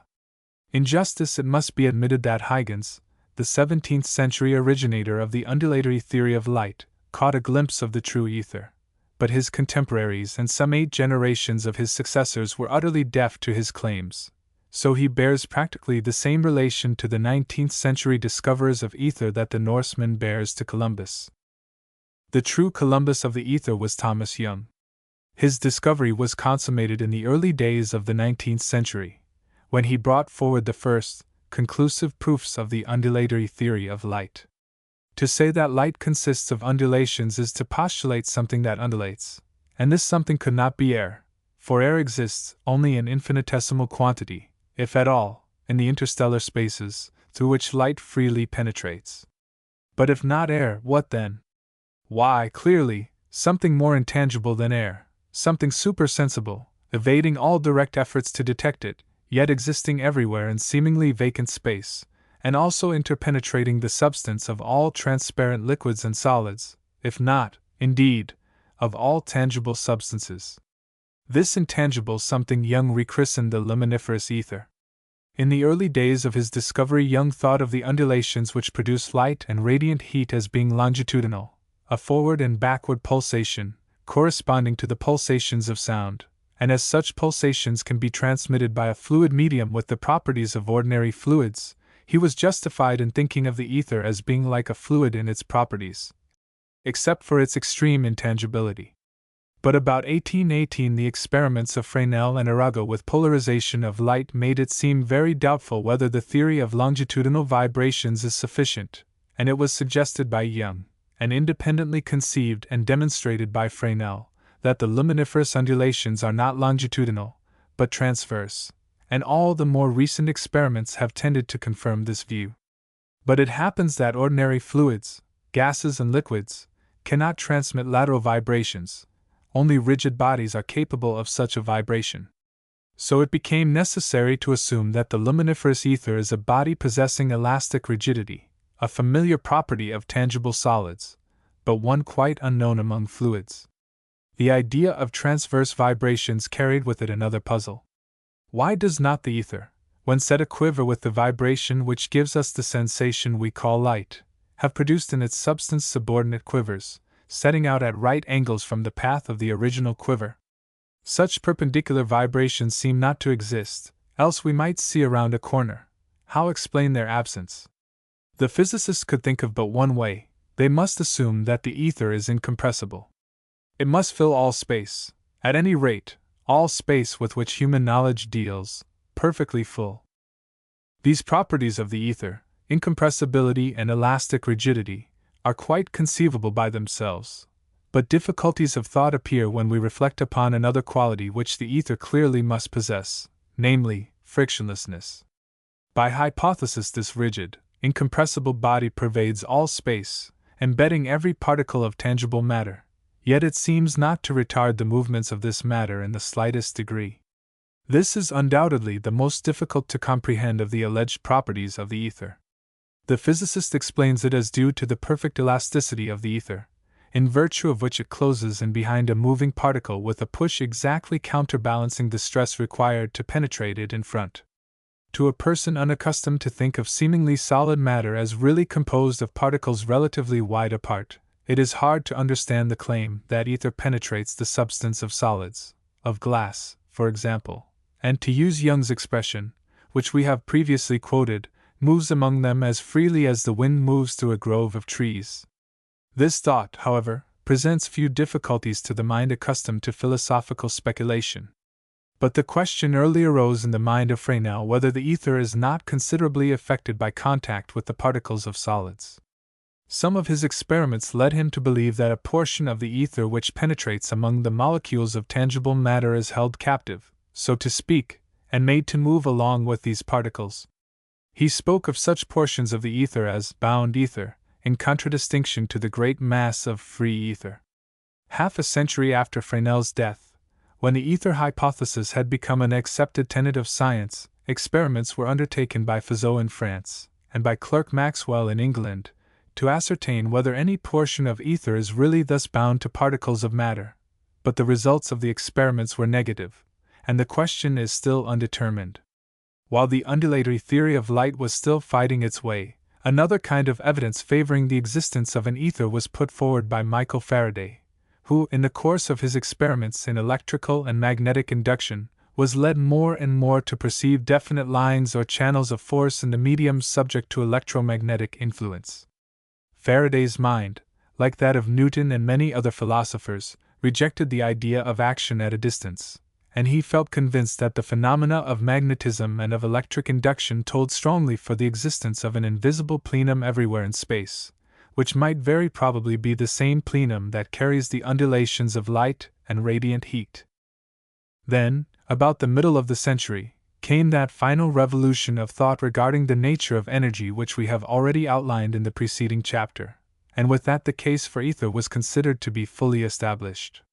The idea that energy is merely a mode of motion, to adopt Tyndall's familiar phrase, combined with the universal rejection of the notion of action at a distance, made the acceptance of a plenum throughout space a necessity of thought. So, at any rate, it has seemed to most physicists of recent decades. The proof that all known forms of radiant energy move through space at the same rate of speed is regarded as practically a demonstration that but one plenum, one ether, is concerned in their transmission. It has, indeed, been tentatively suggested by Professor J. Oliver Lodge that there may be two ethers, representing the two opposite kinds of electricity, but even the author of this hypothesis would hardly claim for it a high degree of probability. The most recent speculations regarding the properties of the ether have departed but little from the early ideas of Young and Fresnel. It is assumed on all sides that the ether is a continuous, incompressible body, possessing rigidity and elasticity. Lord Kelvin has even calculated the probable density of this ether, and its coefficient of rigidity. As might be supposed, it is all but infinitely tenuous as compared with any tangible solid, and its rigidity is but infinitesimal as compared with that of steel. In a word, it combines properties of tangible matter in a way not known in any tangible substance. Therefore, we cannot possibly conceive its true condition correctly. The nearest approximation, according to Lord Kelvin, is furnished by a mold of transparent jelly. It is a crude, inaccurate analogy, of course, the density and resistance of jelly in particular being utterly different from those of the ether. But the quivers that run through the jelly when it is shaken, and the elastic tension under which it is placed when its mass is twisted about, furnish some analogy to the quivers and strains in the ether, which are held to constitute radiant energy, magnetism, and electricity. The great physicists of the day being at one regarding the existence of this all-pervading ether, it would be a manifest presumption for any one standing without the pale to challenge so firmly rooted a belief. And indeed, in any event, there seems little ground on which to base such a challenge.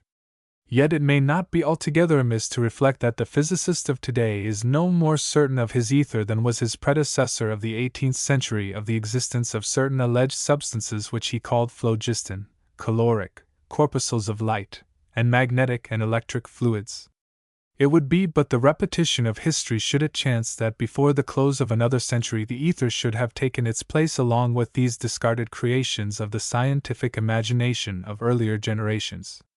The philosopher of today feels very sure that an ether exists, but when he says there is no doubt of its existence he speaks incautiously, and steps beyond the bounds of demonstration. He does not know that action cannot take place at a distance. He does not know that empty space itself may not perform the functions which he ascribes to his space-filling ether. Meantime, however, the ether, be it substance or be it only dream stuff, is serving an admirable purpose in furnishing a fulcrum for modern physics. Not alone to the student of energy has it proved invaluable, but to the student of matter itself as well. Out of its hypothetical mistiness has been reared the most tenable theory of the constitution of ponderable matter which has yet been suggested, or, at any rate, the one that will stand as the definitive 19th century guess at this riddle of the ages. I mean, of course, the vortex theory of atoms, that profound and fascinating doctrine which suggests that matter, in all its multiform phases, is neither more nor less than ether in motion. The author of this wonderful conception is Lord Kelvin. The idea was born in his mind of a happy union of mathematical calculations with concrete experiments. The mathematical calculations were largely the work of Hermann von Helmholtz, who about the year 1858 had undertaken to solve some unique problems in vortex motions. Helmholtz found that a vortex whirl, once established in a frictionless medium, must go on, theoretically, unchanged forever. In a limited medium such a whirl may be V-shaped, with its ends at the surface of the medium. We may imitate such a vortex by drawing the bowl of a spoon quickly through a cup of water. But in a limitless medium the vortex whirl must always be a closed ring, which may take the simple form of a hoop or circle, or which may be indefinitely contorted, looped, or, so to speak, knotted. Whether simple or contorted, this endless chain of whirling matter, the particles revolving about the axis of the loop as the particles of a string revolve when the string is rolled between the fingers, must, in a frictionless medium, retain its form and whirl on with undiminished speed forever. While these theoretical calculations of Helmholtz were fresh in his mind, Lord Kelvin, then Sir William Thomson, was shown by Professor P. G. Tate, of Edinburgh, an apparatus constructed for the purpose of creating vortex rings in air. The apparatus, which any one may duplicate, consisted simply of a box with a hole bored in one side, and a piece of canvas stretched across the opposite side in lieu of boards. Fumes of chloride of ammonia are generated within the box, merely to render the air visible. By tapping with the band on the canvas side of the box, vortex rings of the clouded air are driven out, precisely similar in appearance to those smoke rings which some expert tobacco smokers can produce by tapping on their cheeks, or to those larger ones which we sometimes see blown out from the funnel of a locomotive. The advantage of Professor Tate's apparatus is its manageableness and the certainty with which the desired result can be produced. Before Lord Kelvin's interested observation it threw out rings of various sizes, which moved straight across the room at varying rates of speed, according to the initial impulse, and which behaved very strangely when coming in contact with one another. If, for example, a rapidly moving ring overtook another moving in the same path, the one in advance seemed to pause, and to spread out its periphery like an elastic band, while the pursuer seemed to contract, till it actually slid through the orifice of the other, after which each ring resumed its original size, and continued its course as if nothing had happened. When, on the other hand, two rings moving in slightly different directions came near each other, they seemed to have an attraction for each other, yet if they impinged, they bounded away, quivering like elastic solids. If an effort were made to grasp or to cut one of these rings, the subtle thing shrank from the contact, and slipped away as if it were alive. And all the while the body which thus conducted itself consisted simply of a whirl in the air, made visible, but not otherwise influenced, by smoky fumes. Presently the friction of the surrounding air wore the ring away, and it faded into the general atmosphere, often, however, not until it had persisted for many seconds, and passed clear across a large room. Clearly, if there were no friction, the ring's inertia must make it a permanent structure. Only the frictionless medium was lacking to fulfill all the conditions of Helmholtz's indestructible vortices. And at once Lord Kelvin bethought him of the frictionless medium which physicists had now begun to accept, the all-pervading ether. What if vortex rings were started in this ether? Must they not have the properties which the vortex rings in air had exhibited: inertia, attraction, elasticity? And are not these the properties of ordinary tangible matter? Is it not probable, then, that what we call matter consists merely of aggregations of infinitesimal vortex rings in the ether? Thus the vortex theory of atoms took form in Lord Kelvin's mind, and its expression gave the world what many philosophers of our time regard as the most plausible conception of the constitution of matter hitherto formulated. It is only a theory, to be sure; its author would be the last person to claim finality for it. It is only a dream, Lord Kelvin said to me, in referring to it not long ago. But it has a basis in mathematical calculation and in analogical experiment such as no other theory of matter can lay claim to, and it has a unifying or monistic tendency that makes it, for the philosophical mind, little less than fascinating. True or false, it is the definitive theory of matter of the 20th century. Quite aside from the question of the exact constitution of the ultimate particles of matter, questions as to the distribution of such particles, their mutual relations, properties, and actions, came in for a full share of attention during the 19th century, though the foundations for the modern speculations were furnished in a previous epoch. The most popular 18th century speculation as to the ultimate constitution of matter was that of the learned Italian priest, Roger Joseph Boscovich, published in 1758, in his Theoria Philosophiae Naturalis. In this theory, according to an early commentator, the whole mass of which the bodies of the universe are composed is supposed to consist of an exceedingly great yet finite number of simple, indivisible, inextended atoms. These atoms are endued by the Creator with repulsive and attractive forces, which vary according to the distance. At very small distances the particles of matter repel each other, and this repulsive force increases beyond all limits as the distances are diminished, and will consequently forever prevent actual contact. When the particles of matter are removed to sensible distances, the repulsive is exchanged for an attractive force, which decreases in inverse ratio with the squares of the distances, and extends beyond the spheres of the most remote comets. This conception of the atom as a mere center of force was hardly such as could satisfy any mind other than the metaphysical.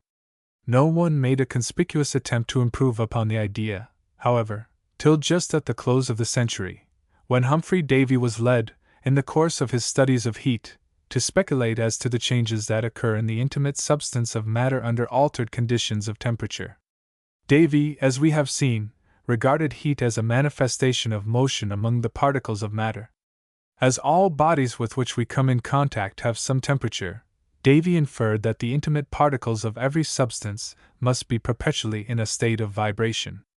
Such vibrations, he believed, produced a repulsive force, which, in common with Boscovich, he admitted as holding the particles of matter at a distance from one another.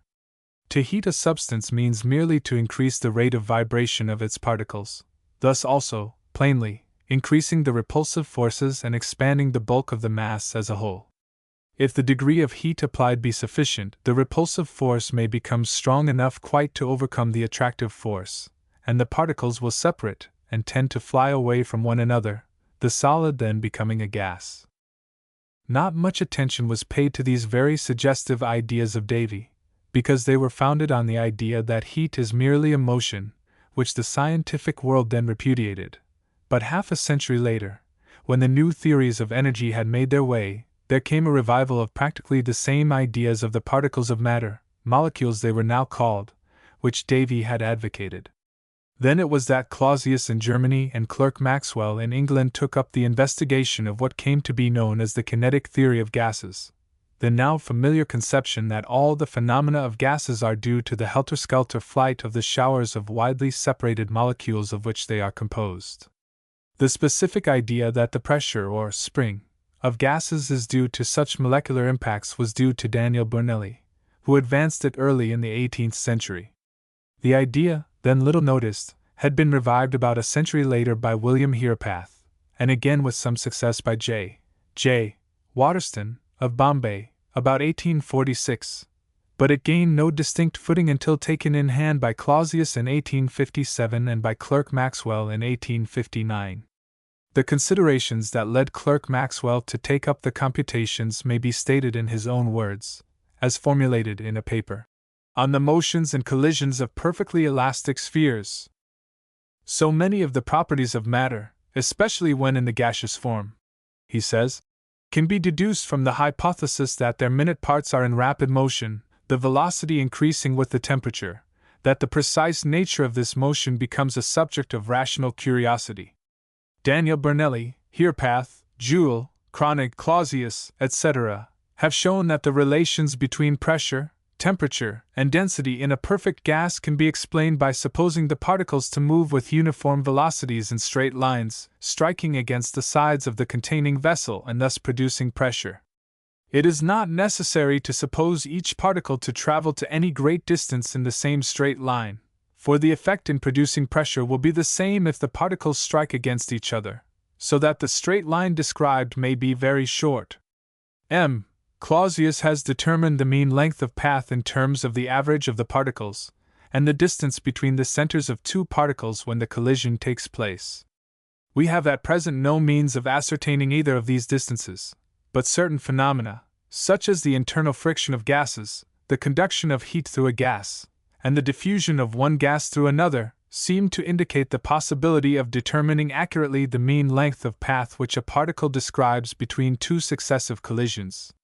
In order to lay the foundation of such investigations on strict mechanical principles, I shall demonstrate the laws of motion of an indefinite number of small, hard, and perfectly elastic spheres acting on one another only during impact. If the properties of such a system of bodies are found to correspond to those of gases, an important physical analogy will be established, which may lead to more accurate knowledge of the properties of matter.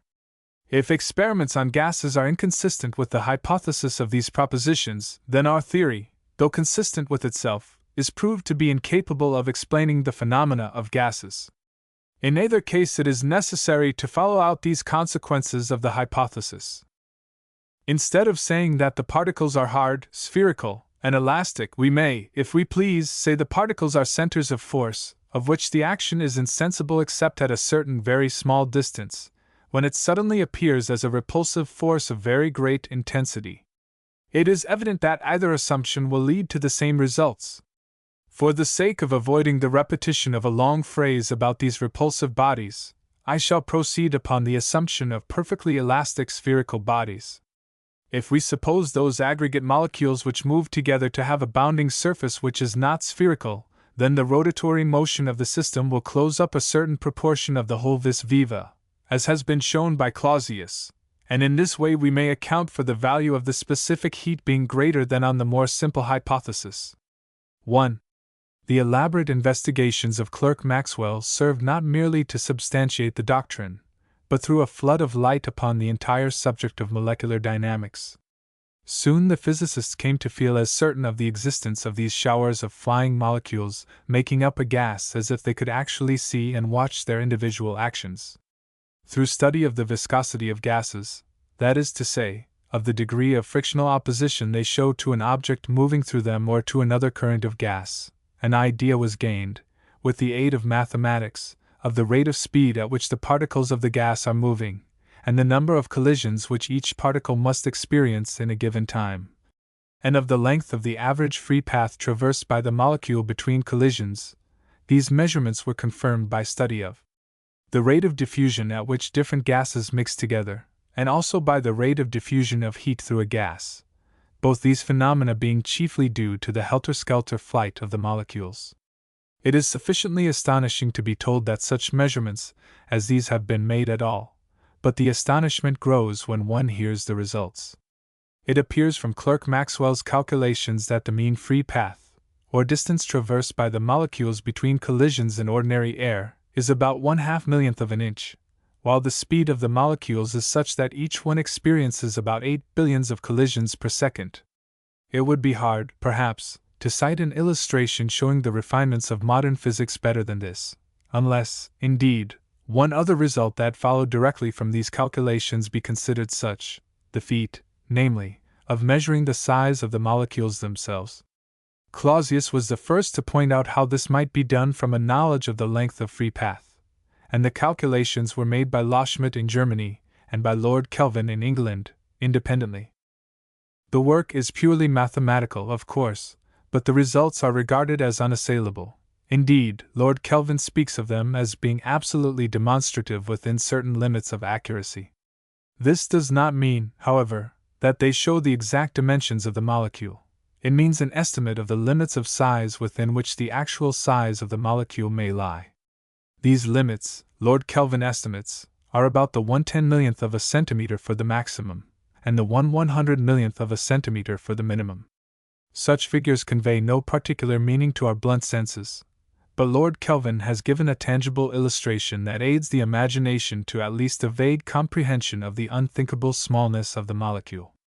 He estimates that if a ball, say of water or glass, about as large as a football, were to be magnified up to the size of the earth, each constituent molecule being magnified in the same proportion, the magnified structure would be more coarse-grained than a heap of shot, but probably less coarse-grained than a heap of footballs.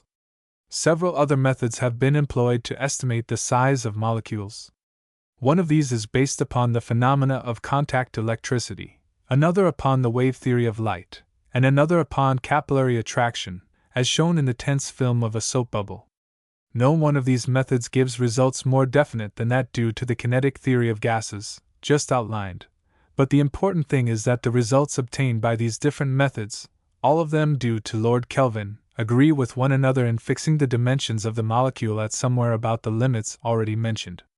We may feel very sure indeed, therefore, that the molecules of matter are not the unextended, formless points which Boscovich and his followers of the 18th century thought them.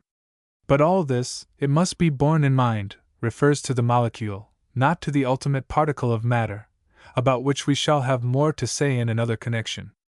Curiously enough, we shall find that the latest theories as to the final term of the series are not so very far afield from the dreamings of the 18th century philosophers. The electron of J. Thomson shows many points of resemblance to the formless center of Boscovich. Whatever the exact form of the molecule, its outline is subject to incessant variation, for nothing in molecular science is regarded as more firmly established than that the molecule, under all ordinary circumstances, is in a state of intense but variable vibration. The entire energy of a molecule of gas, for example, is not measured by its momentum, but by this plus its energy of vibration and rotation, due to the collisions already referred to. Clausius has even estimated the relative importance of these two quantities, showing that the translational motion of a molecule of gas accounts for only 3/5 of its kinetic energy. The total energy of the molecule, which we call heat, includes also another factor, namely, potential energy, or energy of position, due to the work that has been done on expanding, in overcoming external pressure and internal attraction between the molecules themselves. This potential energy, which will be recovered when the gas contracts, is the latent heat of black, which so long puzzled the philosophers. It is latent in the same sense that the energy of a ball thrown into the air is latent at the moment when the ball poises at its greatest height before beginning to fall. It thus appears that a variety of motions, real and potential, enter into the production of the condition we term heat. It is, however, chiefly the translational motion which is measurable as temperature, and this, too, which most obviously determines the physical state of the substance that the molecules collectively compose, whether, that is to say, it shall appear to our blunt perceptions as a gas, a liquid, or a solid. In the gaseous state, as we have seen, the translational motion of the molecules is relatively enormous, the molecules being widely separated. It does not follow, as we formerly supposed, that this is evidence of a repulsive power acting between the molecules. The physicists of today, headed by Lord Kelvin, decline to recognize any such power. They hold that the molecules of a gas fly in straight lines by virtue of their inertia, quite independently of one another, except at times of collision, from which they rebound by virtue of their elasticity, or on an approach to collision, in which latter case, coming within the range of mutual attraction, two molecules may circle about each other, as a comet circles about the sun, then rush apart again. As the comet rushes from the sun. It is obvious that the length of the mean free path of the molecules of a gas may be increased indefinitely by decreasing the number of the molecules themselves in a circumscribed space. It has been shown by Professors Tate and Dewar that a vacuum may be produced artificially of such a degree of rarefaction that the mean free path of the remaining molecules is measurable in inches. The calculation is based on experiments made with the radiometer of Professor Crookes, an instrument which in itself is held to demonstrate the truth of the kinetic theory of gases. Such an attenuated gas as this is considered by Professor Crookes as constituting a fourth state of matter, which he terms ultragaseous. If, on the other hand, a gas is subjected to pressure, its molecules are crowded closer together, and the length of their mean free path is thus lessened. Ultimately, the pressure being sufficient, the molecules are practically in continuous contact. Meantime, the enormously increased number of collisions has set the molecules more and more actively vibrating, and the temperature of the gas has increased, as, indeed, necessarily results in accordance with the law of the conservation of energy. No amount of pressure, therefore, can suffice by itself to reduce the gas to a liquid state. It is believed that even at the center of the sun, where the pressure is almost inconceivably great, all matter is to be regarded as really gaseous, though the molecules must be so packed together that the consistency is probably more like that of a solid. If, however, coincidentally with the application of pressure, opportunity be given for the excess of heat to be dissipated to a colder surrounding medium, the molecules, giving off their excess of energy, become relatively quiescent, and at a certain stage the gas becomes a liquid. The exact point at which this transformation occurs, however, differs enormously for different substances. In the case of water, for example, it is at temperature more than 400 degrees above 0 centigrade, while for atmospheric air it is 194 degrees centigrade below 0, or more than 150 degrees below the point at which mercury freezes. Be it high or low, the temperature above which any substance is always a gas, regardless of pressure, is called the critical temperature, or absolute boiling point, of that substance. It does not follow, however, that below this point the substance is necessarily a liquid. This is a matter that will be determined by external conditions of pressure. Even far below the critical temperature the molecules have an enormous degree of activity, and tend to fly asunder, maintaining what appears to be a gaseous, but what technically is called a vaporous, condition, the distinction being that pressure alone suffices to reduce the vapor to the liquid state. Thus water may change from the gaseous to the liquid state at 400 degrees above 0, but under conditions of ordinary atmospheric pressure it does not do so until the temperature is lowered 300 degrees further. Below 400 degrees, however, it is technically a vapor, not a gas, but the sole difference, it will be understood, is in the degree of molecular activity. It thus appeared that the prevalence of water in a vaporous and liquid rather than in a permanently gaseous condition here on the globe is a mere incident of telluric evolution. Equally incidental is the fact that the air we breathe is permanently gaseous and not liquid or solid, as it might be were the Earth's surface temperature to be lowered to a degree which, in the larger view, may be regarded as trifling. Between the atmospheric temperature in tropical and Antarctic regions there is often a variation of more than 100 degrees. Were the temperature reduced another 100, the point would be reached at which oxygen gas becomes a vapor, and under increased pressure would be a liquid. 37 degrees more would bring us to the critical temperature of nitrogen. Nor is this a mere theoretical assumption, it is a determination of experimental science, quite independent of theory. The physicist in the laboratory has produced artificial conditions of temperature enabling him to change the state of the most persistent gases. Some 50 years since, when the kinetic theory was in its infancy, Faraday liquefied carbonic acid gas, among others, and the experiments thus inaugurated have been extended by numerous more recent investigators, notably by Cailletet in Switzerland, by Pictet in France, and by Dr. Thomas Andrews and Professor James Dewar in England. In the course of these experiments not only has air been liquefied, but hydrogen also, the most subtle of gases, and it has been made more and more apparent that gas and liquid are, as Andrews long ago asserted, only distant stages of a long series of continuous physical changes. Of course, if the temperature be lowered still further, the liquid becomes a solid, and this change also has been effected in the case of some of the most permanent gases, including air.